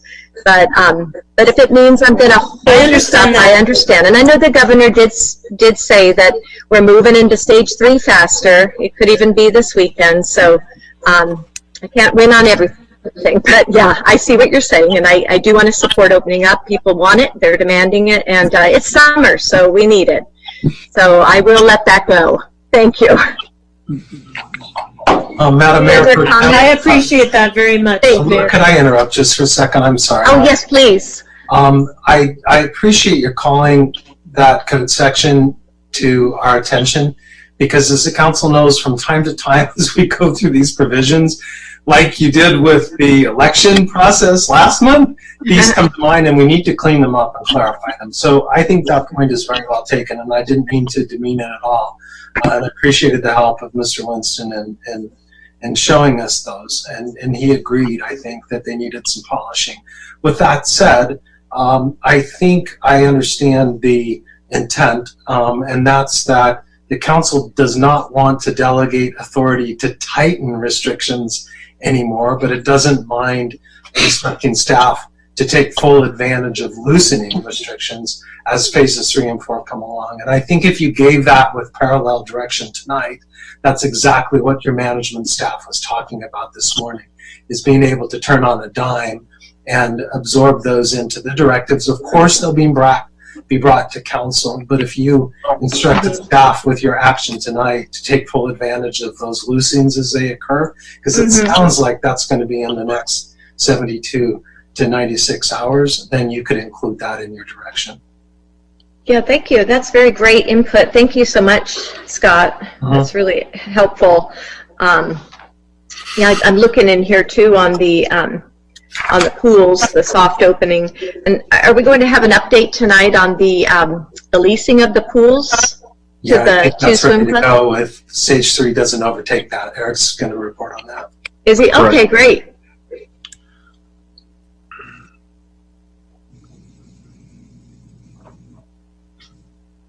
Is that going to be another time Well, or tonight? that was going to be under the COVID city Under the manager COVID. comments, I believe. Okay, perfect. That's fine. I'll save my comment about the pools for then as well. Okay. Okay, so Mayor, can I make a Yes, motion? please, Councilmember Ward. Okay, thank you. I approve that we adopt resolution number 20-40 entitled "A Resolution of the City Council of the City of San Clemente, California, amending its proclamation of a local emergency regarding novel coronavirus COVID-19." Wait a minute. Am I on the right motion? It doesn't sound We're right. on Okay, no, I'm on E. D. I'm sorry. We need D. Number 1, that we approve input and direction on small business. Oh wait, that's E. So I'm Oh, confused that's here. okay. We're on D. We are on E. Right, D. Say that. D is in Delta? Yes, D is in Delta. Okay. All right. We've talked so much about everything that Right. I was having trouble Oh, yeah. figuring out. So staff, that is the recommendation that I just read. Is that correct? Yes. Okay, thank you. So that is my motion. Thank you for the clarification. Okay, do we have a second to Councilmember Ward's motion? Second. Great. And we'll go ahead and take a vote. Councilmember Ham? Aye. Councilmember James? Aye. Councilmember Ward? And I'm an aye. Mayor Pro Tem Ferguson, that passes 4-0. Okay. Pro Tem, did you want to, I suggest you have a minute order giving direction to staff to take full advantage of loosening under stages 3 and 4. That way the matrix isn't locked as you voted on it tonight. It could be flexible going forward as the state and county do. Okay. The matrix, you want to look at that? No, you don't need to go through that except to instruct staff to keep up with the loosening under stages 3 and 4 as they occur. Okay, I'd like, I noticed that passive beach use isn't in here. Could you speak to that, Assistant City Manager? Yes, Mayor Pro Tem Ferguson, Eric Sand, Assistant City Manager. So as it related to the cities and as it related to the beaches that we submitted to the governor's office and we received approval, part of that reopening plan indicated that we would maintain active use. So if there was direction from the city council to look at potentially removing that passive use, I would want to go back to the governor's office to see if that would be something that they would be amenable to with regards to our reopening plan, because there were a number of conditions that we put forth in our reopening plan when they approved it. Yeah, I think that would be very desirable of our community to see that. Do we have council support for doing that with this matrix? Yes. Yes. I would say that I support it, but I would also add to please coordinate with our state beaches, since half of our city is state, so please don't forget that step. That's great. Understood. All right, thank you. That's excellent. Do we have to do any revisions at all to the motion, Scott? I think if you include that in an instruction to keep up with specific loosenings that the state and county hold, then that will clarify in between what's supposed to happen. Okay, I probably should take another vote on that since. Just on that instruction. Okay, and that instruction, let's go ahead and take a vote on that. Councilmember Ward? Aye. Councilmember Ham? Aye. Councilmember James? Aye. And Mayor Pro Tem Ferguson is an aye, so that passes 4-0. All right, thank I you. wanted to count the motion and the second as being the same as the resolution. That's what I understood, right? Yes, Okay, thank you. thank you. And a point of clarification, Mayor Pro Tem Ferguson. Yes, please. In the event that the governor does go to stage 3, that would moot potentially the passive use on the beaches as well as part of stage 3. So we can definitely reach out to the governor's office tomorrow to inquire, but That'd be as great. we've heard recently, there within a couple of days, things could change with stage 3, and based on the action taken tonight, given the authority for us to loosen the restrictions, again, not tighten them. So that'd be great. We'll travel that path, and if things change, you'll get an update. Yeah, thank you. That's great. That communication is really good. Thank you. All right, so we're moving on to E, zoning-related small business assistance strategies to overcome impacts related to novel coronavirus COVID-19. And we have a report from the Community Development Director concerning the zoning-related small business assistance strategies. And is Cecilia with us? Yes, I am. Thank you, Mayor Pro Tem Ferguson and members of the council. Gabriel Perez, my city planner, and myself will be presenting this item.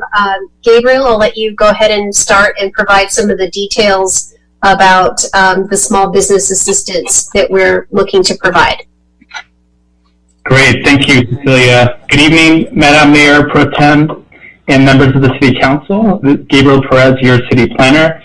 This report is about strategies the city can offer to assist local businesses in the recovery from the impacts of the state stay-at-home order. As a result of that order, a significant number of local businesses were closed or limited capacity to reduce the spread of COVID-19. To stay open, they were forced to limit food service to takeout. And on May 23rd, the governor approved the county's expanded stage 2 reopening, which includes in-restaurant dining and retail, but subject to social distancing. So with that, the local economic recovery is going to be challenging for business, as many businesses are unable to operate at full capacity. In response, a lot of California cities are relaxing local zoning requirements to temporarily allow additional business signs or create opportunities for outdoor dining and retail, and that would be to assist in the economic recovery. Several local restaurants have contacted city staff about requesting permitting for outdoor dining on private and public property. And so understanding that need, we did create a list of small business assistance strategies the city could pursue, and that's in attachment 1 of your report. But the main focus of this report tonight is are 2 strategies. One is relaxing zoning requirements for temporary outdoor dining and retail display. And then the second is suspending enforcement of temporary banner signs. So I'll focus on the first one, temporary outdoor dining and retail. And so restaurants have the need to limit seating inside the restaurants and reconfigure their kitchens to meet physical distancing requirements within their existing tenant space. So that results in reduced revenue for the restaurants and making the financial recovery difficult. Staff proposes to relax those zoning requirements for outdoor dining and to allow those opportunities on private property and then also on public property, for example, sidewalks, parking spaces, and then in some instances, maybe even streets.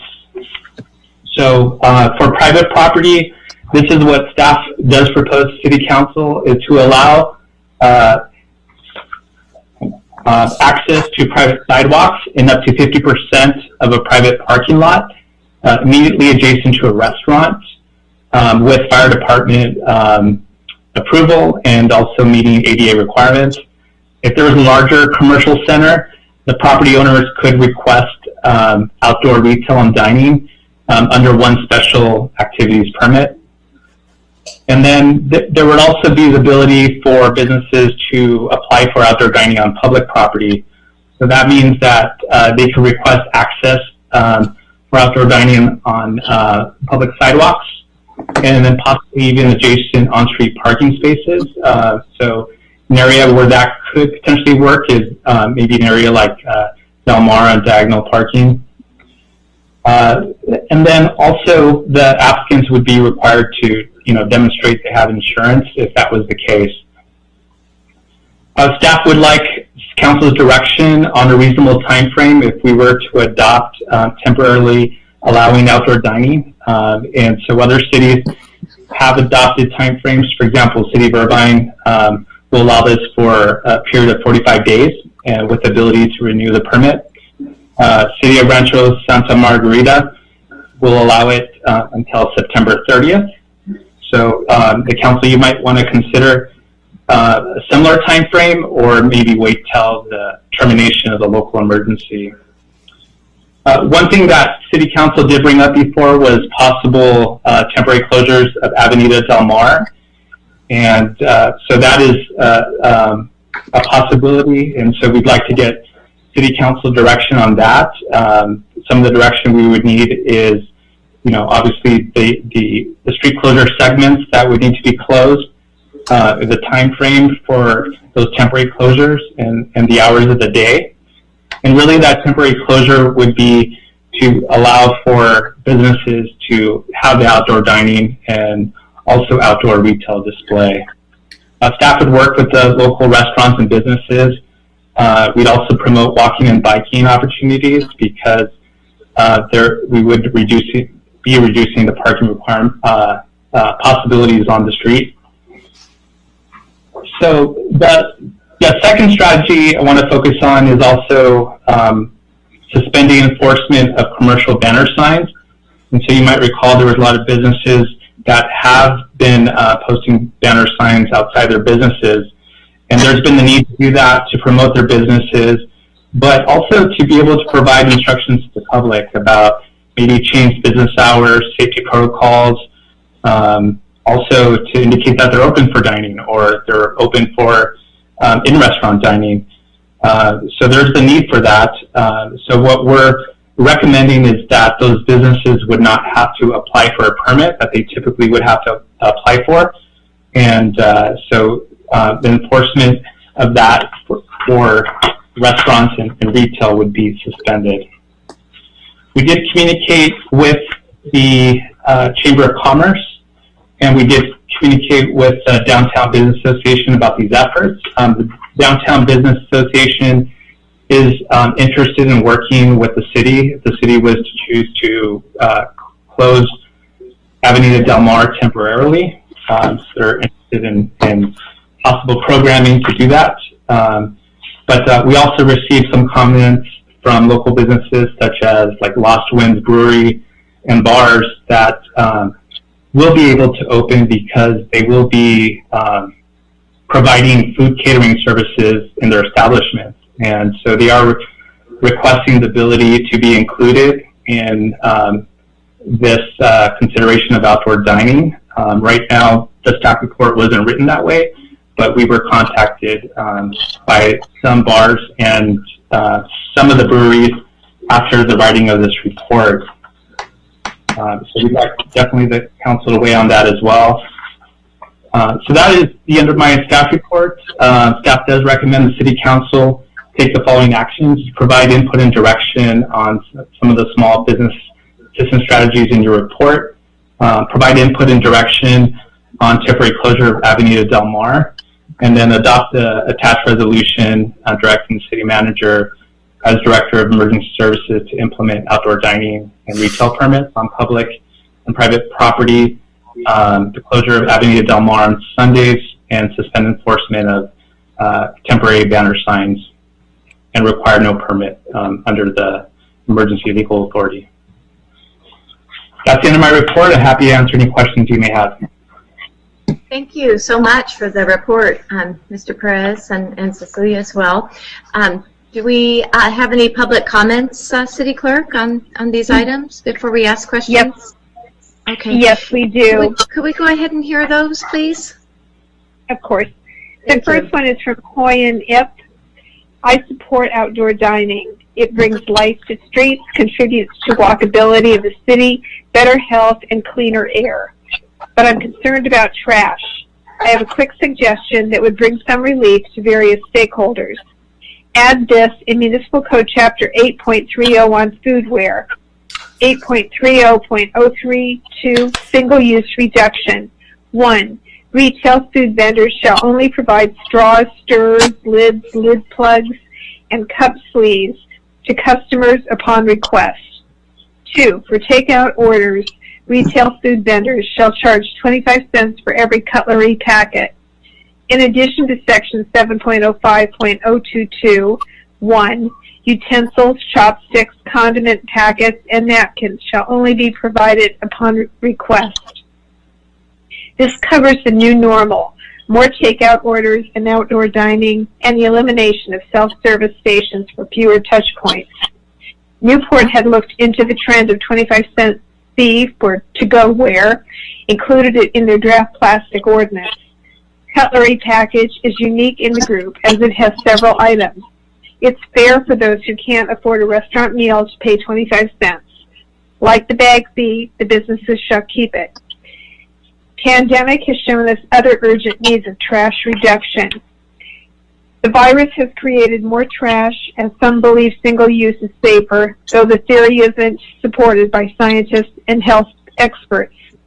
Waste Management and Republic Services want to renegotiate contracts with municipalities. I've not heard from CR&R. Assume the situation is similar. Many trash workers got sick. It's the 5th most dangerous job in the U.S., and many recycling centers are closed. I hope the City Council agrees that my simple suggestion is a practical, quick do. June 8th is World Oceans Day. More than publicity, the meaning of leadership is for others to know, learn, and follow. Thank you for your hard work and leadership during this crisis. The next email is from Tim Thralls. Hello, please see the attached letter to be considered at your council meeting. Okay, and the attached letter is also from Tim Thralls. Thank you for all your hard work and efforts to make San Clemente the great city that it is. The purpose of this letter is to request that you include our local brewery tasting rooms, especially Lost Winds Brewing Company, in the discussion regarding assistance strategies for small businesses due to the negative impact of the novel COVID-19 virus. The strategy that will benefit our small business most significantly would be to allow temporary outdoor dining and alcohol service. With the ABC's recent relief of guidelines, we can extend alcoholic beverage service to the outdoor space adjacent to our tap room as long as we serve bona fide meals. We have satisfied this requirement by partnering with local businesses, restaurants, and food trucks to provide meals and have submitted our application to the ABC for temporary catering authorization. We are thrilled to be able to open our tap room. However, with the social distancing requirements, our capacity is significantly reduced.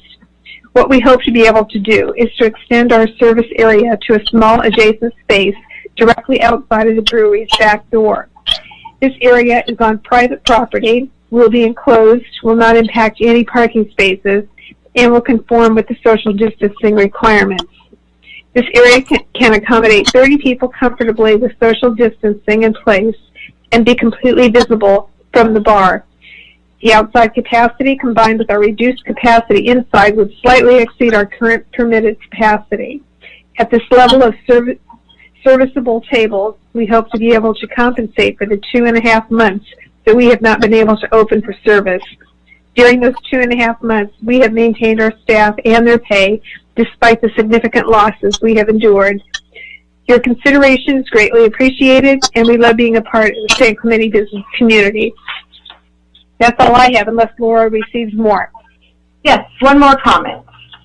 From Ryan Bork, Council, I think that we need to do everything that we can to support our local small businesses. Anything that we can do to support them would be efforts well spent. I'd like you to consider a campaign of Shop San Clemente for residents to direct their business to local restaurants and retailers. Restarting many of our small businesses is key to keeping San Clemente as an attraction for both locals and visitors to shop and play. Residents have been ravaged by COVID-19. I know there has been some discussion in regards to allowing for restaurants to locate more tables outside and perhaps even on some of the parking on Del Mar. While I would hate to see any lost parking, anything we can do to temporarily lift restrictions and to listen to what the businesses needed would be the way to go. These are unprecedented times that call for out-of-the-box solutions. I'd like to see staff visit and or call local restaurants to see how we can help and to listen to what their plans are for reopening. It's hard for a restaurant to make money at limited capacity as all of their overhead, rent, and fixed costs remain the same. And that's all I have for public comments. Okay, thank you very much, City Clerk. Council, do you have any questions of staff? Mayor Pro Tem, I do. Councilmember James, please. A couple things. I think this is great. This is a great document you've provided here. I would be inclined to think that, Mr. Perez, would you be inclined to believe that September 30th would be a good date rather than setting 45 days, 15 days, whatever? Would you think that would be preferable over 45 days and then with renewals? Yeah, I think it would be much easier to do, then we wouldn't have to worry about the renewals. But then, ultimately that's up to the council if you'd like to do that. I understand. I have a couple concerns in closing down Avenida Del Mar. I believe we should. I believe it'd be a good thing to do. Does it give those restaurants on Del Mar maybe an unfair advantage to those restaurants that are on El Camino Real? And how would we deal with that? Or would we? Yeah, thank you, Councilmember Gabriel Perez. Again, it really depends on the property. So, for example, I know Sunny's Restaurant has reached out. They have their own private parking lot, and maybe that works, right? Where they can dedicate 50% of the parking lot for outdoor dining. Maybe there might be another restaurant that doesn't have the opportunity to do that on El Camino Real. So I think it could be a challenge if there's not enough space, maybe our public works director might be able to weigh in on that, because I think the speeds of traffic might be challenging to allow for outdoor dining, maybe on one of those parallel parking spaces. Yeah. That would concern me. If a restaurant has an ADA, has a handicap slot, can they move that handicap slot to another location, or do they have to honor that handicap slot that they have in their parking lot? I believe they'd have to honor it, but I'd have to check in with our building official to see if there's any accommodations that could be made on a temporary basis. So we could definitely check and see if that's a possibility. And the last thing I have is I was a real proponent of banners, and I have one concern with banners. Somewhere here, I should have earmarked it. Banners can be 8 by 8, up to 8 by 8, 64 square feet. Sorry. That is correct, Councilmember. Our zoning ordinance does allow for banners of that size.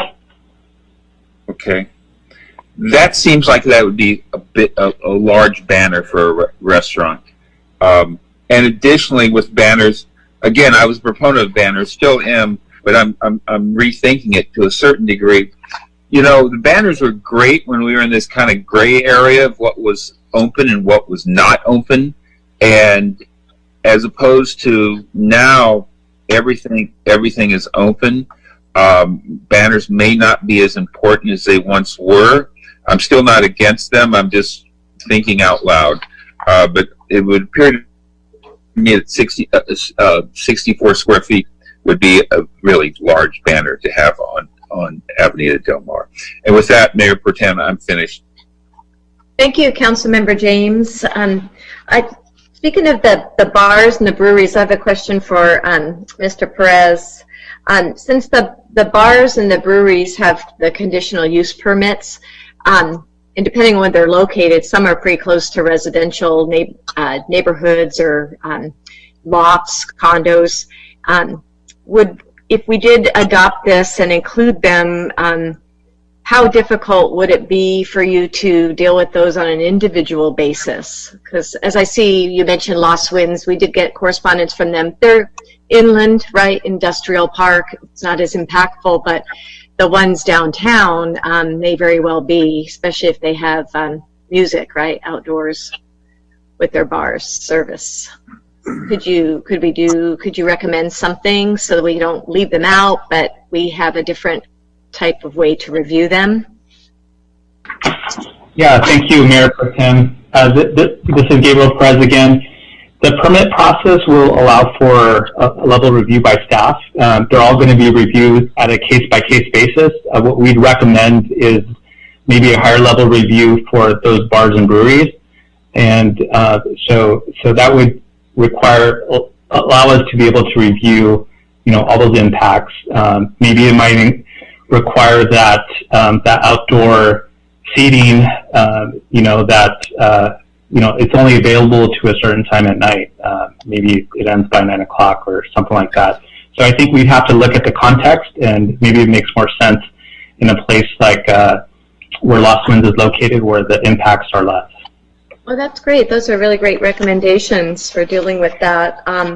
But yeah, I love this. I love this proposal. Great, very comprehensive report. I think it's really just proactive and very supportive of our local businesses to be doing this at this time.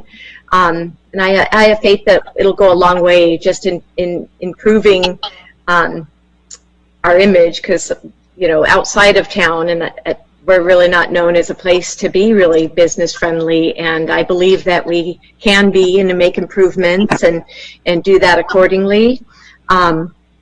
Just since being on council, a couple restaurants have opened up, and they've told me respectively, both one of them 4 years to open their doors, and another 3 years, and they're in this area, so they're within the T-zone. So I think this will be really good to help them really see the city in a light that wants to really positively help our businesses when they need it the most to jumpstart their businesses again in this downturn in the economy.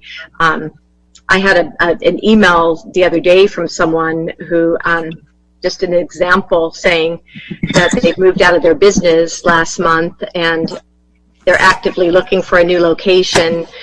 They've been closed for a few months, by the way, due to COVID. And I was dismayed to see the person say that they won't reopen their business in a city that doesn't support their cause. And I'll not be driven out again by the city, and I feel I won't be silent. And a change needs to happen, in our city and how we are with business. And the city should be ashamed of themselves for the ways they've treated this business and other owners in the town.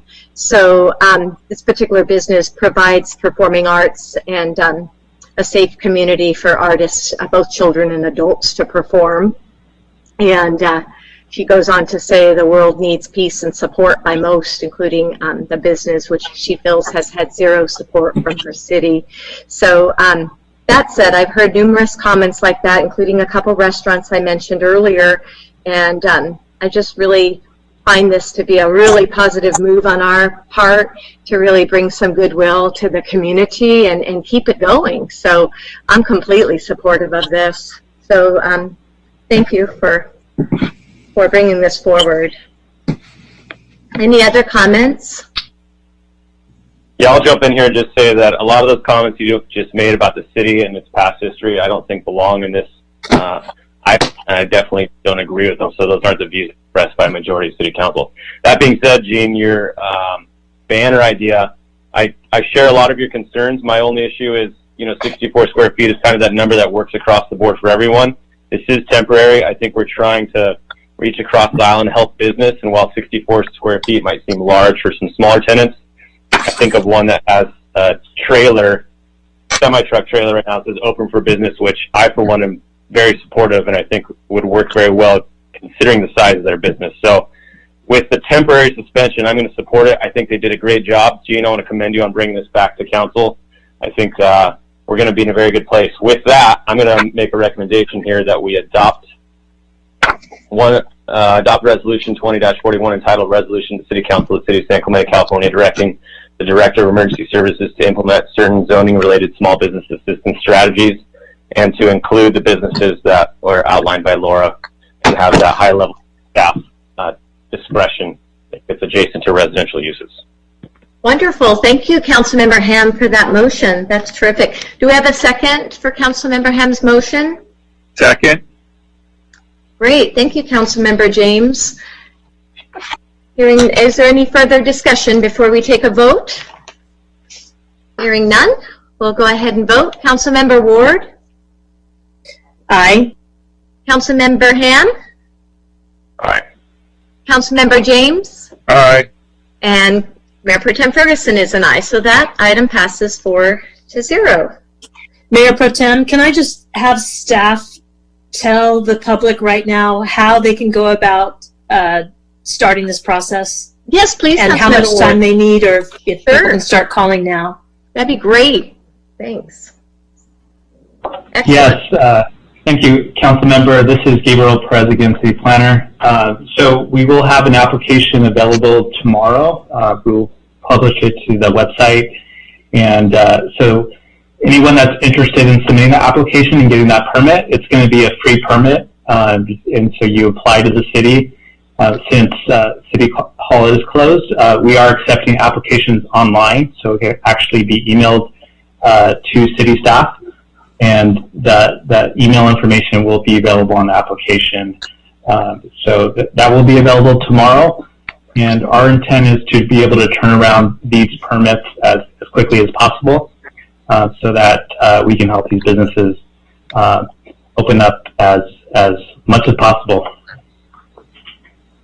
All right, thank you. And thank you, staff, for this. I appreciate it very much. And council, we need to get moving to item F. Yes, we do. It is 10:48. We have 12 minutes, unless we take a vote. Establishing appropriations limit for fiscal year 2020-21. A brief report from the Assistant City Manager concerning establishing the appropriations limit. Thank you, Mayor Pro Tem Ferguson. This is Assistant City Manager Eric Sund. In lieu of the council's action of not adopting the city's budget, I would ask that this item can't be taken up at this time because we don't have an adopted budget, so that we would continue this to an uncertain date. Okay, so I make that motion that this item be continued to a date uncertain. Thank you. Let me ask the city attorney a question on this. City attorney, can't we still establish appropriations limits without an adopted budget?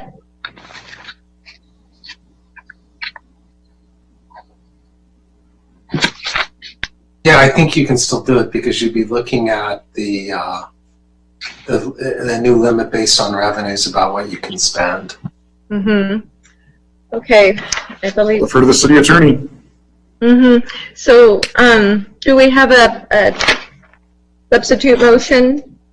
Or we didn't even vote yet, so I guess, what would you, was Councilmember Ward, did you make that motion? Would you like to revise your motion? Knowing that information, the legal information now? I understand it's legal. I just don't think it's going to be something that we're able to do. So my motion will still stand. I think it's not going to be good that we recommend any limit on revenue that we can't spend. If we've got payroll or something that we need to make, that has to happen. So I just think we don't have an approved budget. This is what happens when you don't have money approved in your funds. Thank you, Councilmember Ward. This won't prohibit us from doing that, making payroll, but this is required by law to do so.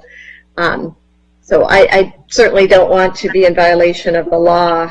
But let's go ahead and do that. Do we have a second for Councilmember Ward's motion before I'm going to make a substitute motion? Do we have a second for Councilmember Ward's motion? You know what, Mayor Pro Tem, I'll pull my motion, but I'll just ask staff. There is enough revenue projected in this limitation, this appropriation, that we can pay our bills until we get a budget. That's correct, Councilmember Ward. Okay, so I will then, if that's the limit that we have, I'll just move that we adopt Resolution 2042, entitled Resolution of the City Council of the City of San Clemente, California, establishing an appropriations limit pursuant to Article X11B of the California Constitution. Second. Okay, we have a motion and a second. Motion by Councilmember Ward, and was the second by Councilmember Ham? Thank you. All right, we'll take a vote. Councilmember James?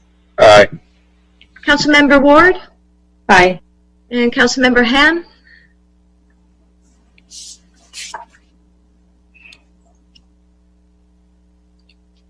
Councilmember Ham, I'm sorry, I couldn't hear. That's a yes, thank you. Thank you so much. And then Mayor Pro Tem Ferguson is an aye, so that passes 4-0. All right, we're doing good on time here. What time is it? It's 10:52 now. So we have oral communications part 2. Do we have any comments, City Clerk? Yes, we have. I don't have it. Oh, you do? Okay. Yep. Hello, council members. I'm here to say that San Clemente is institutionally and structurally racist against non-white racial and ethnic minorities of color.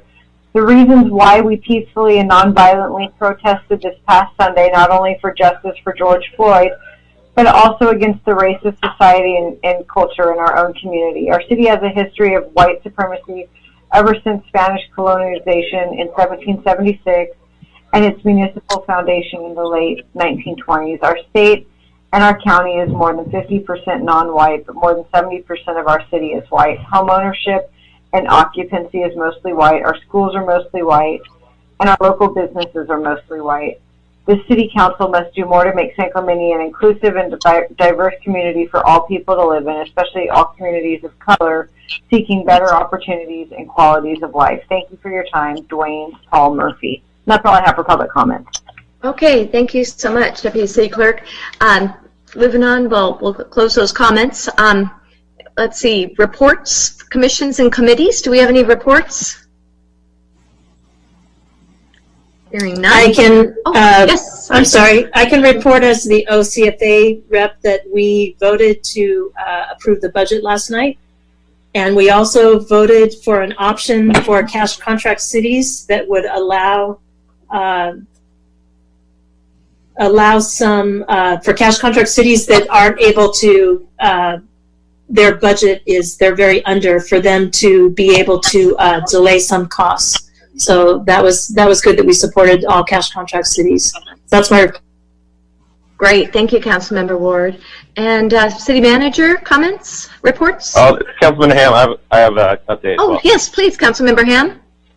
So as the DBA rep, I've been talking with the DBA and multiple businesses in the downtown and in the business park about how we can better suit their needs in the COVID-19 outbreak. And I'm happy to report that they are very excited about the changes that we just adopted this evening.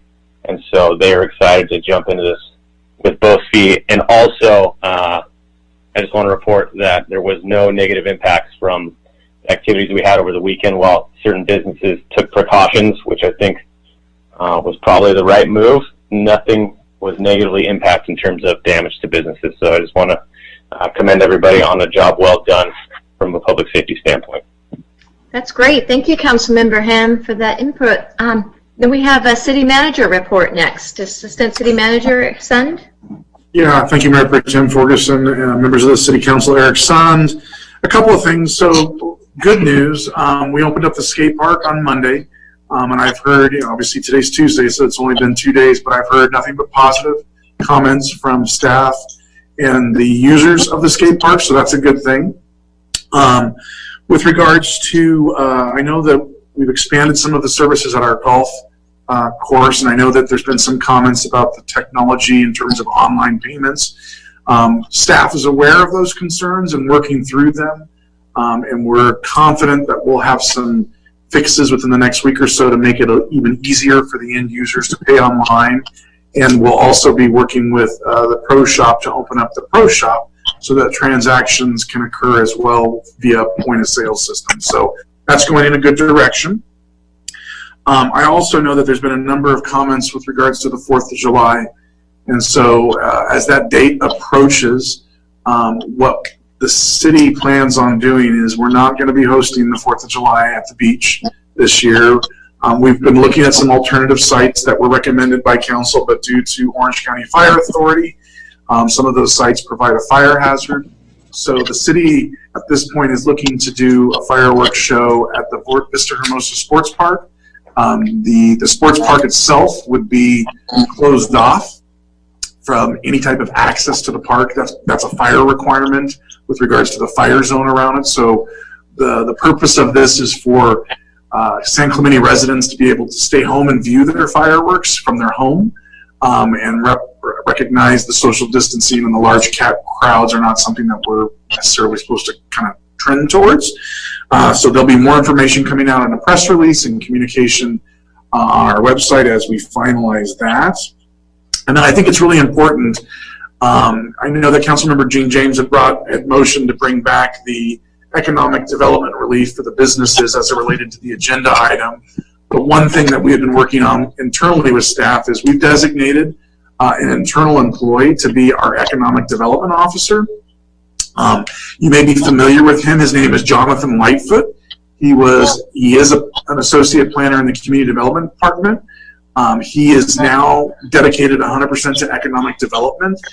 And so one of the things that I think is important, as Gabriel pointed out, with all of these changes going into place, Jonathan will be the go-to for all business needs. And so we have meetings this week with the DBA and the Chamber to build those relationships, as well as neighboring chambers of commerce. But I wanted to give the public his direct phone number, because he too will be able to help shepherd those businesses through those zoning changes and those banners that were approved by the City Council. His number is 949-361-8254. Once again, his name is Jonathan Lightfoot. He'll also be working with businesses to help them with their reopening plans and go over the guidelines communicated by the Governor's Office. The Governor's Office provides a lot of information, and it takes a lot of time to digest and translate.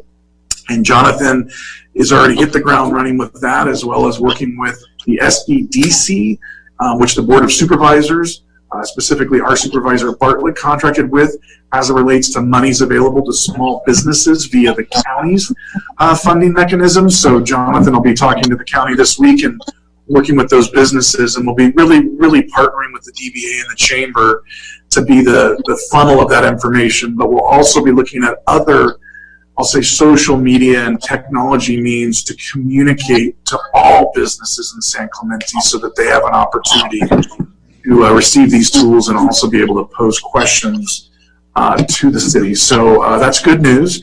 There'll be an economic development website that'll be created as well. And with that, I know that the time is approaching at 11, so I'll conclude my comments. That's right. Thank you very much, Mr. Sundin. Great idea to have someone internally be the point person. So excellent work on that. Mayor Pro Tem, if I did one quick question. Yes, then we'll have to vote to continue. So please, Councilmember James. Just the swimming, we never addressed the swimming pool tonight. Oh, so yes. Very quickly, thank you, Councilmember James. We did work with the San Clemente Aquatics team. They have respectfully declined the use of the Ole Hansen Beach Club right now for a number of reasons. So I won't go into that. However, we are working with the state and the county on the guidelines. They have not been released yet, but we're anticipating that stage 3 could be this week, which would allow for some variances within our pools. And I can tell you that staff already has a plan in place to work with that. So as soon as that happens, pursuant to council action, we will reopen the pools. We won't need to come back to council because it is less restrictive. And we'll make sure that we communicate to the council before we reopen the pools so the council is aware, and then we'll also communicate with the public. Thank you. That's great, Mr. Sund. And to add to the pool issue, pool opening, 26 cities, including San Clemente's, sent a letter to Orange County too, to try to gain support, from the state and the county, and immediate authorization to accelerate the reopening of public swimming pools. You may have seen the letter.